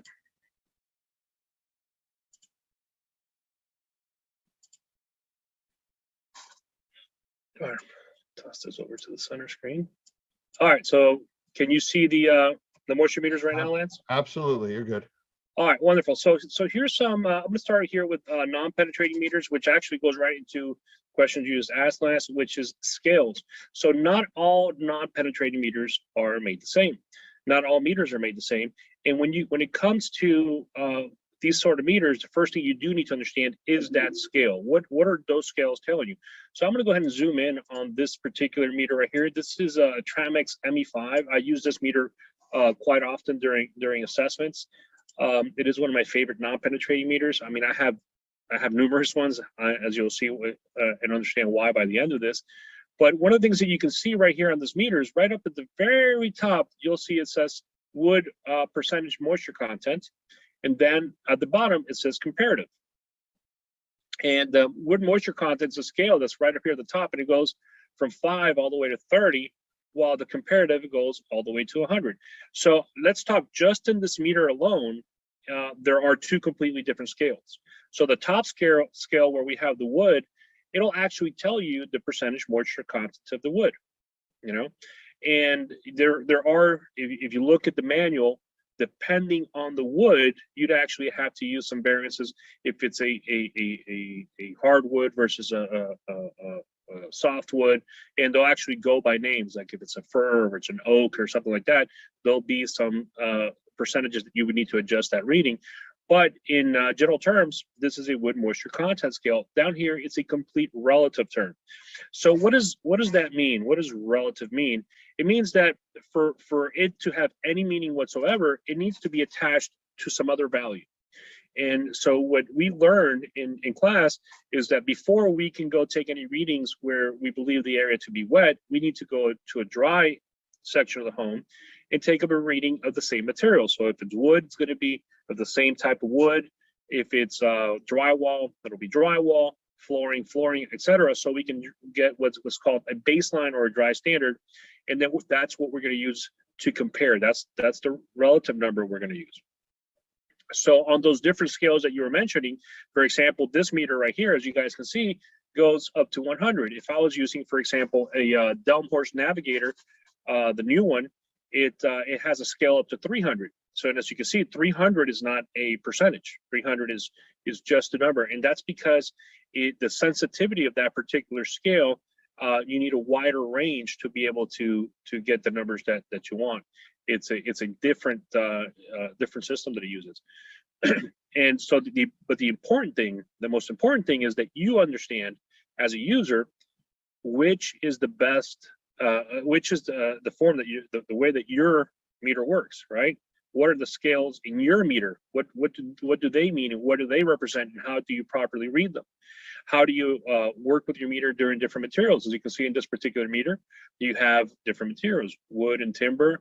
Do you have one that's a shallow depth? That's because sometimes you have layered materials and you want to just grab the top layer, or you want to stay away from a metallic background, because that's one of the things we'll be talking about, some limitations of these meters, and a metallic background might cause a limitation. Drywall, plaster, masonry. So this particular meter definitely has different scales. The important thing to understand is, except for the wood meter, those are all relative scales. Okay, those are all something you have to compare to. As you can see, this meter will tell you over here just how deep it goes, and you'll see in the wood that it does show percentage moisture content. And that's what I would say. This is a great example of saying we need to grab the most simple tools that we have, which are wonderful technology, because a lot of the times we don't see these simple tools as technology because they've been around for a while, and we need to understand those. One of the things that you just mentioned real quick was the manual. And so many people that I talk to don't even know there is a manual. Sometimes you have to go online to get it or download it. And that's one of the most important things you could have for these types of tools. You really need to understand it. I've gotten calls from numerous people that were either en route to a job or on a job site that have called me and said, how do I do this? How do I use this machine to do this? You got to know the stuff before you go out. I mean, use it in your own home, learn it, use the manual. Absolutely, absolutely. Habits that we now have in the industry or the people that have gotten used to understanding these concepts is the having these manuals right on your phone. Right, so we have them on cloud storage. So anytime, and I actually reference manuals all the time when I'm in the field, and there's a particular function of the meter that I might not have used in a long time, and I might know, but I might want to refresh her just to make sure that I don't miss anything, because as you'll see, there are definitely different types of meters, but having those manuals available to you at a moment's notice is incredibly important, and it's a good practice that everybody should actually take on in their business and their daily use. So I want to show you. So this is meter number one. Let me show you something else. So here's some of the things that I discuss with students when they call me with these questions. And one is that comparative range, as you mentioned. And that comparative range can change from meter to meters. So we need to understand it. Understanding how far those ranges go, right? So as you can see, the wood moisture content go up to 40%, and this particular meter up here went up to 30. You need to understand those because questions can come up.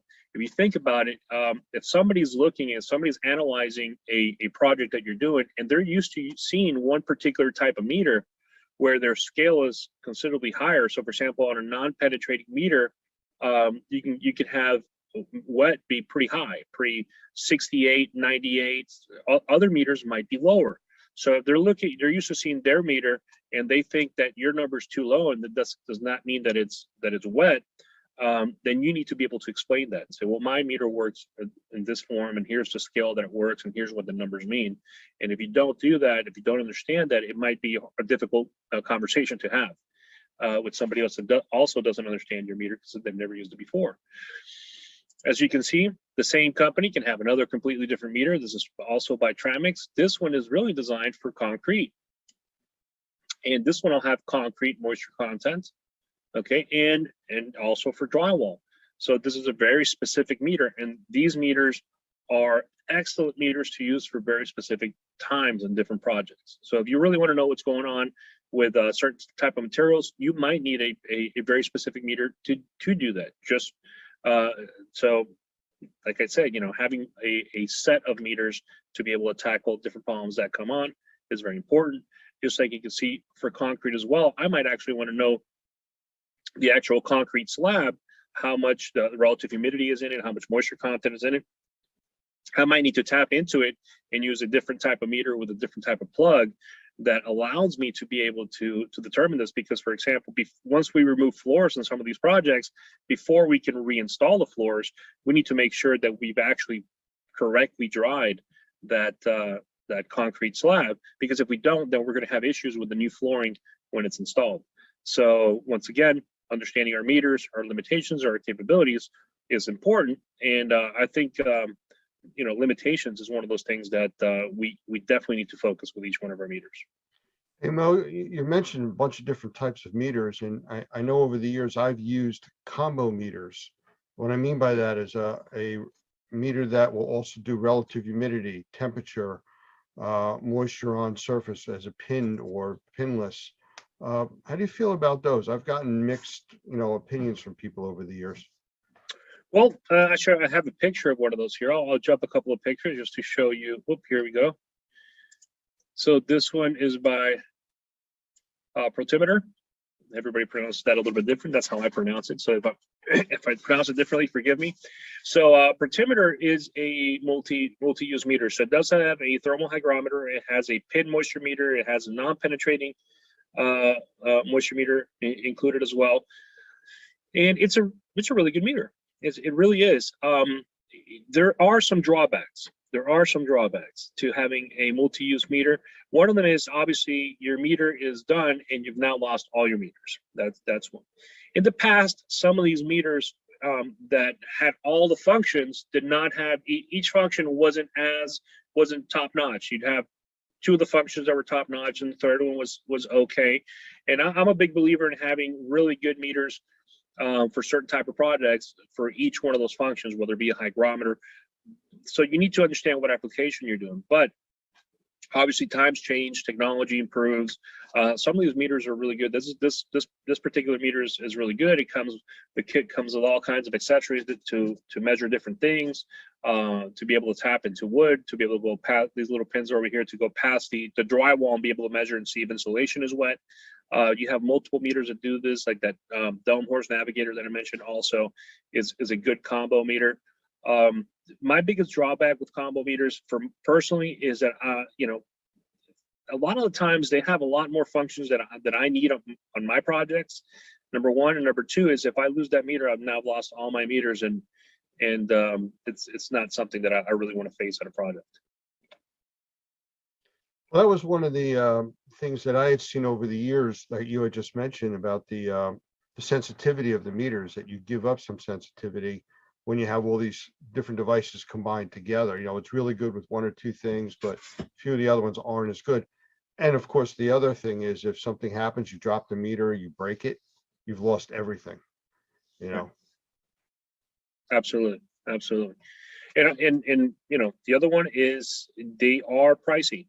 They are pricey to have a combo meter.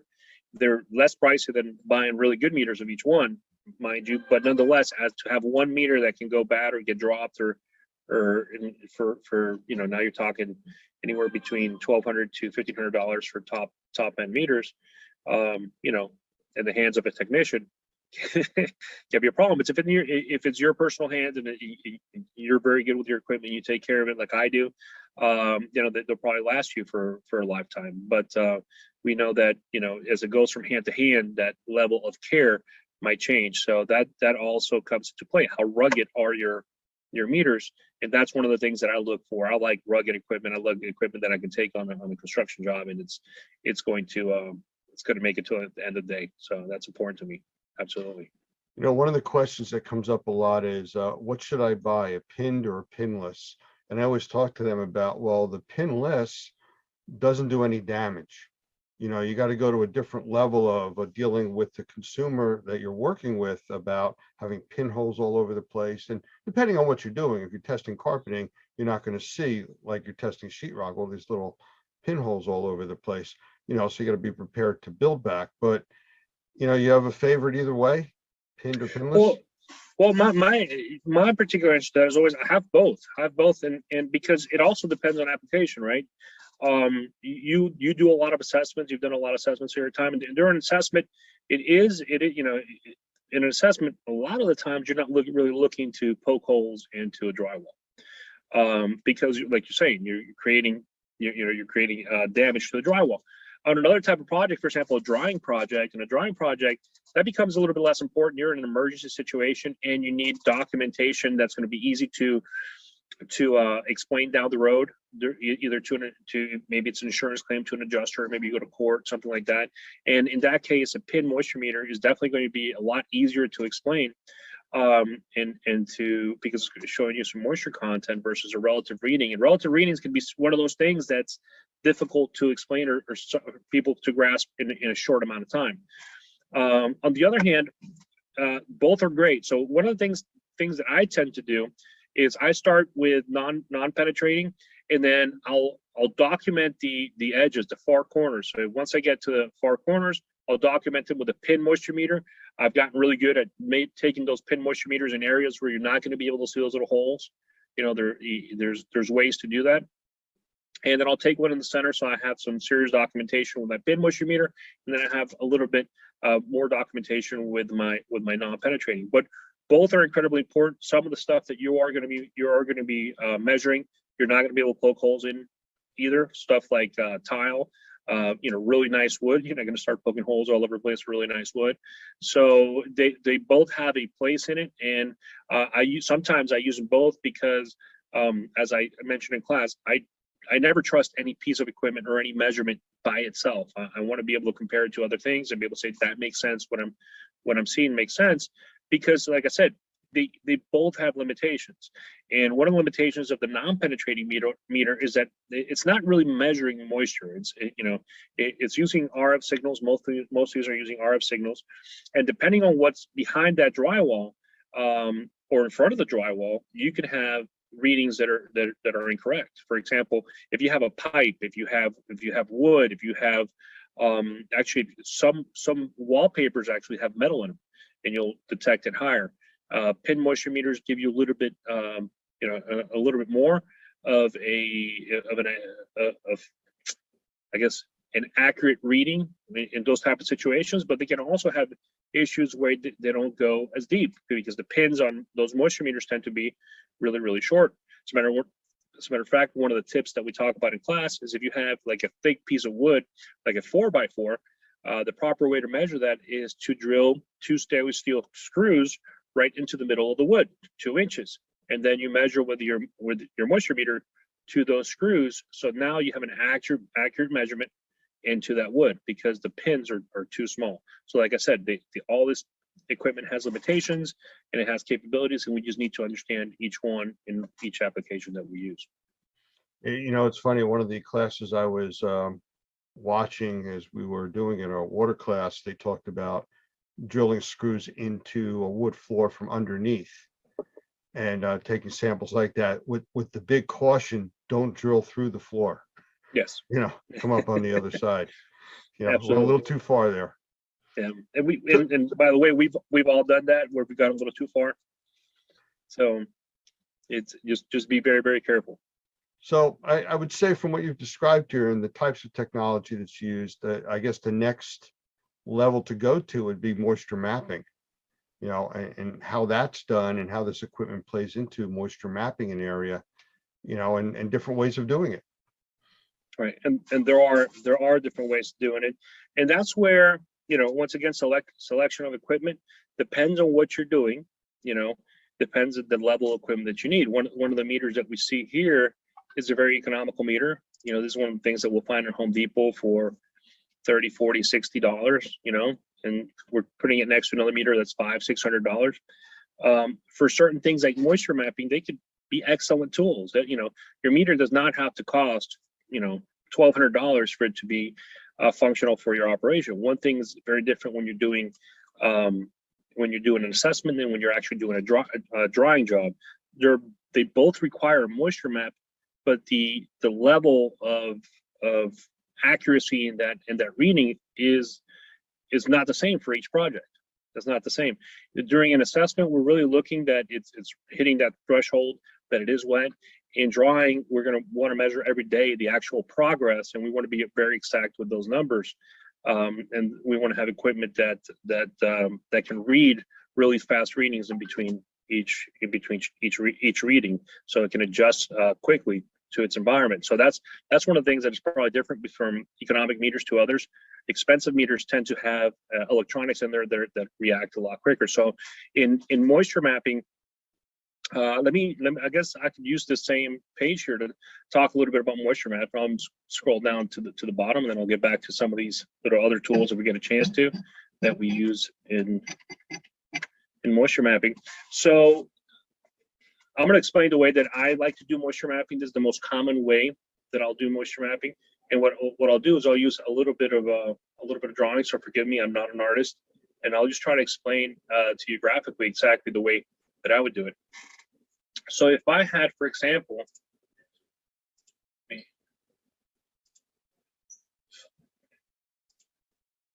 this.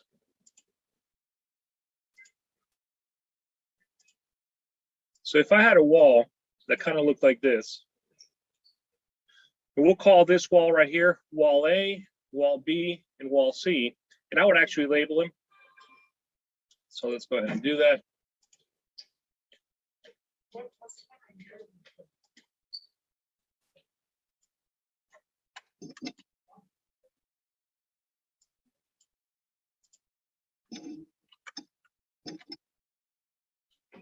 I'll do this really quick so it won't take too much time. I'll do a top bottom view, so you can actually see it from the top, and you can see the 3 walls. And then for each one of these walls, what I will end up doing is I'll draw a separate wall. So this would be wall A.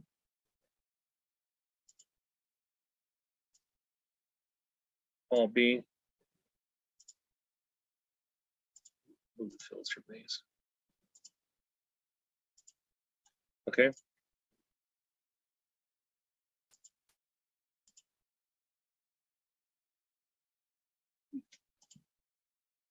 Let's make it look like this.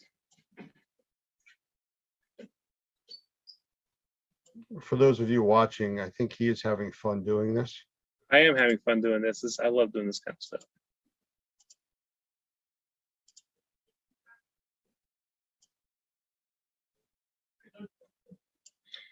So this would be the areas that, for example, we would in wall A, I'm a wall B, and if this continued all the way to wall C, I would do it, but I'm just doing it for so we don't spend too much time drawing here.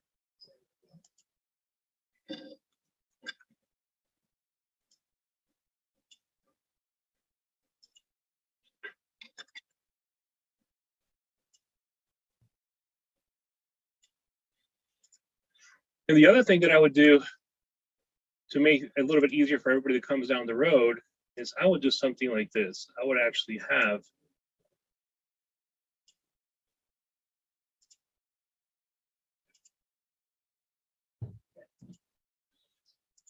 a piece of blue tape across that wall. And about every 16 inches, I would put a vertical line. And so that would be the first section would be A1, A2, A3 across that blue tape on that wall.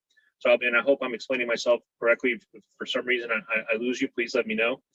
And below each one of those sections, every 16 to 20 inches, I would take a moisture measurement as to exactly moisture content on that wall or the reading, depending what type of meter I'm using, and the height that it went to. And I would document it around that blue tape.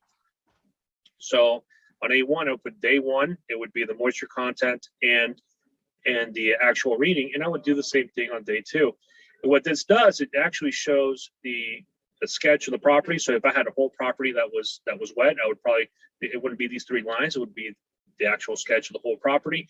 And for each wall would have a front facing picture, which shows me exactly how it was wet as I found it and as I measured it.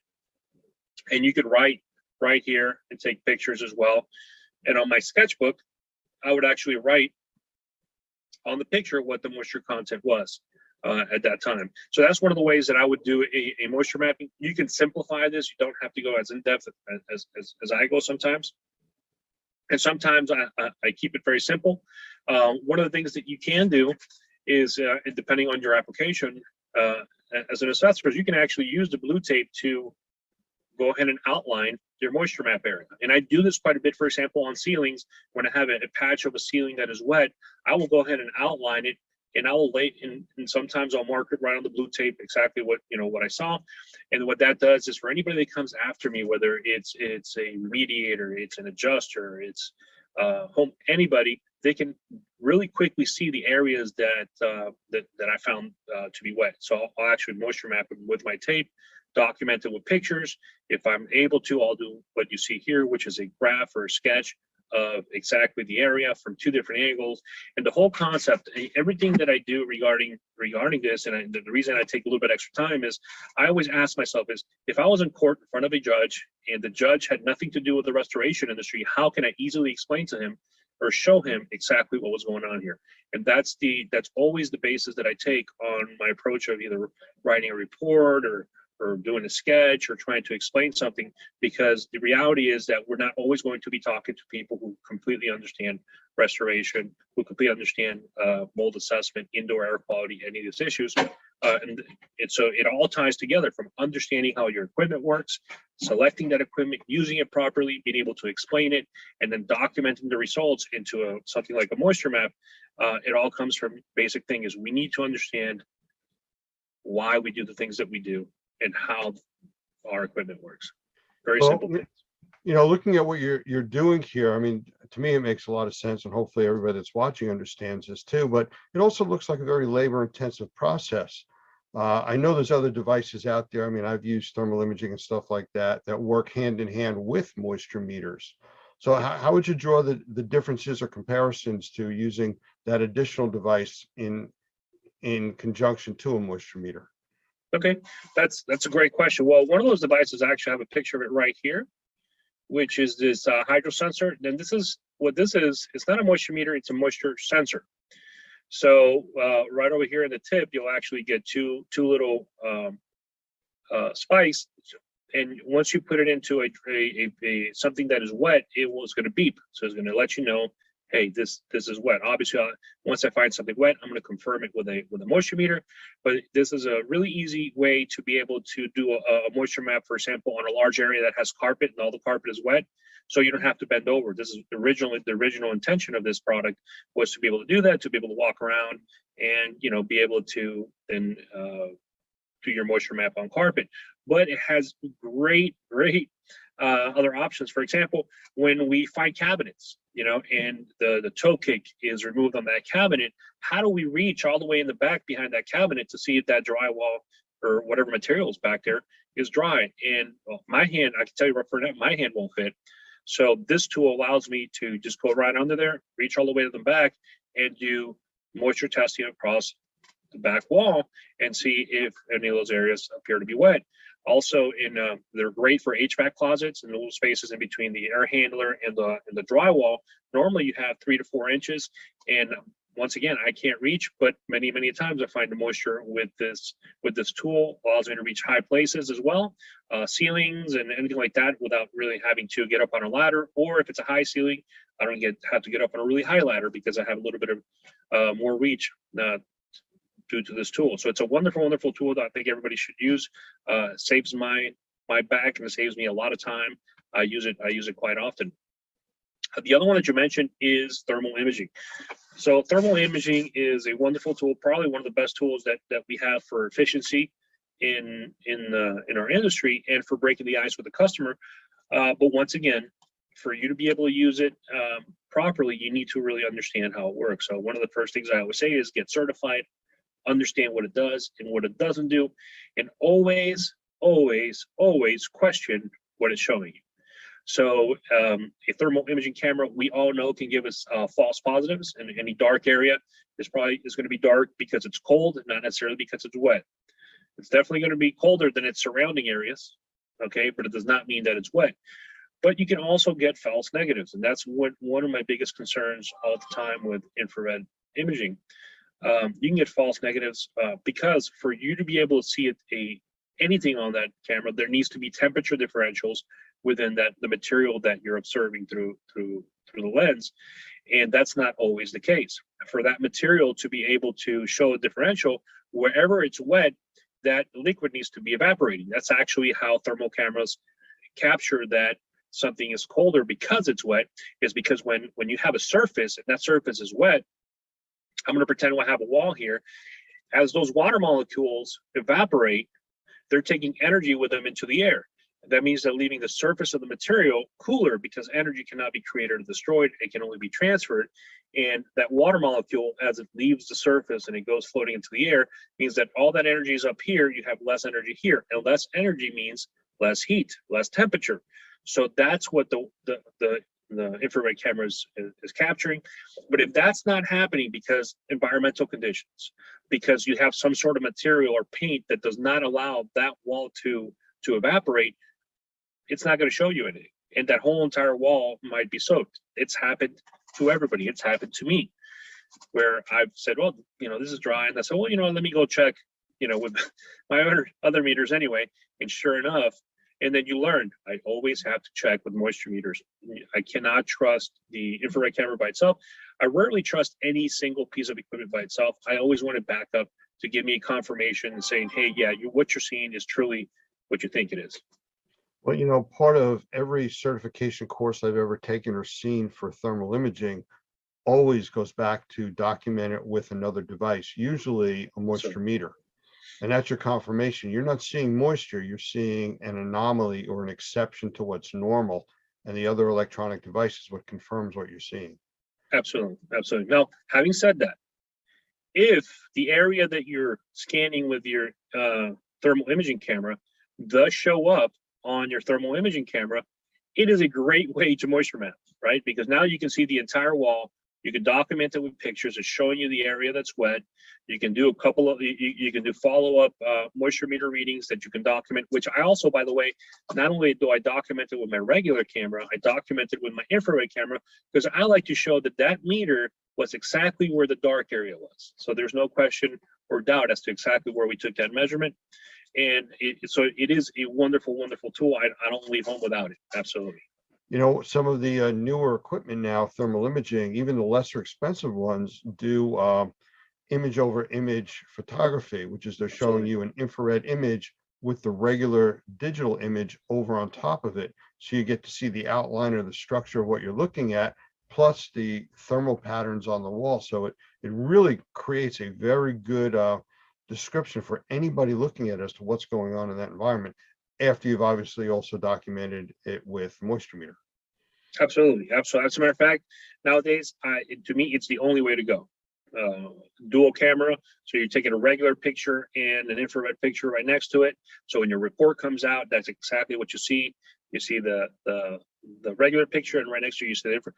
It makes it a lot easier, once again, to explain to somebody that doesn't know anything about infrared cameras. So I'd rather spend a little bit extra on better resolution and be able to have that dual camera.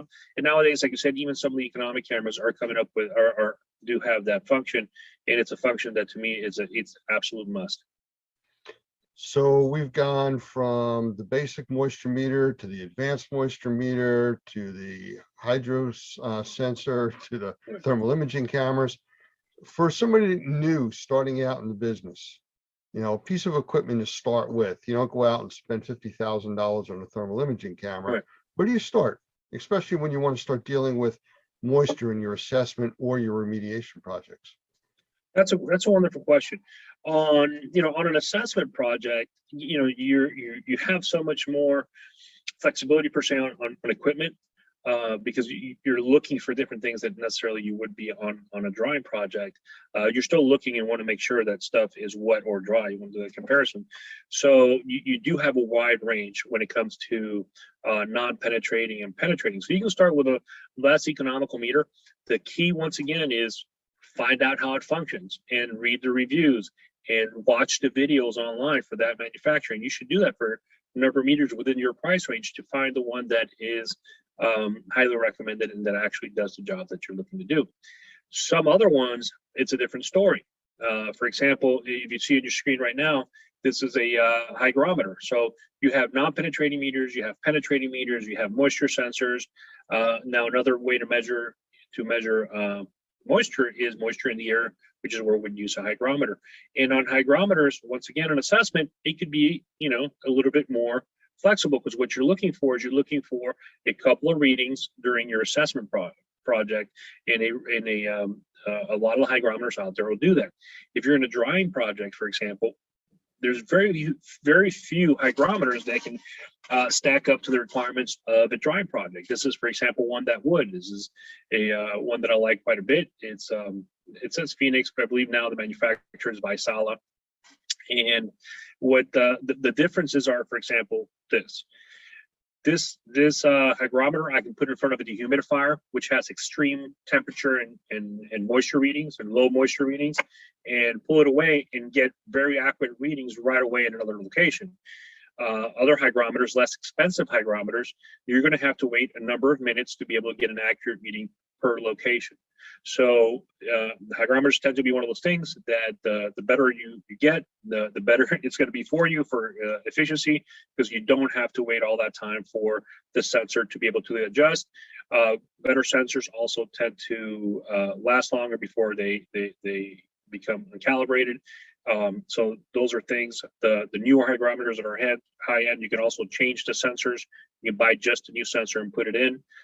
So depending on the piece of equipment that we're talking about is dependent more on my guidance. So as to penetrating and non-penetrating meters for assessment and an infrared camera, I might say, listen, here's some baseline products that I think were great. I highly recommend. For example, Fuller makes a I think it's the MR40, which is a penetrating moisture meter. It's a pen. It looks like a pen. It has a little flashlight on the other side. And I think it's $60, $70, $80. It's really inexpensive. And I think it's a wonderful moisture meter for assessments. Wonderful moisture meter, especially because it is so light that I can stick it pretty much anywhere on a wall, on a ceiling, and it will stick and keep my reading, which means that I can document the picture with pictures a lot easier. I don't have to have my hand up, especially if I'm on a ladder or anything like that. It becomes dangerous.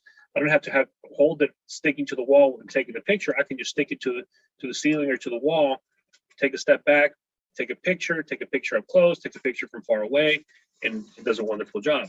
With a hygrometer, I would say definitely do your homework, get a little higher end, make your life a lot easier. And on a thermal imaging camera, one of the economic ones now is the C4 or C5 from FLIR. Those do a wonderful job. They do have their limitations. One of the things that I don't like about it is that the battery is not external, it's an internal battery. So once that battery starts degrading, basically your infrared camera starts degrading, because keeping it charged does become a headache. You have to have it connected all the time, but that happens over time. That doesn't happen immediately. The higher end cameras, like for example, the E series, the E6, E8, I really like those cameras. They have, batteries you can swap in and out, so it's a lot easier to always have a piece of equipment that's functioning. You can have multiple batteries. They do have the drawback of a higher cost. You're probably looking $2,000-$3,000 for those cameras versus $500-$600 for a C5 at this time. Very cool. Well, we have a few minutes left. I don't even know where to start to say. Would you want to sum up what we've talked about, other than come take the CMA CMR class, or one of the advanced classes? But how would you sum up tonight, at least for the folks watching? Actually, I have a pretty easy way to sum this up, okay? Which is what we talk exactly in our classes. Is when you make a decision to move forward into an application, to say assessment or drying, if that's what you do, know what your application is, know what you need, and then go study the equipment that's out there and choose your equipment based on that need, not on pricing. Okay, not on Bobby told me this is a really good piece of equipment. They have it on sale at John Don or Answer or wherever it is. Just do your homework. Do your homework. Read the manuals. Understand what it is that you're doing. Understand how your equipment works, and most importantly, understand why you're doing it. What's the purpose of you using each piece of equipment, so then you can properly document that purpose and properly express that purpose through your documentation to somebody that has absolutely no clue what it is that our industry is about. That is if you take the whole entire idea, that is the basic idea of what we do. Take really complicated things and make it less complicated, make them simple, so somebody that doesn't know what we're talking about can learn it in a quick and efficient manner. And the way to do that is you need to understand every step of the way, and most importantly, understand how to properly use your equipment. Well, thank you, Mo. Actually, I'll ask you to stop sharing your screen for a moment so people can see who you really are. Absolutely. Go ahead and do that. All right, there he is. Well, I want to thank you for your time. I think we're going to have to do this again and maybe pick another type of equipment, maybe air pumps or Matterport or some other equipment that I know that you use and you're familiar with, and do some more segments on this. Absolutely. Sounds good. So thank you for your time, and we look forward to possibly another segment in the near future. Hey, thank you for having me. Have a wonderful night. You too.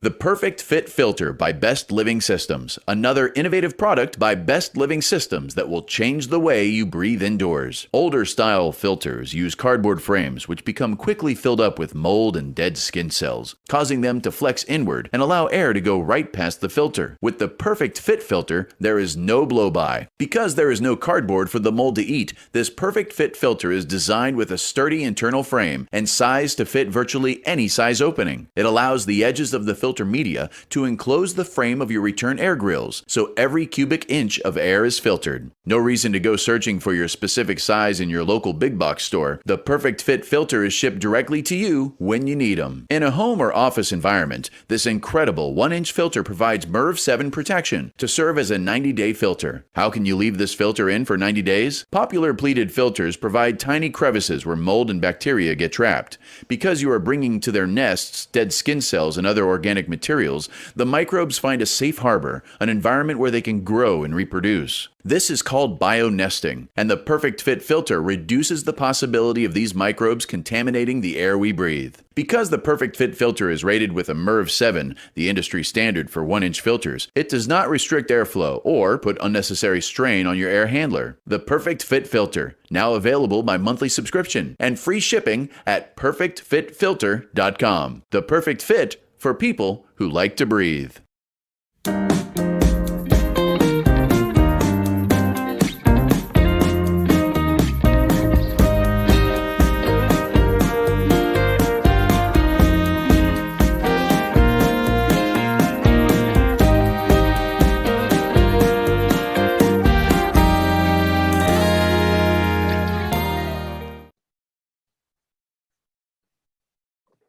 Well, tonight we have a special guest with us, Robert Pettyjohn.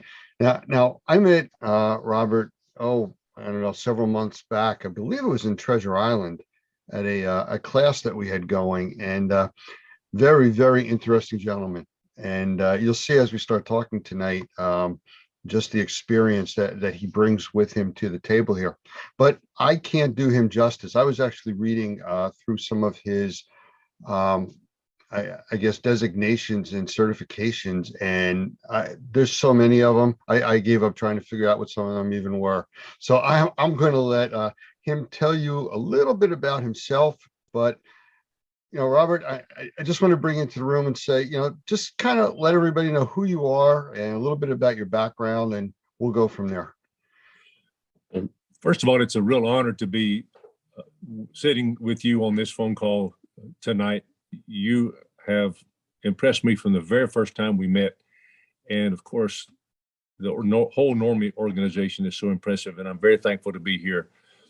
And it's another step in this whole progress that you and I go through in our life, how we meet people and they influence us one way or the other. And I'm very, very thankful that my friend Scott Mitziff, with whom I serve on the board at the IICRC, introduced me to you guys and told me about Mr. Hoffman and about Mr. Adams and the tremendous relationships that y'all have got going on down there. And I'm glad I opened the computer and looked at and talked with y'all. This fits very nicely in my personal and professional development. And I'm very thankful for that. Yes, sir.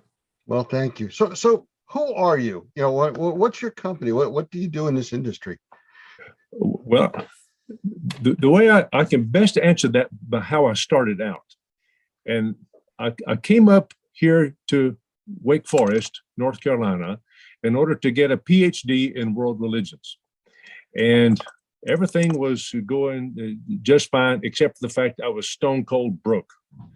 And we had to get something to do. So I said, Lord, what are we going to do? And he led me to a fellow named Chubb Seyfried in Concord, North Carolina. And Chubb says, Robert, if you want to do this business, and by the way, I had, in order to make ends meet, I had answered an ad in a newspaper that said clean carpets make $800 to $1,000 a week.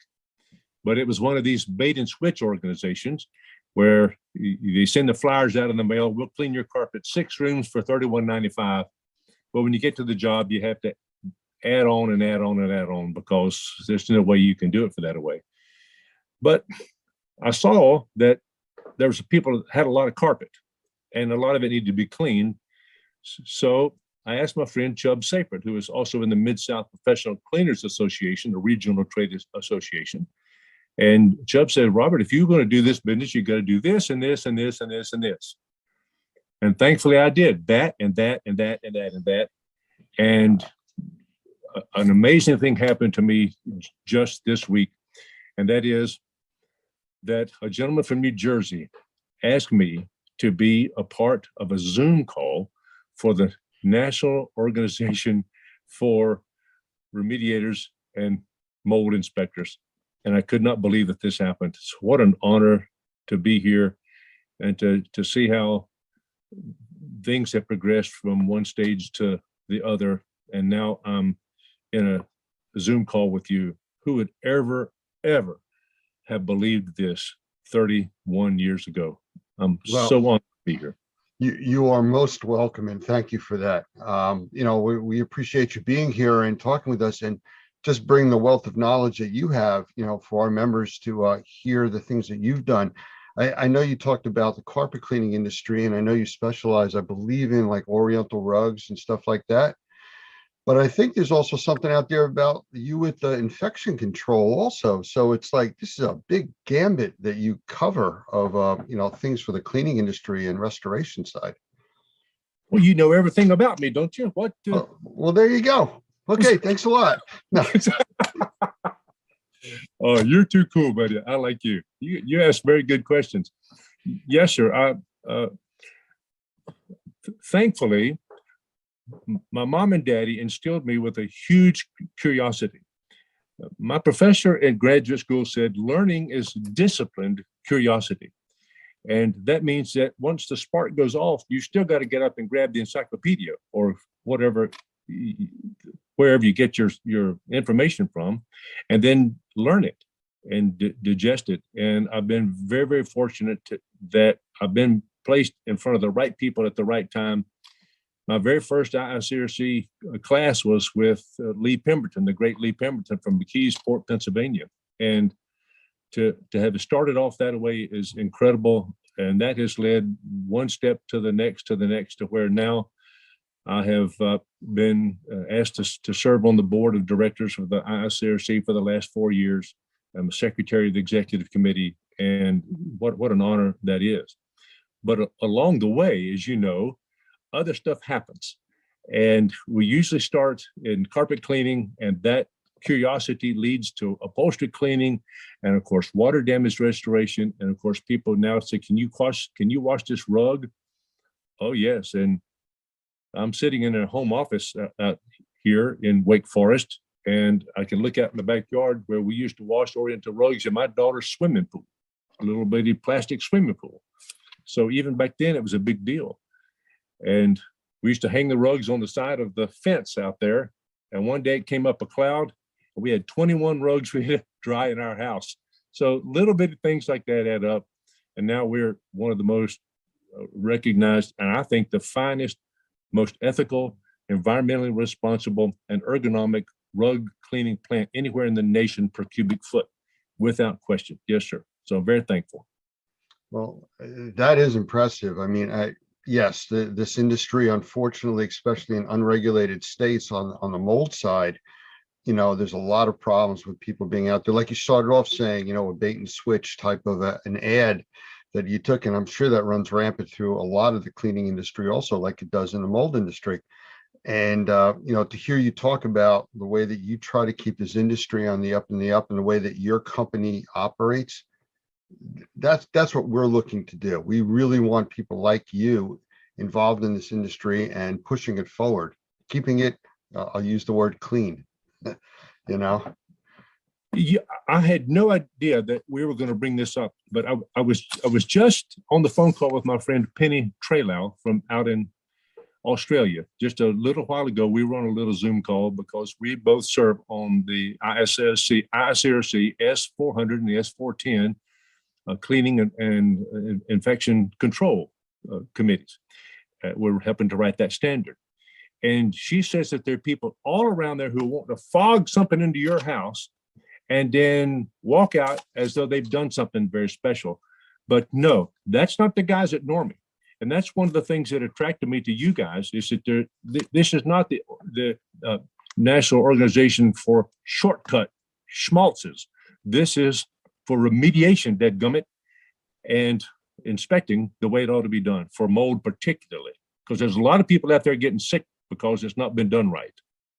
So if I said that you have a passion for this industry, I think it's kind of an understatement to hear you talking now. let me tell you something. And one of the reasons that this has evolved over the years, of course, my mom and daddy taught me to do something the right way. That's a big deal. But here of late, within the last 2 or 3 years, we've been involved with some of these military families in helping to remediate the homes that they're in, not on base, of course, because it's hard to get on base and really do remediation the right way. A lot of these people who run the housing on these bases really aren't interested in doing it the right way right now. That's going to be changing. It is changing very, very quickly. But being into their homes where they've had to move off base and helping them clean and decontaminate their stuff that was involved in this mess in these houses. And thankfully, one day I was up in Kalamazoo, Michigan, meeting and speaking with my dear friend, Dr. Michael Pinto, and he put me on the phone with a lady named Shelley, who was involved in this military mess about 10 or 12 years ago, the very first lady to prove in a federal court causation between mold and brain injury. She is the one who proved on a Dahlberg standard that this thing really happens. And she turned me on to another lady who was going through some problems there at Camp Lejeune. Her name was Lindsay. And I went down to see Lindsay and immediately saw the horrific circumstances her kids and her family had been placed in because of this mold business, and really became a passion of mine, because, goodness, these are folks who are defending our country. And her husband even told me he felt better in old nasty Iraq than he did in his own house. That's a dadgum shame. And we're working to correct that mess. You asked very insightful questions, by the way, and I appreciate that, Lance. You're amazing, son. I see it's kind of getting your dander up there a little bit, but it's questions that have to be asked. And we've done a lot of work on military bases also. We've done training on military bases. And we have our environmental task force, which is a nonprofit. We've actually donated equipment to people that live in really bad housing situations on those bases. So we've been involved with this for a while. So I understand what you're saying, but you said something very interesting there, and it's a little off track from where we were going, but you mentioned about causation of brain injuries. I was doing some research between last week and actually this weekend, and found there's some legislation and rules out there from the ADA, American Disabilities Act, that actually covers breathing and environmental conditions causing substantial breathing issues, which would qualify as a disability under the ADA.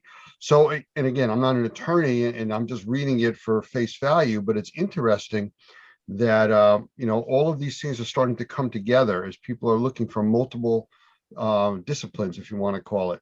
And everybody's starting to find the same thing, that, there's a lot of correlation between molds and bacteria and illnesses and in the environment that people used to ignore. Lance, you're right on, man. And thank you for your interest. My professor said that learning is discipline, curiosity, and you have that within you too. You go find the dadgum answer, and that's very impressive. But I've cried with these girls, man, at their home and watched their children undergoing these night terrors. When a lady gets mold going on in her brain, it causes some swelling in her brain, and that affects the pituitary gland, that affects things that ladies go through on a regular basis. And for many ladies, it's caused them to where they can't have children. And that is a dadgum shame that that's going on. But yeah, thanks to organizations like Normie and the IICRC and the S520 and the standards that we produce, things are, there is good news ahead if people are willing to accept it. Absolutely. Well, in an effort to keep your blood pressure down a little bit, I'm going to change gears here a little, and let's go into another topic a little bit. Give you a little bit of a break there. Oh, you're too cool, buddy. I know you said you were introduced to Normie like through Scott out in, I guess he's out in Washington. He's in Yakima, Washington. Yeah, Yes. I know Scott. I've talked with him many times. A really nice guy. But as far as our courses, because I know you've really started to look in and you've taken a lot of training from all over the place. What do you think is one of the most important things that we do as far as teaching a course? What kind of courses, do you find of interest, especially with your background? Well, the most important thing, the most amazing thing about Normie, it's not your courses and all that stuff. It's the people that are there. I mean, goodness gracious, of course, you, Lance, and Mr. Hoffman, and Mr. Adams, and Mr. Zualaga. These people are really huge. Justin and David and Roger and the ladies that answers the phone call out there in Arkansas. Arkansas, yeah, that's right. Yeah. Those people are the people that are surrounding, that are with you guys at Normie, are what's really, really impressive. Then you start to take a course and you say, well, dang, it's no wonder that you guys are so impressive, your coursework, because I'm sorry, that's okay. That's a phone call from somebody at Normie, as a matter of fact. I'm so sorry. Good. That's announcing our training for tonight. You can tell I'm old fashioned with that ringtone, can't you? Okay, good. All right. But you mentioned the courses, and to me, the most important course you guys teach down there, I'm sorry, but this is my opinion, is this mold remediation for sensitized individuals. Why is that? Because if you can do it for the sensitized people, you can do it for anybody. So if you can gear your program up in such a way that you're cleaning now for the most sensitized individual out there, then you're going to pass every clearance test. You're going to pass every important evaluation that goes on in somebody else's home. Plus, you don't know whether somebody is carrying that dreaded HLA gene in their body. We don't even know that. So if we take a chance and we miss something that we should have gotten, well, shame on us. That means you've not done it properly and you've not done it according to Normie standards and regulations. And that's what's impressive about you guys. So to have somebody like Dr. Pinto, Michael Pinto, come down and lead that course is just unbelievable. That's a pivotal course. It is a good course. It's a very good course. I've seen him teach it, and I know it's not cheap. I know that. This is one of the most expensive courses y'all have got. But if you can do this, you can do anything. Well, you got the two rock stars teaching it. You got Michael and Doug both teaching that course. Unbelievable. Yes, sir. Yes, sir. Wow. So, what a thrill. Well, let's talk about certifications. Like I started when I was introducing you at the beginning about the different things that you have, and education wise, there's a ton of stuff that you do and that you're trained in. And I don't know if you want to ramble off a few of those, just kind of some of your background enhancements. I know you said you were first starting for a PhD in religious studies, but you've like morphed into a whole nother direction. Well, when you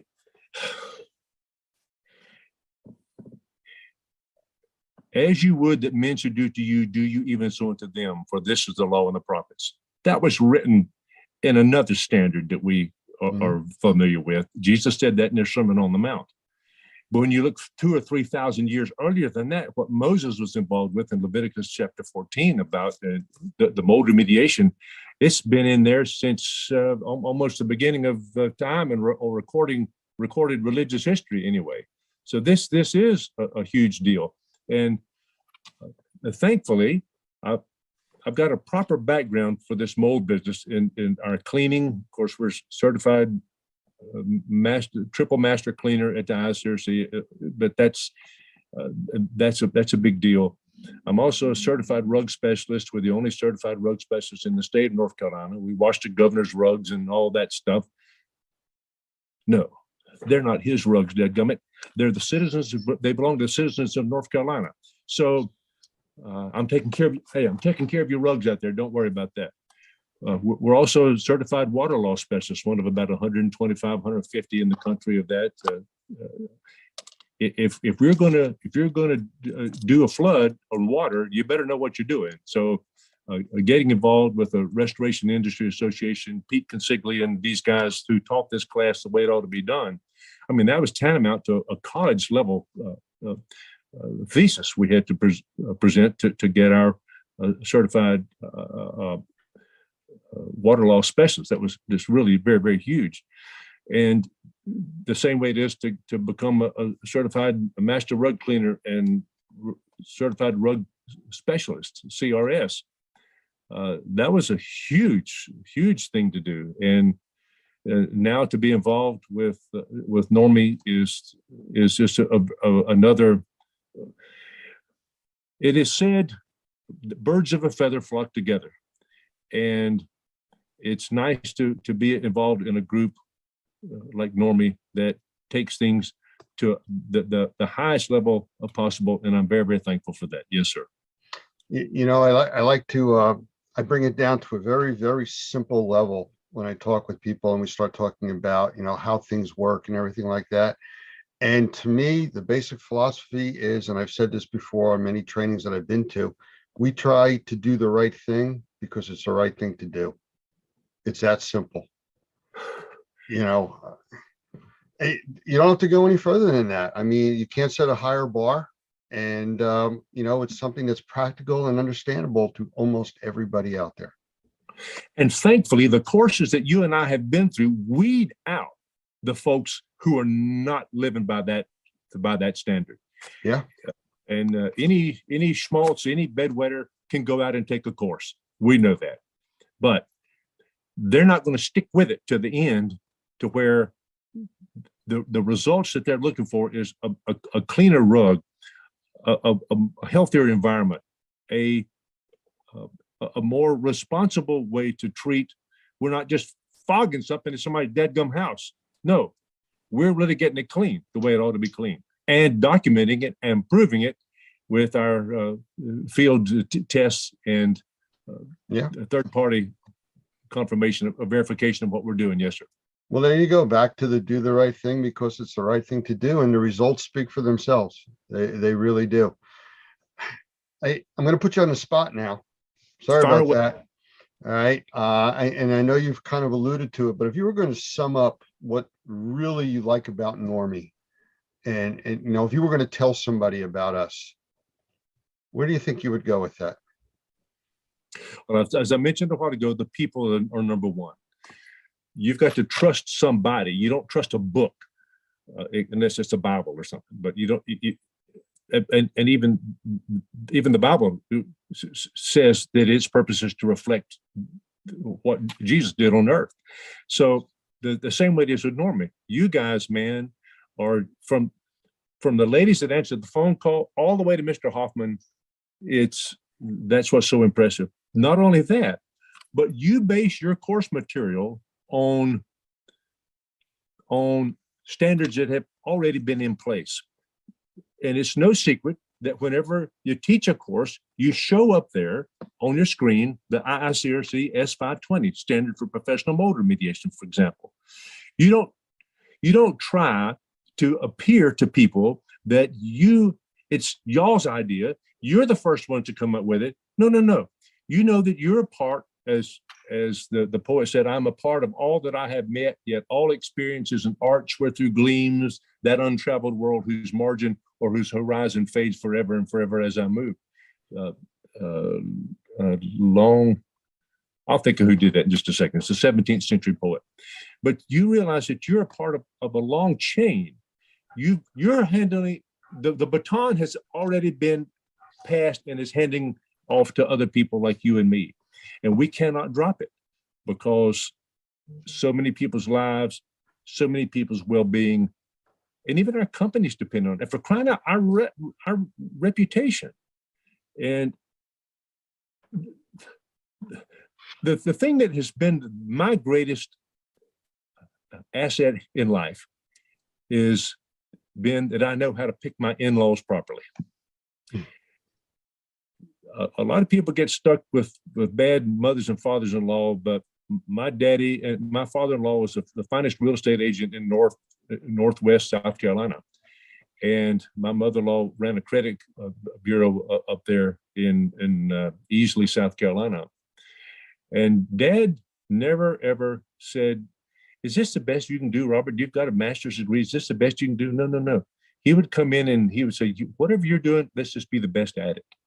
And from my mother and father-in-law, it's been that way. And to be a part of an organization like that is like Normie, that is consistent with my values, is really, really huge to me, because I don't have to wonder about some schmuck trying to tell me something that's not right, or some bedwetter lead me into down some road that's not going to lead to anything.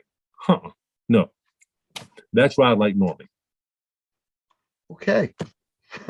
Again, we have to work on your blood pressure. You're getting all passionate about this, which is great. I really, as Cheech and Chong says, this is a big dope deal. And my neighbor across the street was their lawyer, so he was busy for a long time. So there you have it.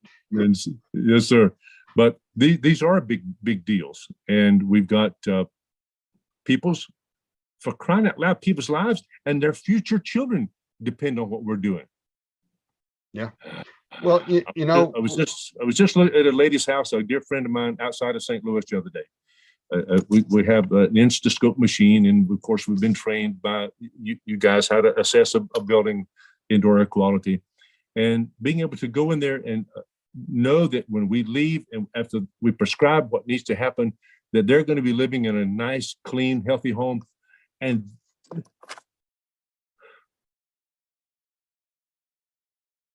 that is really important to me. Yes, it is. What? You see, I gave a talk to a bunch of real estate agents the other day. About 200 were on a call. My dear friend up here, Brian Pate, allowed me to address. He teaches all the real estate people in North Carolina, and I got on there and I told him that clean air, a clean and healthy environment is the new view. They used to be able to stick you out when you're buying a house. They take you to the window and look out there. Just imagine your kids playing. Just imagine the garden growing and all that. No. The important thing now is just imagine you living in your sanctuary, where you can go home and take the mean old nasty dirty things that you've come in contact with in your life during the course of that day, and come to your sanctuary and heal and get better. My friend Jeff Jones in Oklahoma City says that when we get stronger, not while we're lifting weights, but while we're asleep at night and our body's rebuilding itself. Well, that's why, as you guys say in your class, that we breathe 3,000 gallons of air every day. I mean, 20,000 breaths is the average. God, exactly right. So we're focused a lot on urine. So how many times do you urinate during the day? 9 or 10, maybe? And so how much water do you drink? I don't know. But you breathe in and out 20 to 23,000 times a day. Far, far, far more important. Yes, sir. So Doug has an expression he uses for that. He says, you either have a good filter or you are one. And it makes sense. You know, Robert, I've really been enjoying this, and I'm sure that our members are too. I would love to have you back as a follow-up. Maybe get a little bit more into the infection control side and everything in another interview. If that would be okay with you. Oh my goodness, yes, I got a lot of cool things to say about that. The coolest is the primacy of cleaning. We go in there with spraying this stuff and want to decontaminate everything in the world. But no, if you clean it properly first, you are way ahead of the game. And isn't that what our mamas and daddies taught us to do a long, long time ago? Yeah. And isn't it what, I'm going to show you this thing here. Isn't it what Doug tells in this book right here? Yeah. You keep it clean and dry. This is one of the most pivotal books, I think. I know it's kind of fuzzy. I don't know. That's okay. It's just mold-free construction 2.0 to the title of it. Everybody in the nation ought to own that copy, in my opinion. Absolutely.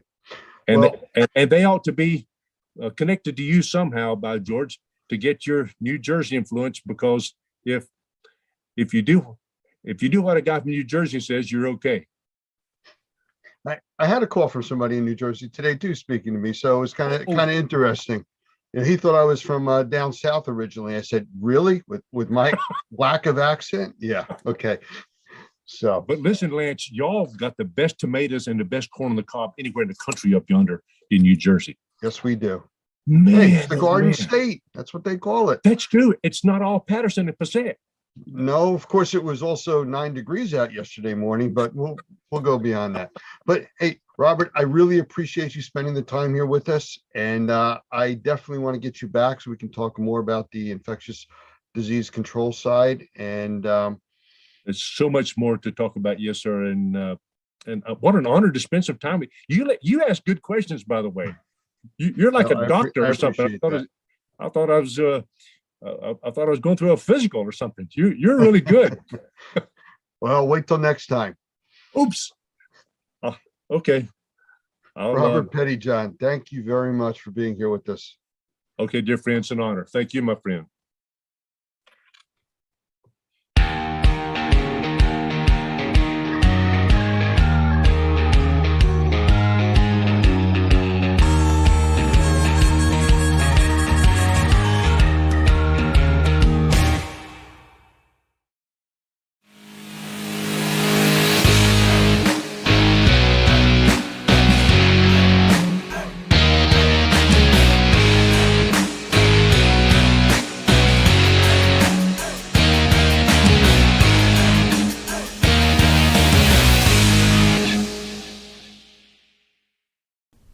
When you start on the pathway toward professional success, you have to know what the goal is and how to get there. Normie exists to help in that process. It's not just about taking a class to get a license, but also about starting on a pathway to professional success. Whether you want to work for yourself or be the best qualified employee on the team, this path will take you there and help you succeed. Pick a track, click on the class, and get your journey started.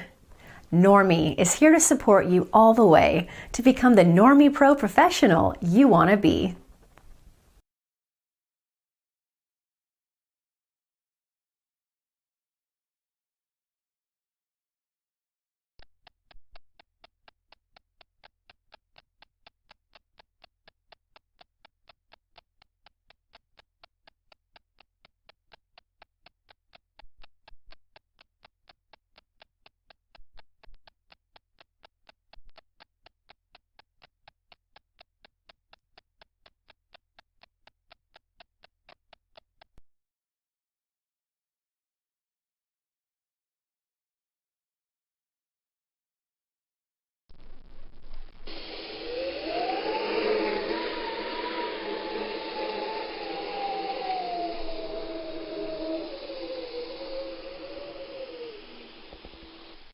Hurricanes.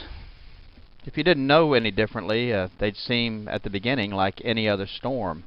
And that's the deceptive part, the devastation, the flooding, the loss of life, the imprint of the loss of heartfelt memories, all occur after the storm has passed.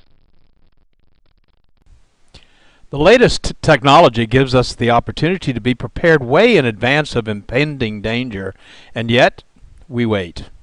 Or worse yet, we decide to stay. We risk so much when the effects of these devastating events could be so easily diminished if we had only listened.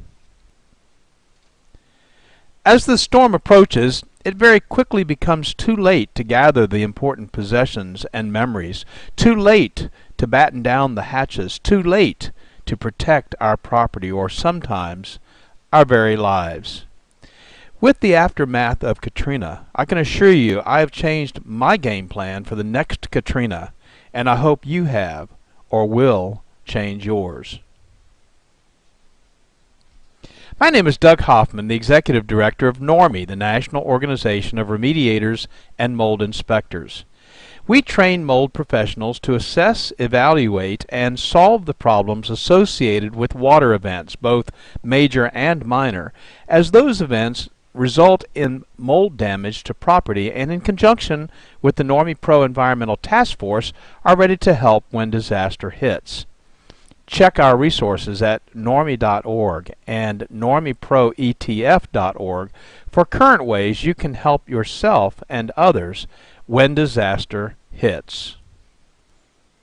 Sometimes an event is so horrific that it results in massive flooding and wind damage. We lived through Hurricane Katrina right here in Louisiana and have been privileged to help hundreds, maybe thousands of Katrina victims rebuild their lives after one of the most devastating natural events ever to hit the Gulf coasts of Texas, Louisiana, Mississippi, Alabama, and Florida. We learned some very important lessons, and we're hoping this short video will help you prepare for the next major event that may hit your community. With thermal imaging and from a satellite, the images are staggeringly beautiful, but closer to Earth, in the midst of the rampage, frightening doesn't begin to tell the story. Being prepared for what might be coming and then managing the recovery will help you keep your mind on the important task ahead. The unpredictable nature of the season simply requires it. The dates of the North American hurricane season span from June 1st to November 30th. By no means will these dates prevent the forming or sustaining of a tropical event in the Gulf of Mexico, the Atlantic Ocean, the Caribbean Sea, or the Pacific, but these dates are a guide or a timeline based on previous storms over the last century. Dropping your guard or dismissing weather events outside of these dates could result in being caught off guard for an approaching storm. But these dates, in particular, are a time to be specially aware of the news and weather reports. 26 named storms churned in the Atlantic in 2005, and many of them hit land. Following their paths shows the unpredictable nature of nature. Because of the fickle nature and path of many tropical storms, a large part of the general population hesitates or fails to take precautions until the last minute. In the year 2005, an unprecedented number of named storms developed in the eastern and Gulf Coast, exceeding even the English alphabet, and many of those storms made landfall. And when that occurs, especially in densely populated areas, the results are mass evacuations, highway gridlock, and supply shortages. In simple terms, everyone that waited until the last minute is scrambling to prepare or leave. The following information is provided as part of the Community Awareness Program, CAP, from Normie, the National Organization of Remediators and Mold Inspectors. Additional CAP programs can be found at normie.org or at flood.normie.org and include Realtors Awareness, First Responders Awareness, and other information targeted to specific groups.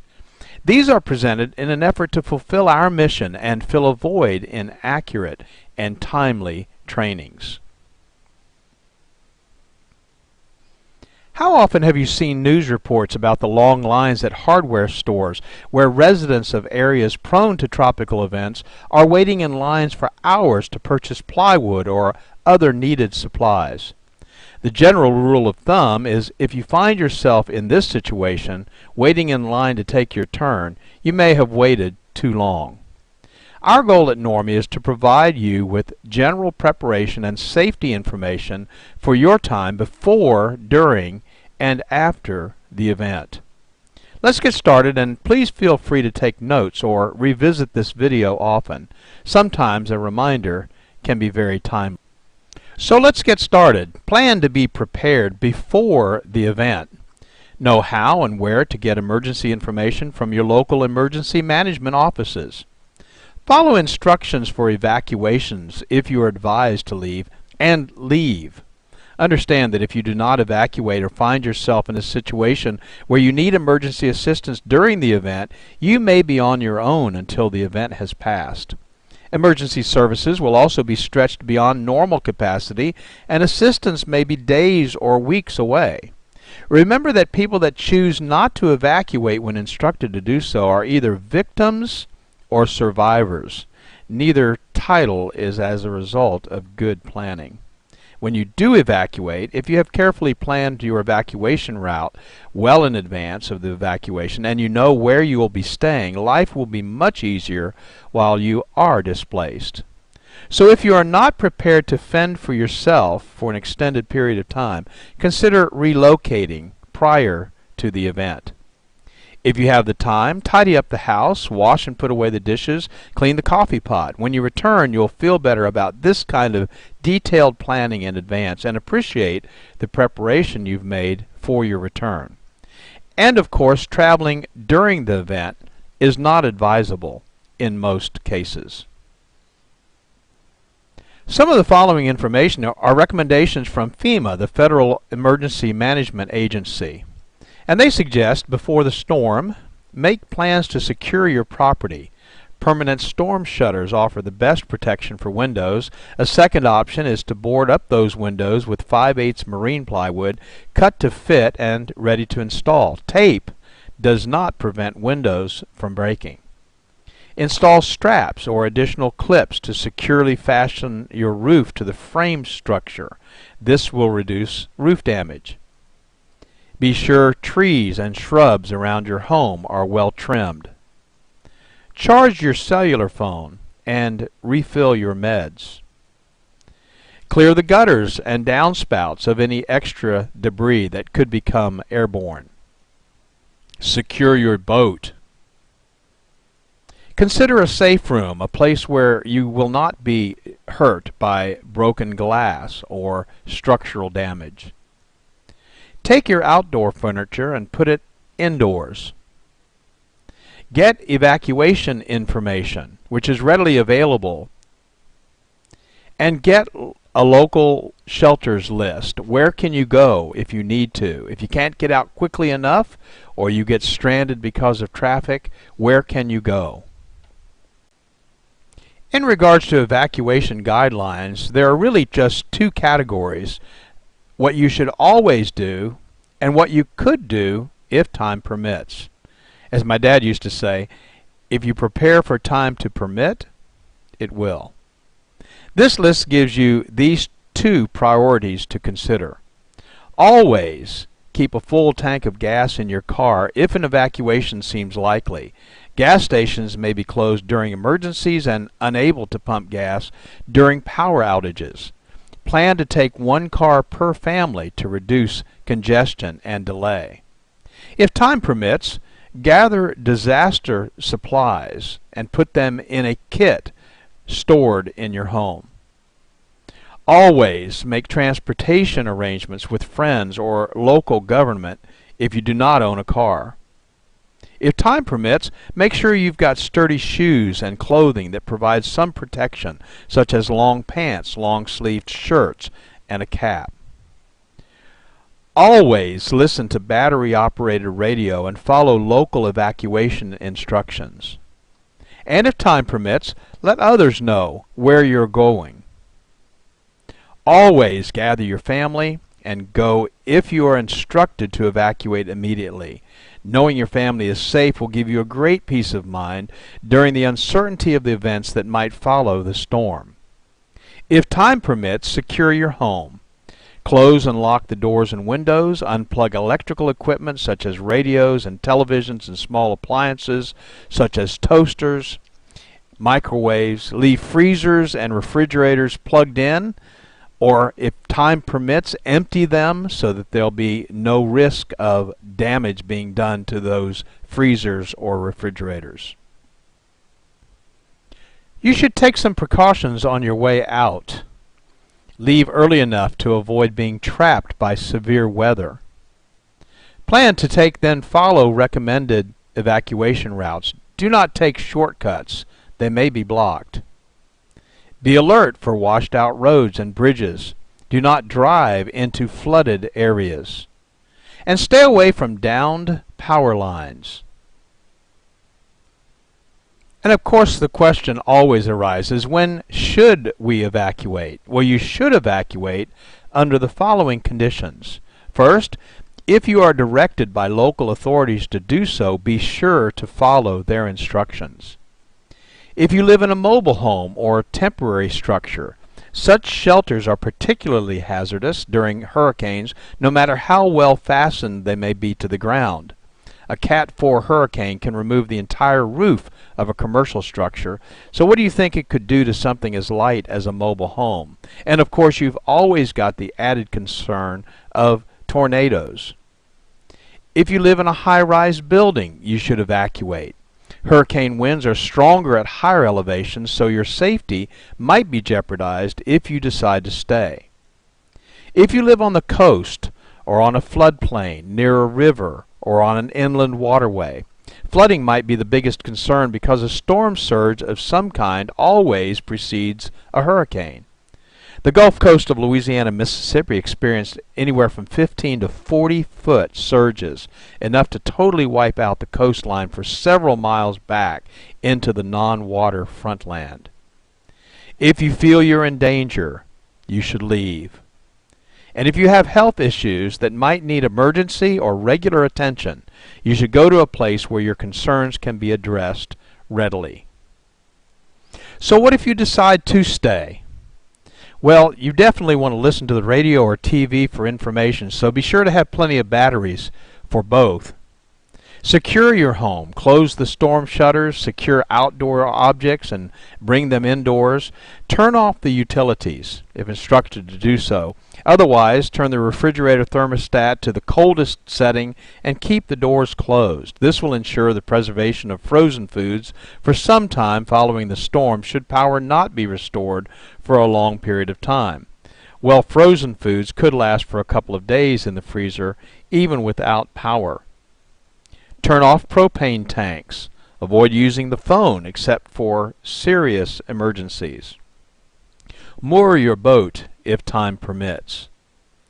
And store a supply of water for sanitary purposes such as cleaning and flushing toilets. Did you know that a toilet will flush simply by filling it with a gallon of water? After thoroughly cleaning it out, fill the bathtub and other large containers with water.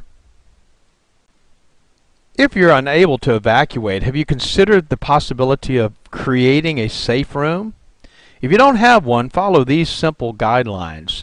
Make sure that you stay indoors during the hurricane and away from windows and glass doors. Close all the interior doors besides securing and bracing exterior doors. Keep curtains and blinds closed. Don't be fooled if there is a lull. It could be the eye of the storm, and the high winds could pick up again. If necessary for your own safety or that of your family, take refuge in a small interior room, closet, or hallway on the lowest level, but where flooding won't be a concern. And if you sense tornadic activity, which often accompanies a hurricane, lie on the floor under a table or another sturdy object. We have incredible technologies that give us advanced warning, tell us the intensity of what we might be facing, and track the storm from its inception to its end. What makes us think we can weather the storm? But we often try. The following are the basic emergency kits and supplies recommended by FEMA. Basic disaster supplies should be stocked in preparation for what may occur during and after a flood, hurricane, or other water event. Let's take a moment to simply list the 6 basic items, and then we'll talk about each one of them in a little bit of detail. This checklist will serve as a great starting place to be sure you are prepared. There are 6 basics you should stock in your home: water, food, first aid supplies, clothing, bedding, and sanitation supplies, tools, and specialty items. And keep the items that you would most likely need during an evacuation in an easy-to-carry container. Possible containers could include a large covered trash container, or a camping backpack, or even a duffel bag. First, water. How much water do I need? You should have at least a 3-day supply of water, and you should store at least 1 gallon of water per person per day. A normally active person needs at least 1/2 gallon of water daily just for drinking. Additionally, in determining adequate quantities, take the following into account. Individual needs vary depending on age, physical condition, activity, diet, and climate. Children, nursing mothers, and ill people need more water. Very hot temperatures can double the amount of water needed, and a medical emergency might require additional water.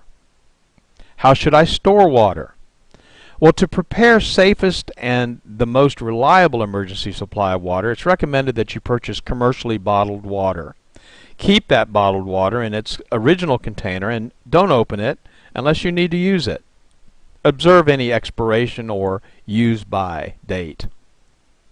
If you're preparing your own containers of water, it's recommended that you purchase food-grade water storage containers from surplus or camping supply stores to use for water storage. Before filling with water, thoroughly clean the containers with dishwashing soap and water and rinse completely so there is no residual soap. Follow the directions below on filling the container with water. If you choose to use your storage containers, choose 2-liter plastic soft drink bottles. Not plastic jugs or cardboard containers that have had milk or fruit juice in them. Milk protein and fruit sugars cannot be adequately removed from these containers and provide an environment for bacterial growth when water is stored in them. Cardboard containers also leak easily and are not designed for long-term storage of liquids. Also, don't use glass containers because they can break and they're heavy. If you're storing water in plastic soda bottles, follow these steps. Thoroughly clean the bottles with dishwashing soap and water. Rinse completely so there's no residual soap. Then sanitize those bottles by adding a solution of 1 teaspoon of non-scented liquid household chlorine bleach to a quart of water. Swish the sanitizing solution in the bottle so that it touches all surfaces, and then after sanitizing the bottle, thoroughly rinse out the sanitizing solution with clean water. Then you're ready to fill the bottles with water and seal them. Food. However you do it, you need a checklist. Put it in a magnetic clipboard attached to the side of your refrigerator, a post-it note on the inside of a kitchen cabinet, on your PDA or your phone app, but make a list now while you're calm and in your right mind. And remember these important points. Store at least a 3-day supply of non-perishable food. Select foods that require no refrigeration, preparation, or cooking, and little or no water. If you must heat food, pack a can of Sterno and matches. Select food items that are compact and lightweight.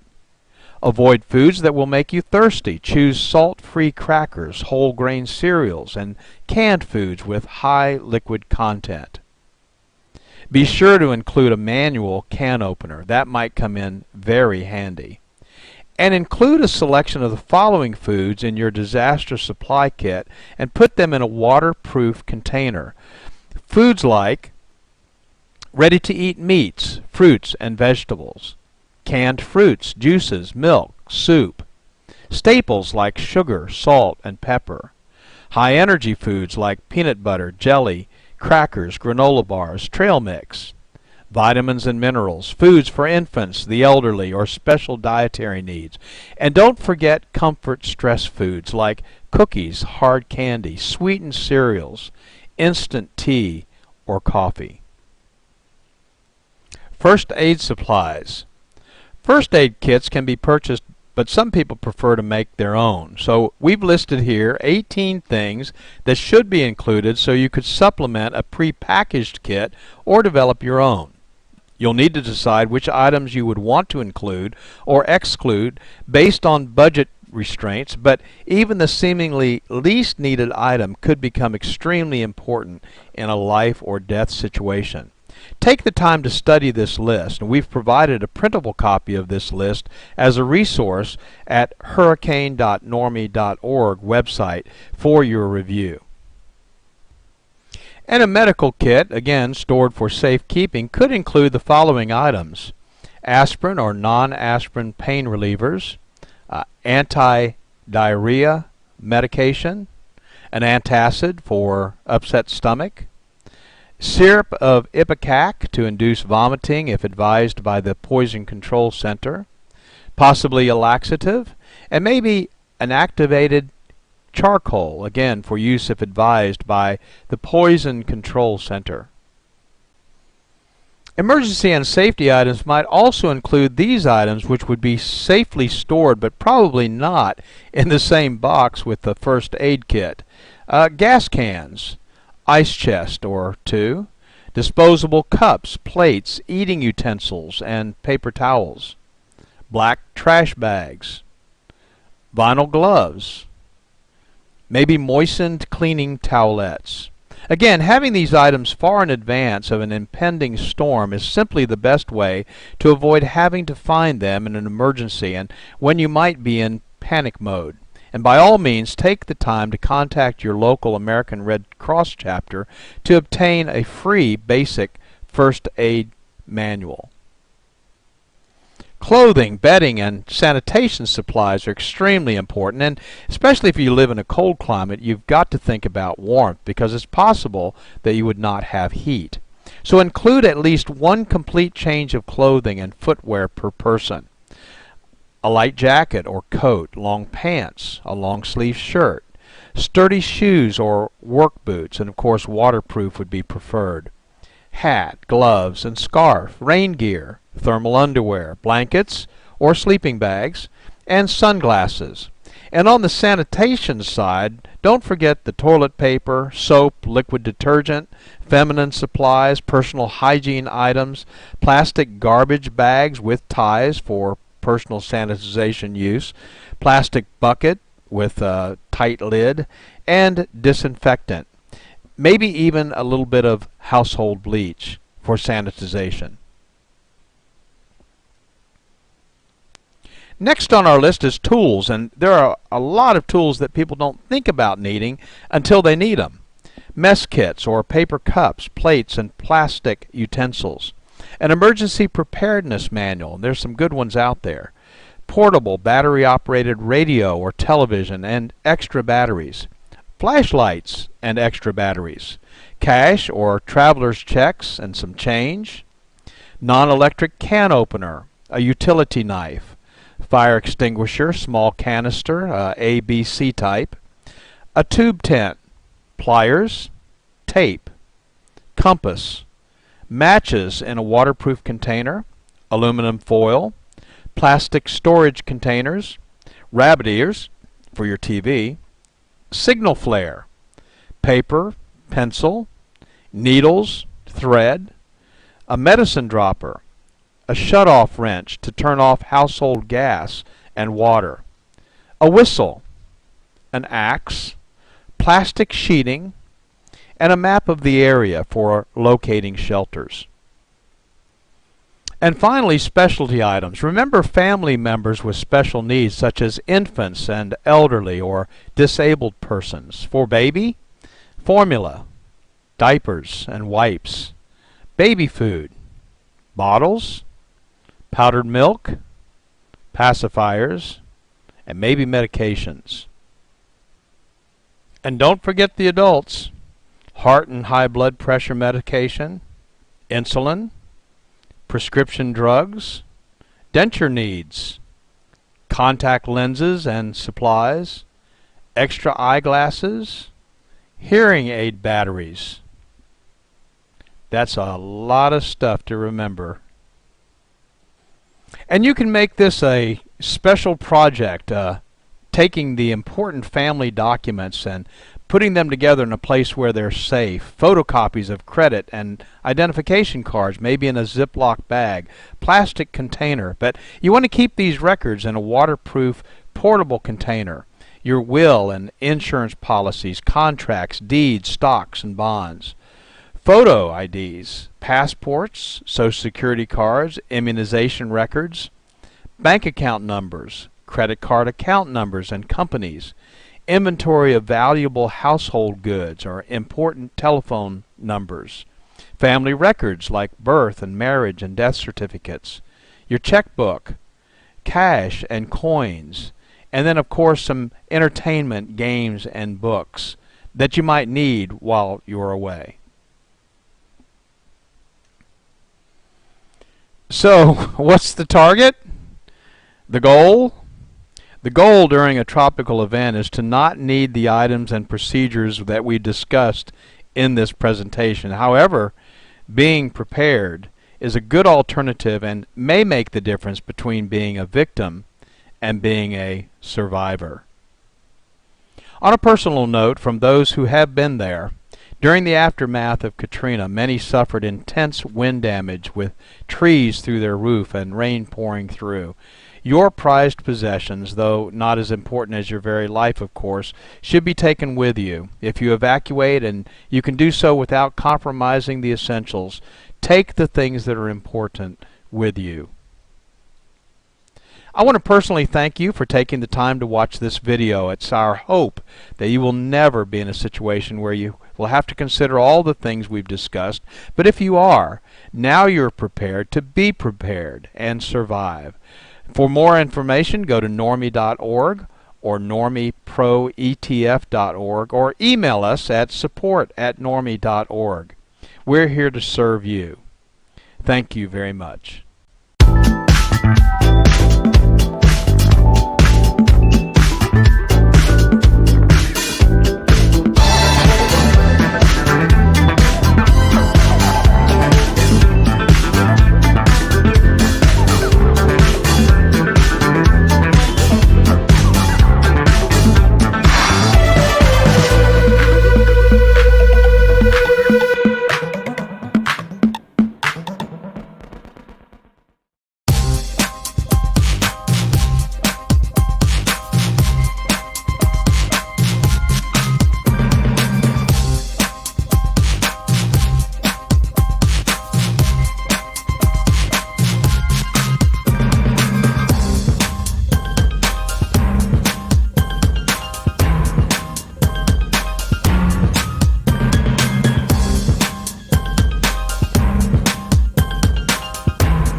Hi, everybody. I would like to introduce you to my guest tonight, and it is Jeff Cross, who is the media director for ISSA.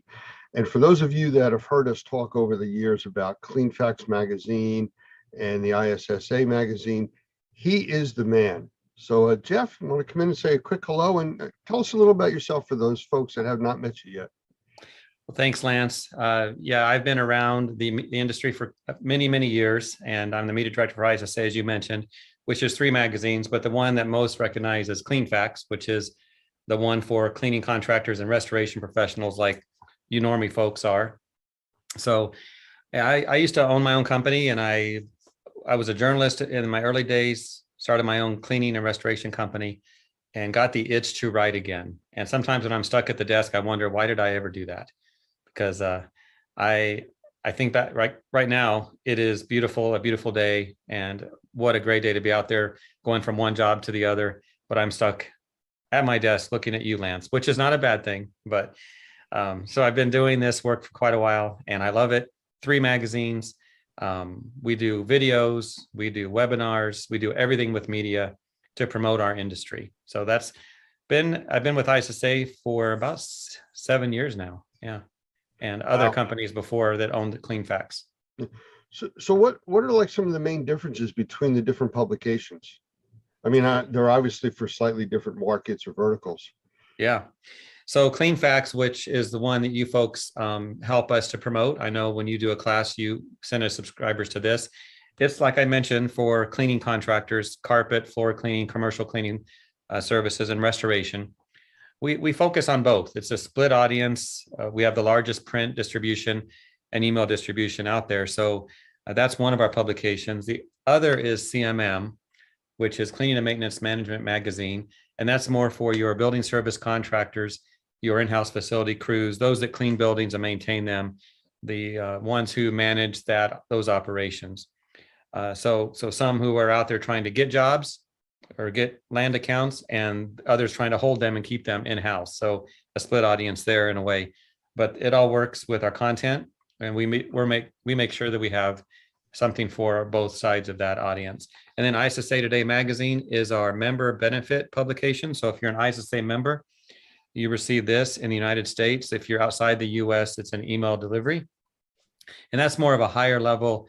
We call it the C-suite, which means people with important titles like CEO, CFO, COO, and all that. So when you think about our media brands, we have something for everyone. But if you're doing anything with mold, inspections, cleaning, Cleanfax is your magazine. And I know Doug he writes for us. In fact, if you look at the next issue of Cleanfax, you'll see an article that Doug is featured in, a really good piece that we put together. Yeah, I know he's been writing a bunch of stuff for a while now, but to me, well, first of all, you had mentioned about the ISSA magazine, and that's something that all the ISSA members get. A lot of our members do have a dual membership with ISSA. Actually, we have a special discount arrangement for our Normie members that want to join as a dual membership with ISSA. So that's something that they would be getting, correct? That magazine? Yes. And if they're watching this recording, if they're watching our episode here, they can reach out to me and I'll figure out what's going on. But if you're a member of ISSA, whether it's with ISSA or the dual membership, we will send you the print copy. So as long as we have the address, sometimes that's the issue. People might sign up for an organization. We don't have their address, but if we have their email, they're getting the digital copy as well. Okay. Well, from a business standpoint, being involved with receiving all these different magazines, it's input, it's information coming at you. And there's so many different verticals under indoor air quality, which everything that we're talking about here really comes under that. I would assume that they would get a lot of insight from the different facets of the industries from these different magazines, because they are different and they're looking at it from different perspectives, whether it's the maintenance facility side or the actual contractor side. And I can only see that as being helpful. I agree. It is helpful, and it is a different perspective. We all have the same goal to clean, to restore, to bring back to conditions that are acceptable, to protect health, to make buildings, homes safer, cleaner. And when it comes to media content, we all know that you have your devices, you have your iPads, you have your computer.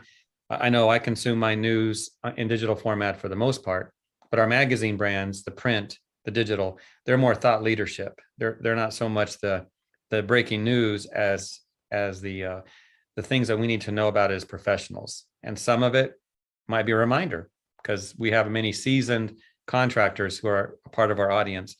And we know a lot of our publications are used for training as well, because, Lance, you've been around a while, just like me.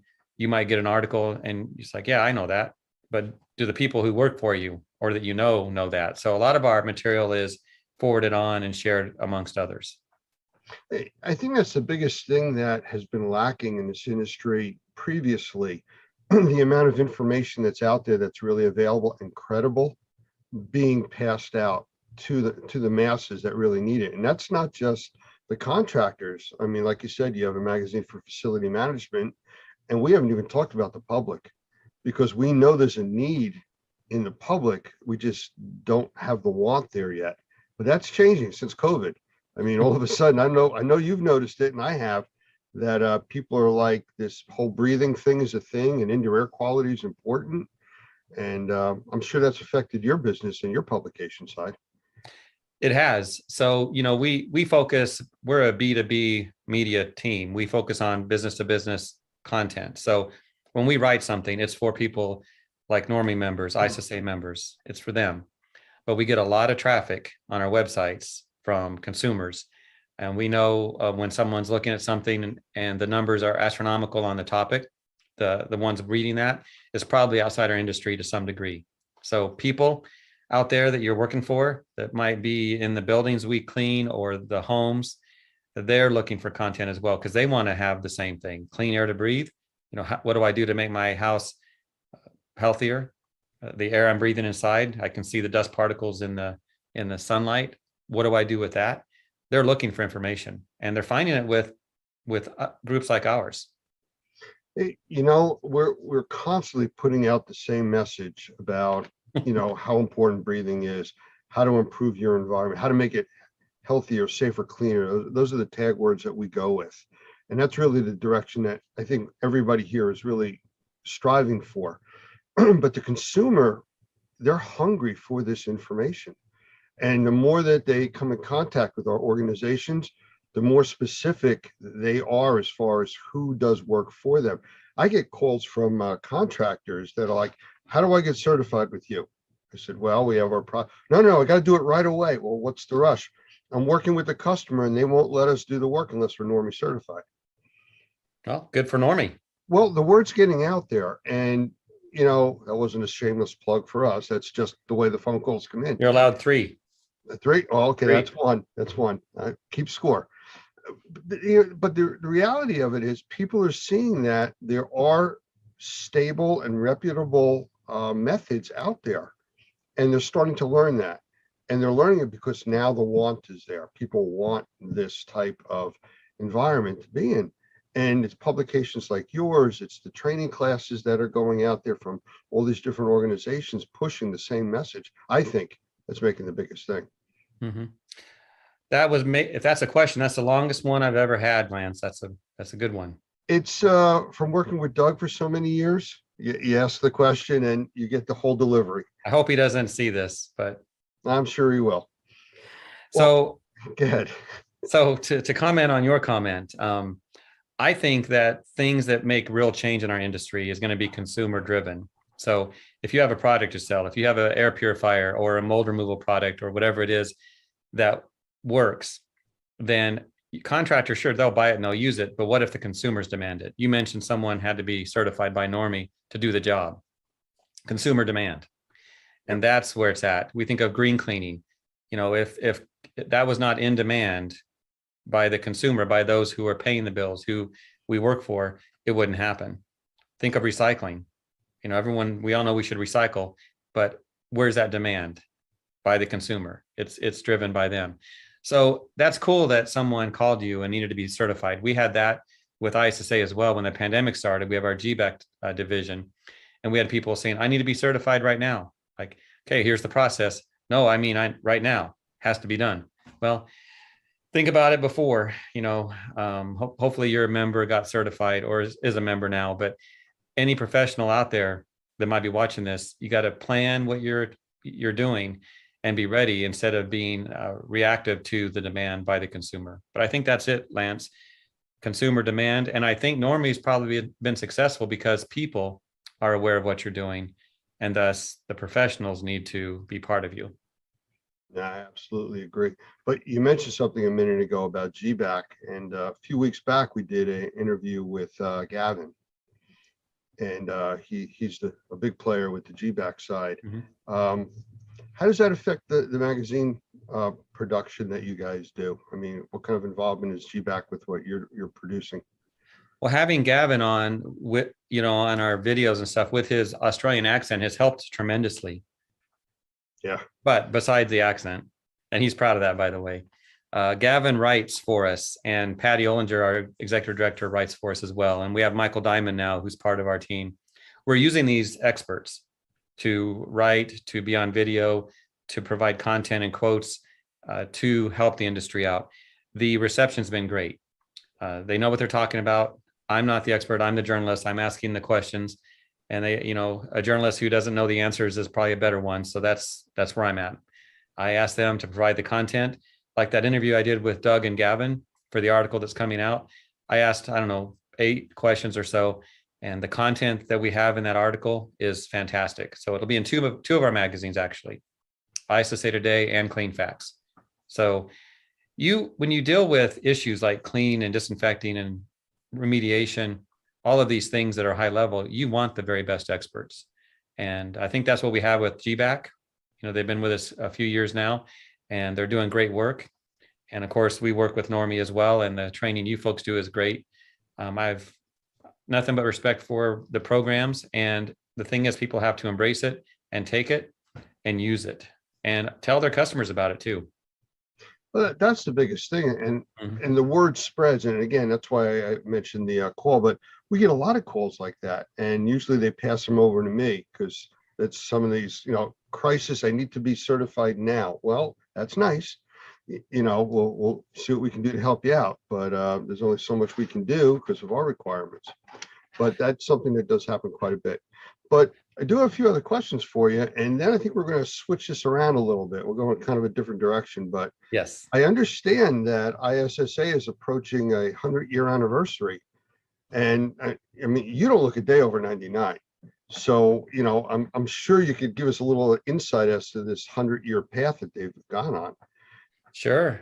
I look very young because of the makeup. When you're on camera, you have to have someone put the makeup on you. So there you go. And you look great too, Lance, by the way. Thank you. Yeah, thank you.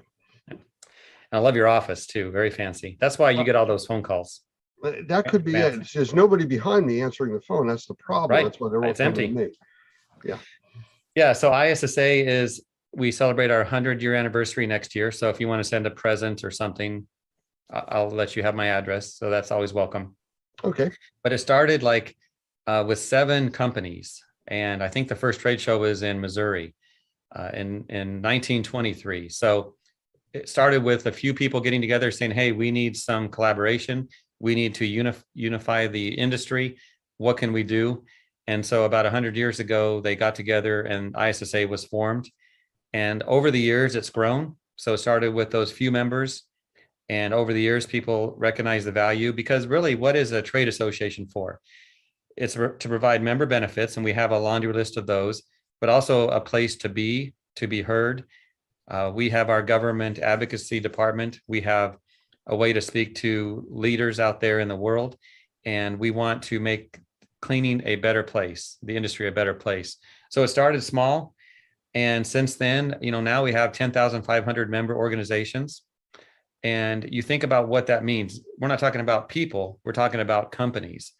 And a company can have 100 employees, it could have 10,000 employees. So the number of those who are impacted, who can take advantage of ISSA, is a tremendous number. And we're also global. We have offices in Australia, in Korea, Italy, and we reach the masses. We have offices to help with that. So I can't remember how many countries we're in, but it's significant. We're global as an operation. And we're always looking to provide whatever people need, whether it's through media. I get an idea from a member. Hey, what about this topic? We'll create it. We'll put it out there. We have training. We have our trade shows, and we have other events as well that we put out there for our members and others as well. But we concentrate on our members. You mentioned global. We had been talking several years back, just prior to COVID, and we were going to be going out to Australia to do some training out there. And one of the delays that we ran into was the wildfires that were covering the whole continent. And so that delayed us going out, and then COVID hit and we couldn't go.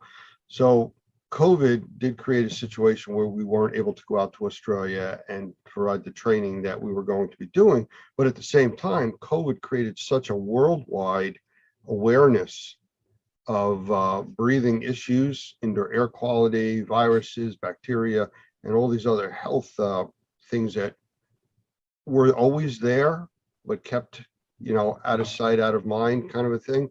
They put it right in front of everybody.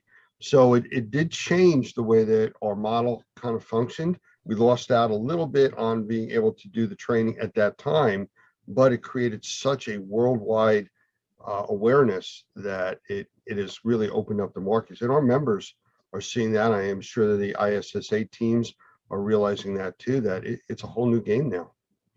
It is. And the concern I have is keeping that momentum going. So you're right. When COVID hit and we have the pandemic, in a way, it was good for our industry because it did raise that awareness. But what about now?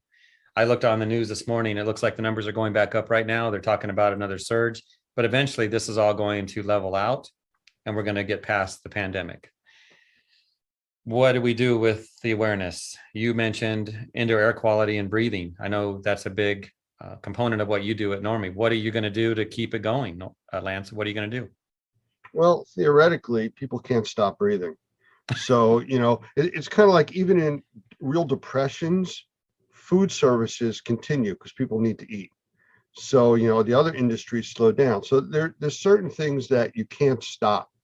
So the breathing industry can't go away. It's just whether it becomes something that's reachable for people to be able to decide whether they're going to have less quality of the air they breathe so they can afford food, depending how bad the times get. And hopefully we never reach a situation like that. But with the awareness, I don't think that's going away anytime soon, at least for a generation.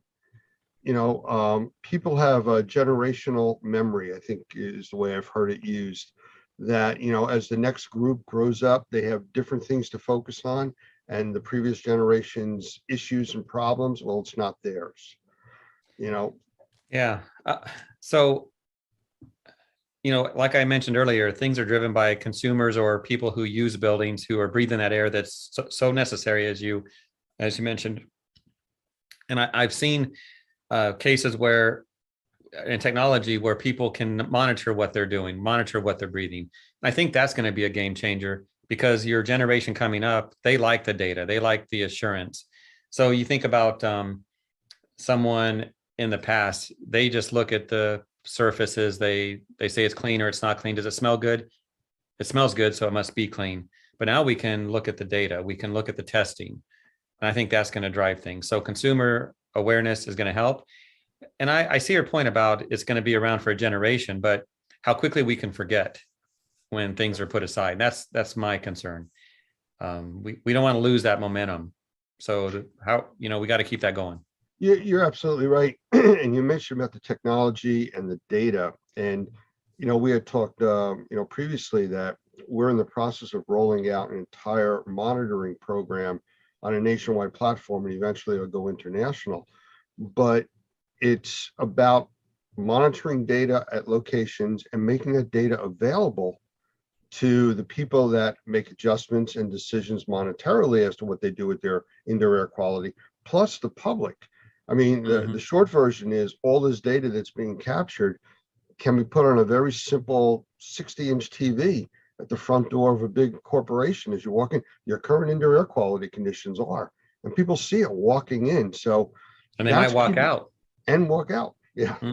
No, that's absolutely correct. It's kind of like the restaurant that you go into that all of a sudden the health department's gone in and given them a C rating instead of that A+ rating. It's like, maybe I'll go eat next door. It's another way of showing confidence in your facility and your ability to keep it clean to the consumer. And again, it's all consumer driven, like you said. So, I mean, this stuff is what's going to keep this going, for some time. Our monitoring program will be launching next month. That is something we've had a lot of excitement about. And I know we haven't talked in a lot of detail with you about that, but it's something that's going to break quickly. The people involved in our beta testing right now, I mean, I've gotten nothing but favorable remarks about it. There's a lot of excitement around it. So I think that's part of what's going to help this education going forward continue. So it's a cool project you're working on. And I have to think that anyone walking into a building and they see the air quality. I mean, when you're on the interstate and you're driving and there's an alert on a sign that says air quality is whatever, you pay attention to that. Absolutely. Why is it low? And what is that fog I'm driving into? So I know you're talking about a higher level product that's going to really show the data, but we do want to know where we're going. And when we get there, what's it going to be like? We have to breathe, as you mentioned, but what are we going to be breathing? Well, that's a funny statement, because you mentioned before about, having the air smell better, and there's things we can do to make the air smell better in our environments. But what you're doing is actually adding VOCs, or volatile organic compounds, chemicals to that breathable air to give it that smell. You're not really smelling roses. You're smelling something that's artificially creating that smell, and you're inhaling chemicals. Are you a myth buster or what? It's just that whole reality check thing. Yeah, it smells good, but what are you really smelling? And is that affecting the air you're breathing? Are you saying in my orange Gatorade, there's no real oranges in there? Doug uses the example of, I'm trying to think, I think it's the FDA that puts limits on contaminants in water. and they say that water containing 50 parts per million of arsenic is acceptable. Mm-hmm. I don't know. I just leave that question out there. Is that acceptable? You're drinking arsenic? You good with that? Only a little bit. Only a little bit. So, you know, it's that kind of stuff. If you have a choice, I'm sure you would want to drink the water without the arsenic. I would vote for that. Yes. Right. So with indoor air quality, if you have a choice of breathing air that doesn't have the chemistries in it to make it smell better, covering up a real problem, that might be something you would choose. Yes. Agreed. You know, so, So and come put one of those machines in my house and I'll look at the signs and I'll know if I'm safe or not. okay, we'll talk about that after. I think it's something that this is the right time. That's the only way I can describe it for this type of technology. About 15 years ago, I worked with a company that we had tried to bring a similar technology to the marketplace. Actually, it was using Motorola equipment at the time, and it was using telemetry. That's how far back we're going with the way it communicated. The internet wasn't stable enough. There wasn't enough speed. The technology wasn't there. It was ahead of its time, but the technology wasn't there to support it. 15 years later, wow, now, you know, computers and everything, as far as they've gotten advanced, can handle all this with everything cloud-based. So this now would be the time for this type of deployment. And I think that's where we're at. Mm-hmm. So I'm trying to remember, there was a few things that I did want to talk to you about, other than, you know, basically, you know, the magazines. It's kind of like, what else you got in the works? You know, any surprises you can kind of like let out or not let out that you can accidentally let out? Yeah. Well, if there were surprises, it wouldn't be if I let it out. But no, I can't think of any big secrets to share with you, Lance. But looking forward to trade shows coming up and getting out and meeting people. We've been doing that. We've done a couple of trade shows already, and it was nice seeing people in person. So that's good. No, every day is fun, and I'm always looking for some angle for media. Our video program is doing great. We're approaching 1 million views on that in the past couple of years. So we're no Justin Bieber or some famous rock star that gets millions and millions for each video we do, but we're happy with what we're doing. People are watching just like they do with yours. And it's a small industry in a way, but important people. And so we're trying to make sure we give them what they need. That's the constant thing, always doing that, trying to provide content that is consumable, that they can't get somewhere else is easy. No, you're right with that. So with that, let's flip this interview around a little bit. You're very comfortable in the interviewer type position. So is there any questions you want to ask me? Yes, a few questions, and I am more comfortable asking questions. It's a little easier to do, I think, but I enjoy being a guest on your show, Lance. Very nice. And I've been around a few Normie folks at other training opportunities, so a great group. But tell me, how long has Normie been around? 2004, July 4th, I believe, was the actual creation date. And I've actually been with them since 2006. Okay. And what was the purpose back then? And has that changed over the years? Well, Doug tells the story that prior to Katrina, he had started doing some training on indoor air quality, and it had a lot to do with being able to help with the sales of purification technologies and stuff like that. People being trained and having knowledge of the industry and products make it easier to sell the products. Mm-hmm. So they started doing training. They became a training organization, and I believe it was the state of Louisiana approached Doug to do training for them. And then, you know, a year later, Katrina hit after they had been doing training, and then it just took off from there. Okay. So thinking about the training classes you've been doing, how have they improved? Someone looking in, why would they choose Normie? Well, the training, I mean, just since I've been on board, which is 16 years now, I mean, it was a lower level, intro level into doing indoor air quality and mold assessment, and then touched on mold remediation after that. And that's expanded out by need and want.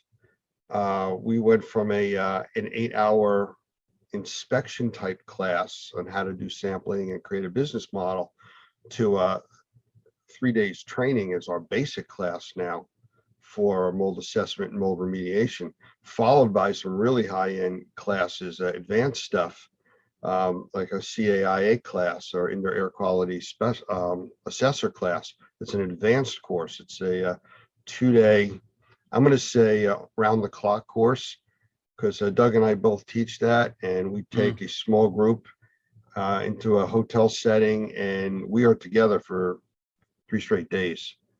You know, it's really intense the way that it's taught.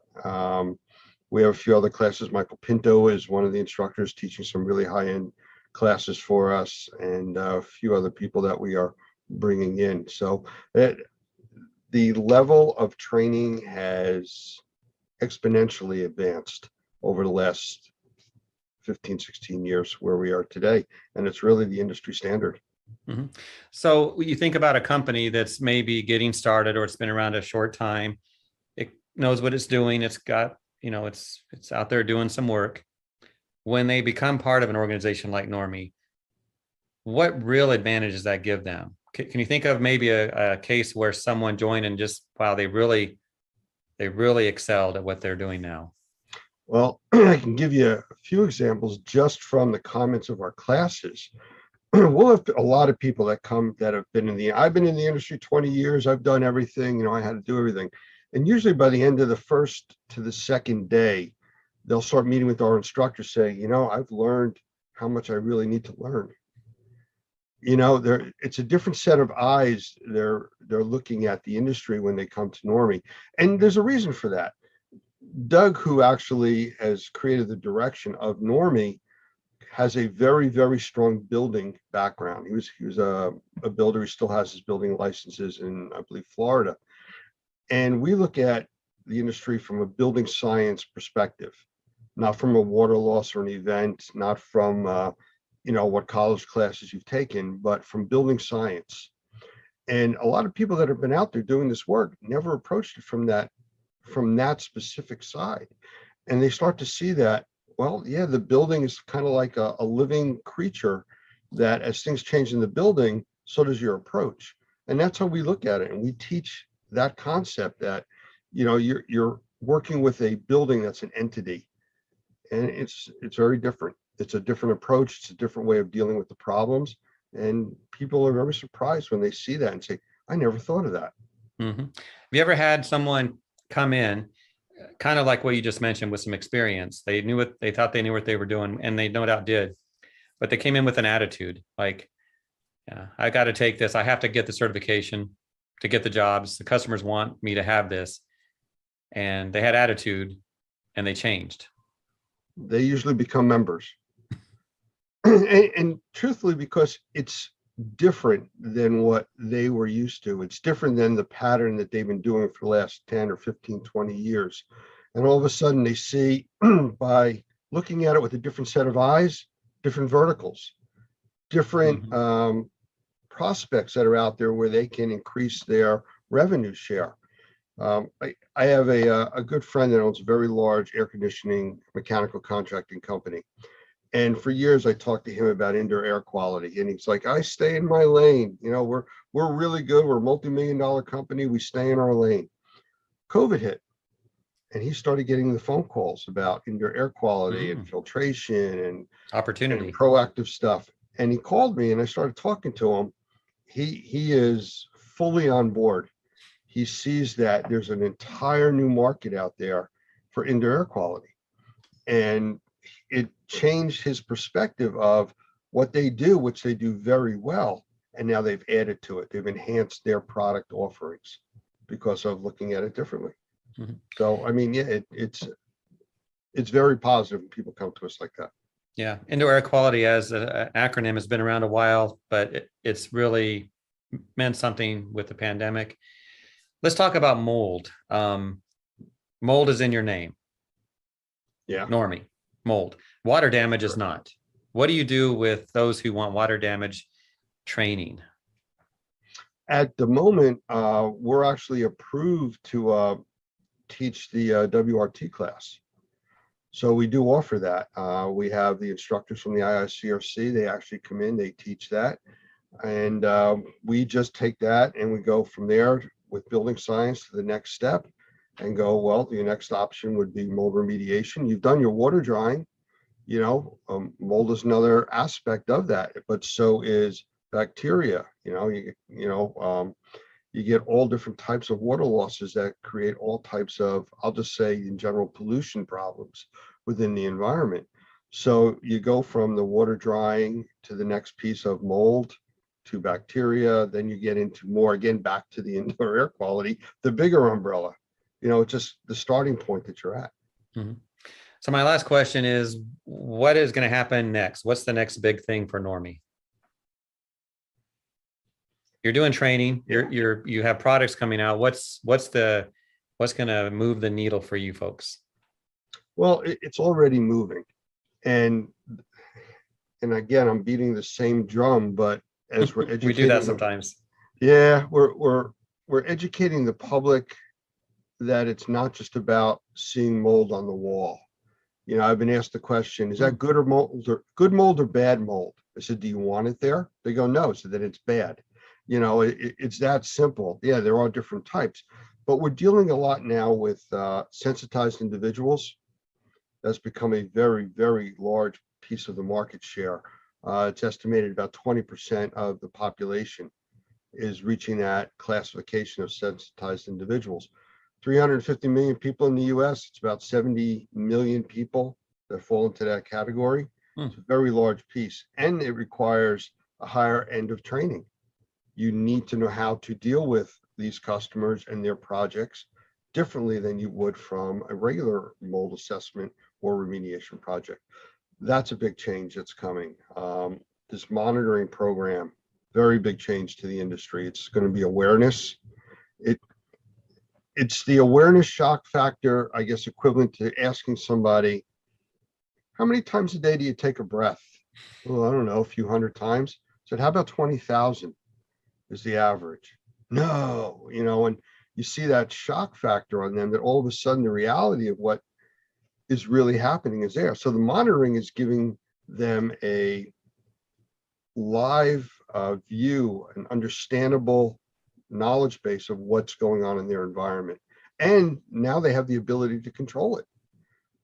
So like that shock value of we spray chemicals to cover up the smell, to how many breaths a day do you take, to now having control over your environment and managing how many breaths you take and the quality of air. That's big, and that's going to continue. So circle back to the sensitivity issue. Sensitivities to what? Well, the 70 million. The biologicals are the common thing. I'm allergic to pollen. I'm allergic to dust and dander, mold. The triggers. Like I'm sorry. The triggers. Yes, that was it. The basic triggers. But now with the awareness of everything else that's going on, you had mentioned earlier about spraying something or using chemicals to make it smell better. People are as reactive to that as they are to the biologicals. The chemicals that are in there, chemically sensitized individuals. And that's also part of the sensitized program of how do you clean somebody's environment or make it better without making it toxic on the chemical side. The off-gassing products that'll off-gas for a year or two. Formaldehyde increased in all the products that we're bringing into our homes, furniture, carpeting, things like that. That does affect people. And, it's how to help them, which is this whole new industry. I've heard of formaldehyde in products, and I've heard some say that that's not true. Are formaldehyde used in products that will off-gas in our homes? Heavily. Okay. Especially products that are coming from overseas. There was a big recall several years back on flooring that came from China. And it came in through a discount firm, and it was heavily contaminated with formaldehyde, where the floors, after being installed, had to be completely ripped out. So yes, it is a thing. FEMA, I believe, had an issue with the emergency trailers that they brought in for Katrina. they were contaminated with formaldehyde. And I'm saying contaminated, not like somebody sprayed formaldehyde in there, just the materials that were used to build it were treated with formaldehyde as preservatives, but they continued to off gas and the trailers were unusable. And that can be monitored. That can be detected through technology. Yes, it can. Actually, the monitoring program that we're doing has a formaldehyde sensing module in that, so it will give you ongoing readings of that.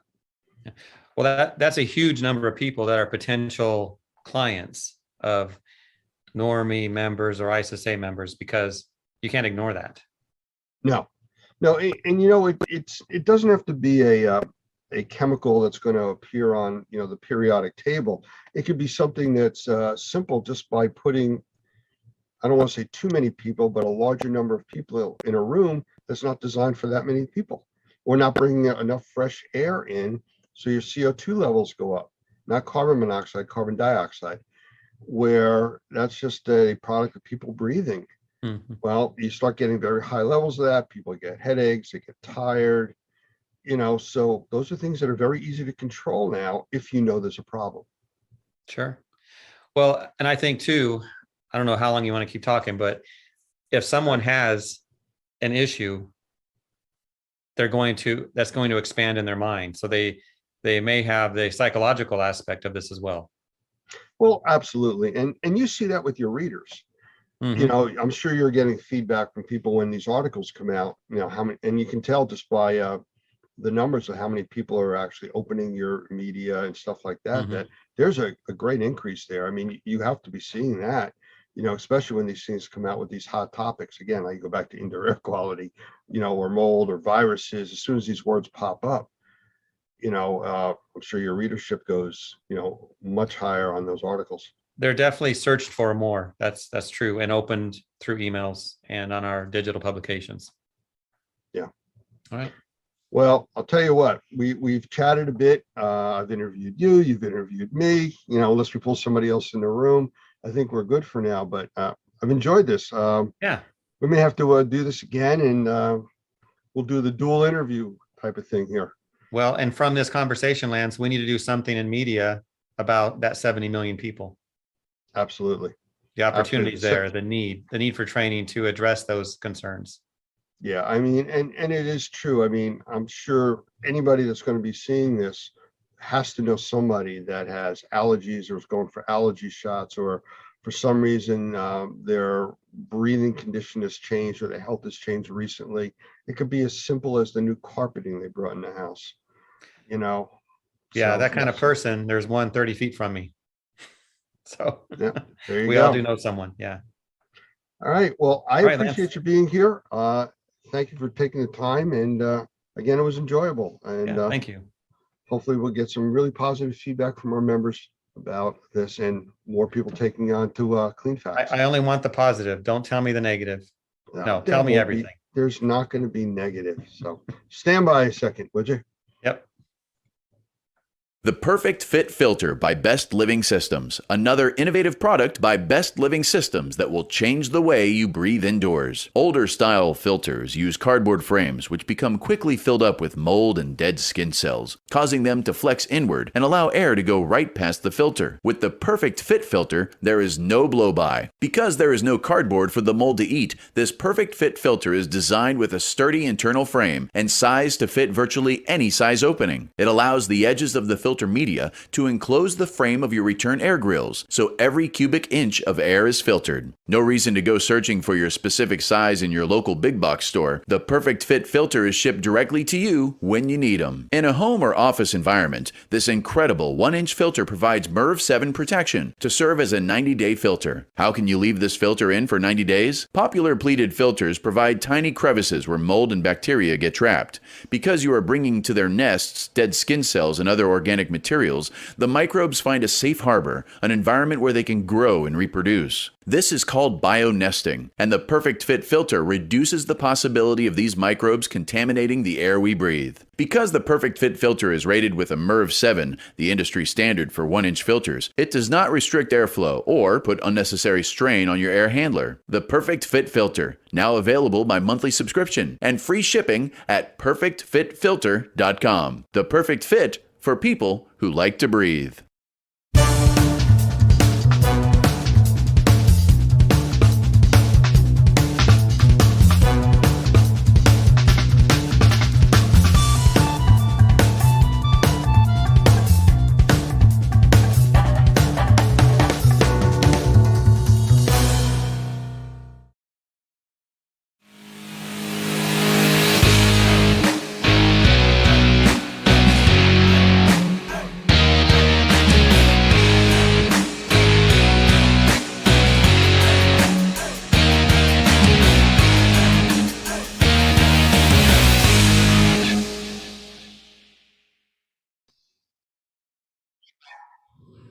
It's my privilege to be able to introduce Michael Pinto, who's the CEO of Wonder Makers. He's a very valued partner with us at Normie, and actually he's fun to work with. So I'm going to bring Michael in. And I also have Doug Hoffman here, who is also a good friend of Michael's, and this is going to make for a very interesting conversation tonight. That's the easiest way to do it. So Michael, you want to come in and say a quick hello to everybody? Well, thank you, Lance. I appreciate it very much. And yes, I was smiling because too much fun. When we deal with Normie, I know we get a lot of work done and everything, but it's just good people to work with, and certainly count you in that, as well as Doug. And just very pleased to be here talking about the NCMP. Thank you, Michael. Doug, I don't know, you consider him a team player with us? Actually, more than that. Michael not only is one of our senior trainers, but he also participates on our President's Council. I have a tremendous amount of respect for him and for his experience. And I think he brings something to us that we wouldn't have otherwise. So I'm grateful that he's become a good partner and a very good friend. So I'm glad to be here tonight, and I think this is going to be fun. Absolutely. Thank you, guys.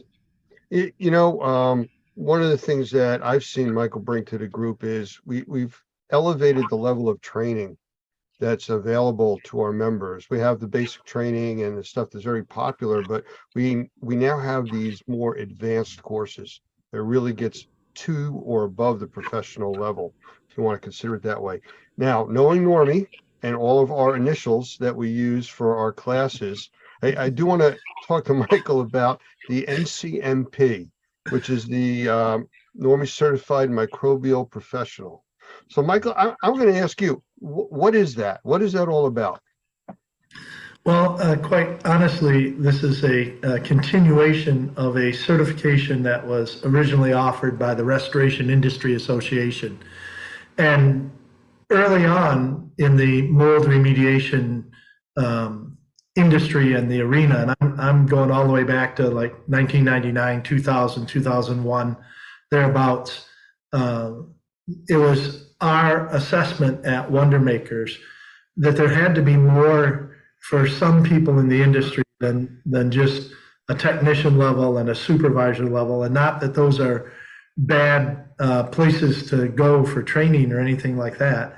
But we just felt that if the industry was really going to not just survive but prosper, there had to be a cadre of individuals that people could look at and say, you know what, those people are really professionals in their industry.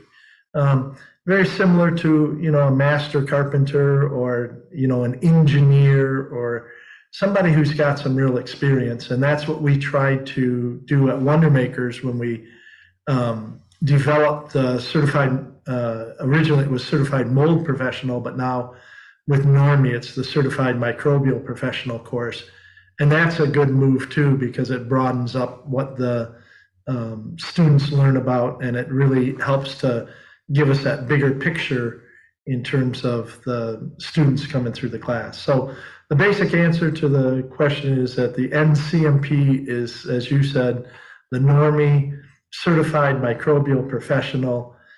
And what we're trying to do is elevate the knowledge of the individuals who come through that class so that they're more well-rounded and they're able to be the sort of person that if I have a question that just is really a tough one in the industry, that's the sort of people that you go to, the NCMPs.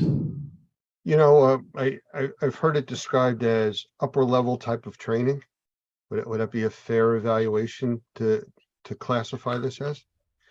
Absolutely. And the reason that we would consider it to be upper level is that there's actually some prerequisites. And I know that that can be dangerous, if you will, because it potentially limits the pool of people that can come for that training. But to even, you know, qualify for the training, a person has to go through either the Normie Certified Mold Remediator course or an equivalent. And depending on where that equivalency is, if it's from ACAC or IICRC, you know, it may be that combination course, which is more of technician and a supervisor course. It could be, somebody who gets into the CMA, CMR, where they're learning a little bit about the assessor side as well as the remediator. But like I said, there's going to have to be some level of training and generally experience in the mold field or in the microbial field before somebody qualifies for this course. Now, since it's the NCMP, they also, which isn't a tough criteria, but they do have to go through the Normie Professional Practices course, and that's just so that they understand what they're dealing with. Again, if they're professional and we have professional practices, it's pretty bad if professionals don't know the professional practices they're supposed to be following. So that's a prerequisite too, and that's built into the emphasis of those professional practices is built into the NCMP course. So it is good that they know that before they get there.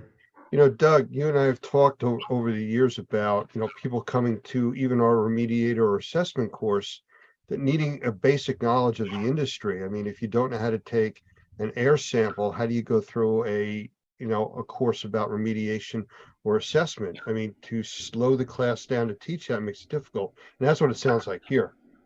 Yeah, I think that's exactly right.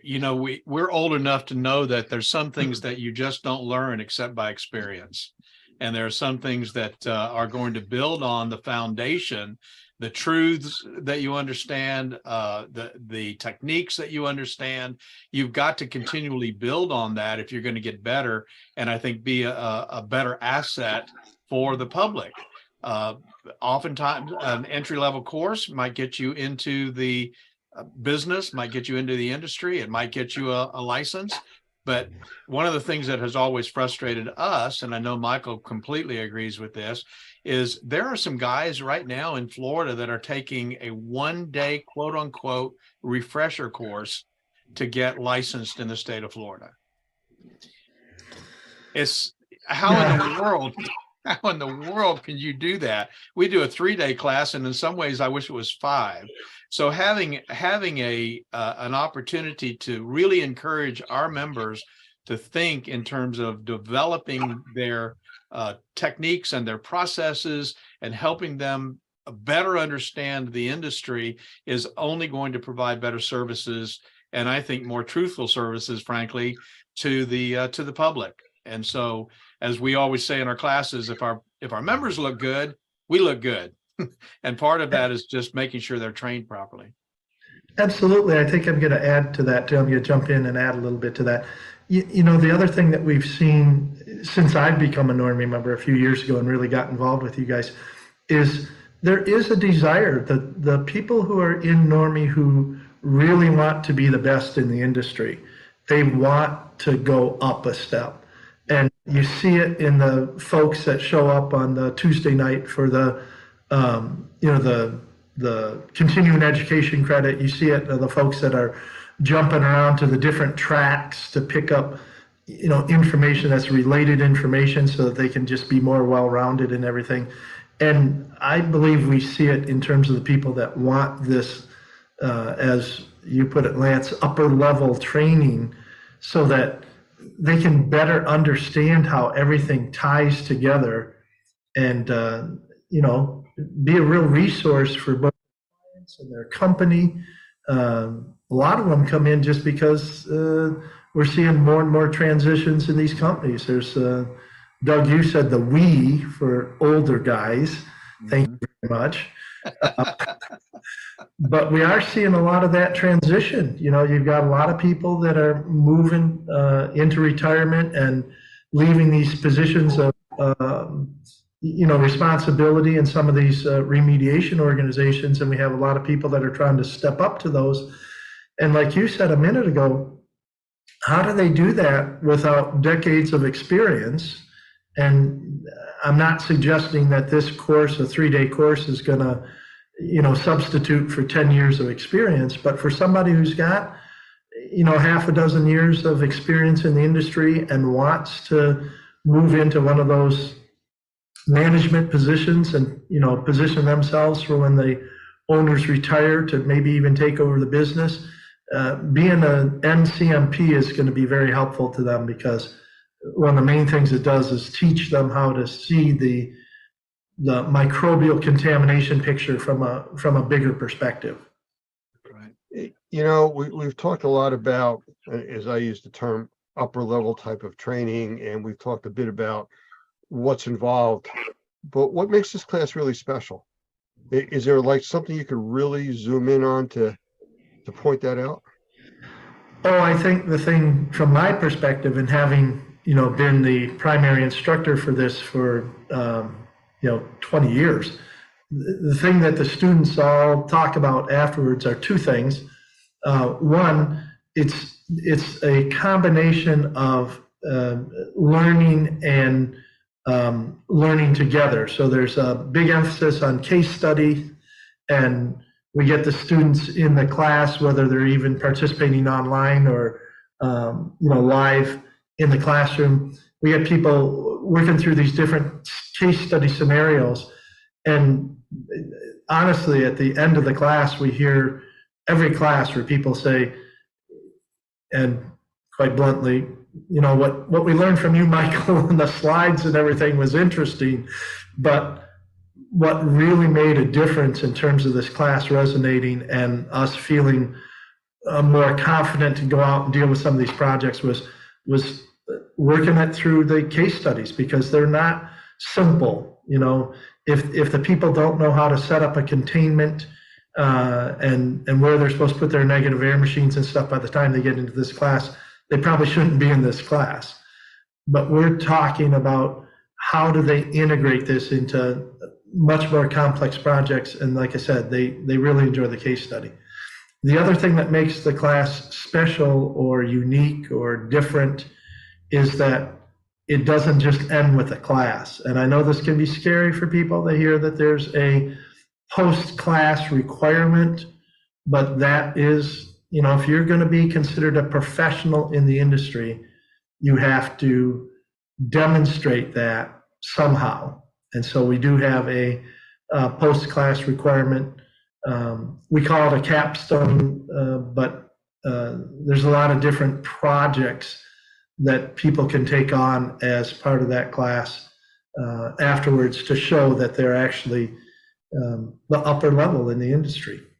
Okay, you can't get away that easy with just saying post-class requirements. You got to give us a little bit more about that. What's really involved with this, and how does it enhance what was taught in the class? Well, again, if you're going to be a professional in the industry, then you need to have a profile in the industry, right? You need to be recognized as somebody who's got this expertise. And there's certainly a situation where you can point to the certificate on the wall and say, see, that makes me a professional. But what we find out is that the people who are looked at by their peers as professionals have taken another step. They've taken the information that they know about the industry and they've translated it into something that's tangible. So we're very open in terms of what these capstone projects can be. We've had people come through the class and understand, we're way behind internally on some of the safety and health programs, or our respirator protection program, or we don't have good marketing materials now that we understand this in a little bit better way for our customers, or we don't even know we haven't been doing a good job putting ourselves out in the industry. So all of those things, we've had capstones in the past from some of the professionals where they do their own, marketing brochures or safety and health programs. We've had people actually do experiments. They come into class and they've kind of had what I call a burning question. And this one gentleman just was totally fixated on the whole idea of the 10 square foot rule, which came from the New York City guidelines. And he was very much reflecting my attitude, saying, well, if it's 9.5 feet, does that make it less dangerous than if it's 10.5 feet? What if it's 1 inch, right?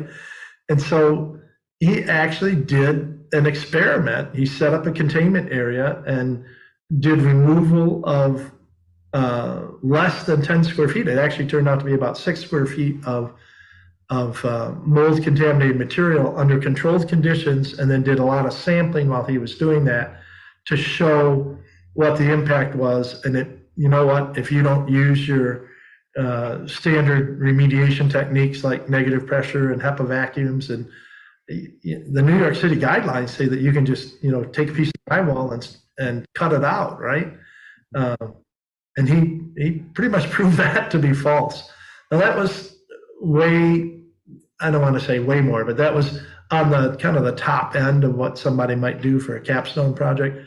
A lot of them will actually just take their information and dig into one subset of the microbial industry, and then even write it up for an article for some of the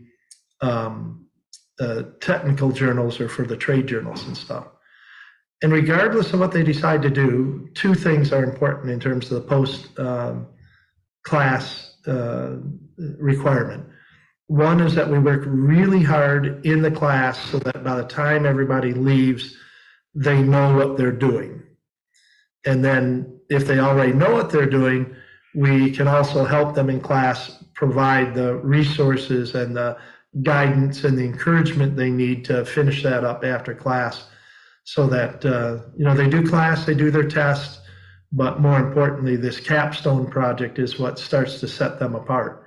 If it is an experiment or it is a document that gets translated into a journal article or something like that, it also raises their profile and helps them to be recognized as a professional, not just by Normie and those of us that are kind of in the know, if you will, but all of a sudden it starts to bring them some recognition from their peers in the rest of the industry.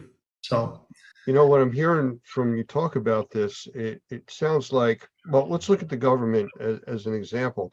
A lot of the government entities, they have to put a magical line, of what level is good, what level is bad.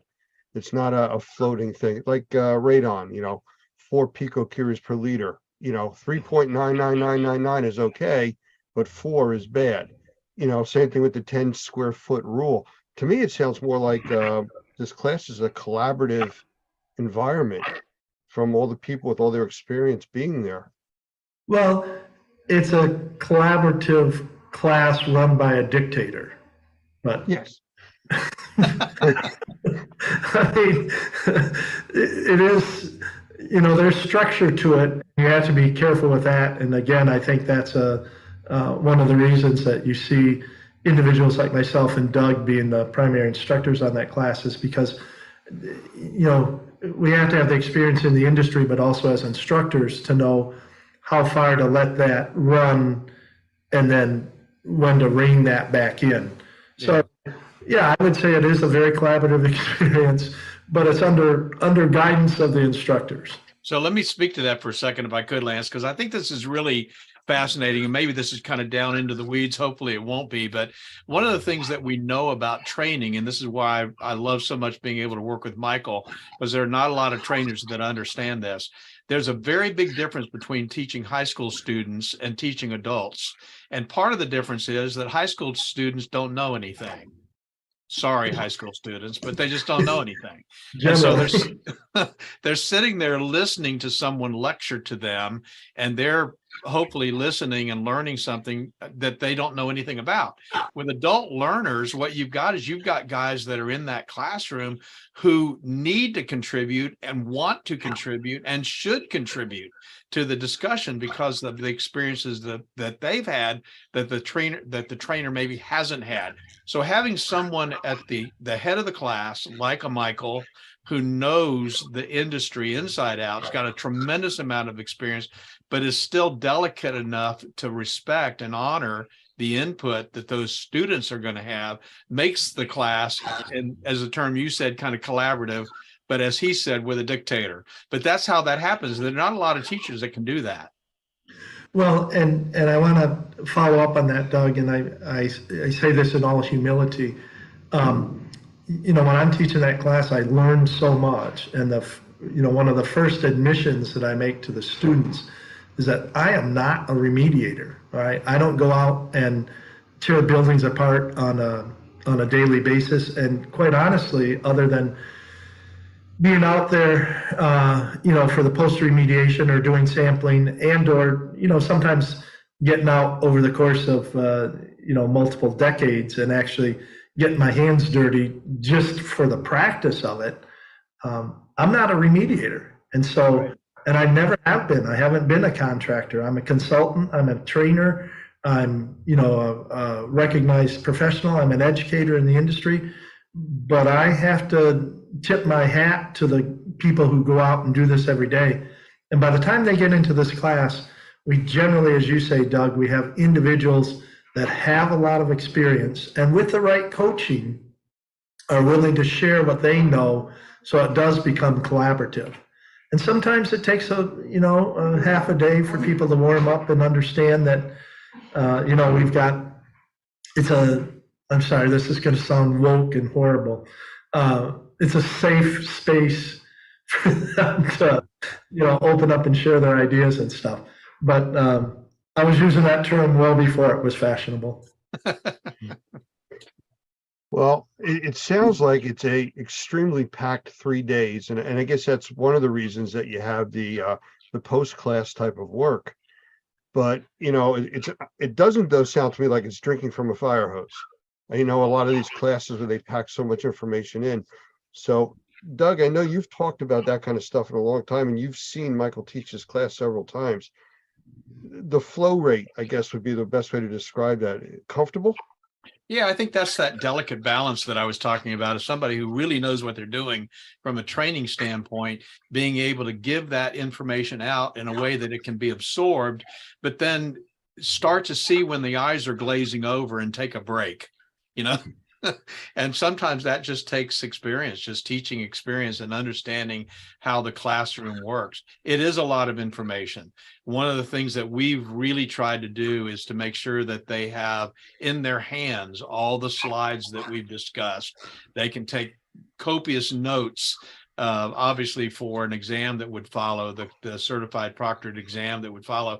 But I think the idea is that being able to gauge the climate of the class, that's just something that, as I said, not a lot of people are able to do. But that's why one of the reasons I'm so happy that we've got Michael on board, because I think we have several trainers like that, and they're not easy to find.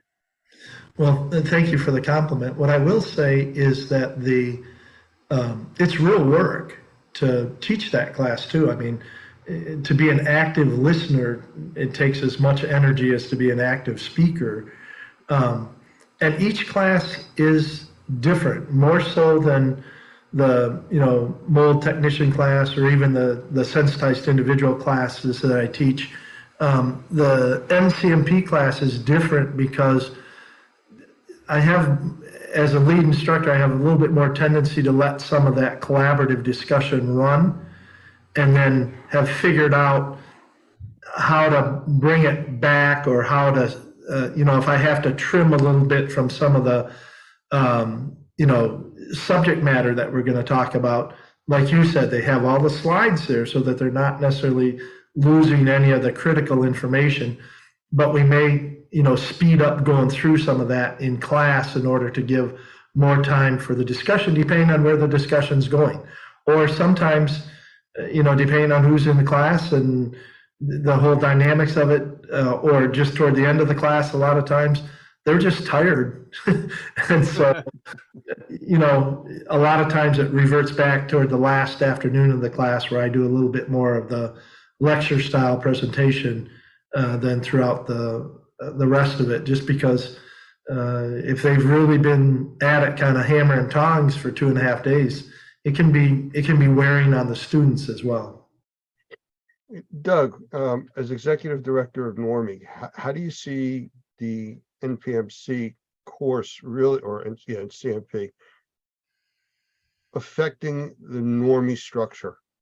What does it actually bring to us? Well, I think this is a good time for me to talk about the Normie Pro designation, which I think is so significant. And that Normie Pro designation, which, oh, by the way, no one has yet. which not even Lance nor Doug nor Michael has this designation yet, was actually born. The Normie Pro designation was really born out of a need, as many good ideas are, to provide to the public a professional who could handle virtually any kind of issue, any kind of problem that they might face. And it was born out of this need when you and I, Lance, got a call from BP Oil, and they said, we need somebody to go offshore and do an assessment on one of our deep water oil rigs. And we both looked at each other and went, do we really have a Normie member who's qualified to do this? Somebody who has the safety training, someone who has the security clearances, there's somebody who has the experience in the background. Because when you get out on an oil rig, deep water oil rig, there's only one way out and one way back, and it's a helicopter. And there's not a lot of discussion or being able to, run to Lowe's and get something. So we decided, well, this is something that we should do. And so we did that. But out of that was born this idea of how do we get our guys to a master level? I think everybody's very familiar with what that terminology is. ICRC talks about that, and others. How do we get our guys to the level where they can handle even those kinds of jobs? And so our dream was, and our goal was, which is now coming to fruition, was to have enough advanced training where we could have the designation Normie Pro, and we could give that to individual in the Normie membership who had the training of sensitized individuals, regular CMA, CMR, understood how to deal with formaldehyde, understood building sciences enough to be able to deal with air infiltration issues, knows what a blower door test is, knows how to spell a manual J, has had the advanced microbial professional classes. How do we put all of that together and say, this guy, this lady, we're going to give this designation to Normie Pro? And then when we get those kinds of calls, that's the person that we can send on that kind of project. So the Normie Pro designation, which again, I say nobody has, we're still working on that. We're hoping that by the end of the year, with the help of the President's Council, we'll have some very specific criteria so that folks can get there and get that designation. And we have some now that I think we could get pretty close, may already be there, to be able to have that designation. That's where Normie is headed. We're going to set the standard for the highest level of professional training that's in the market today. And I frankly just don't believe anybody else has been doing that like we intend to. And with Michael's help, with the President's Council help, I think we're going to create something that this industry has needed for a long time. And again, I just love jumping in on what Doug lays out as the foundation here. Truly, this NCMP class, one of the main ideas behind it is to help people see microbial contamination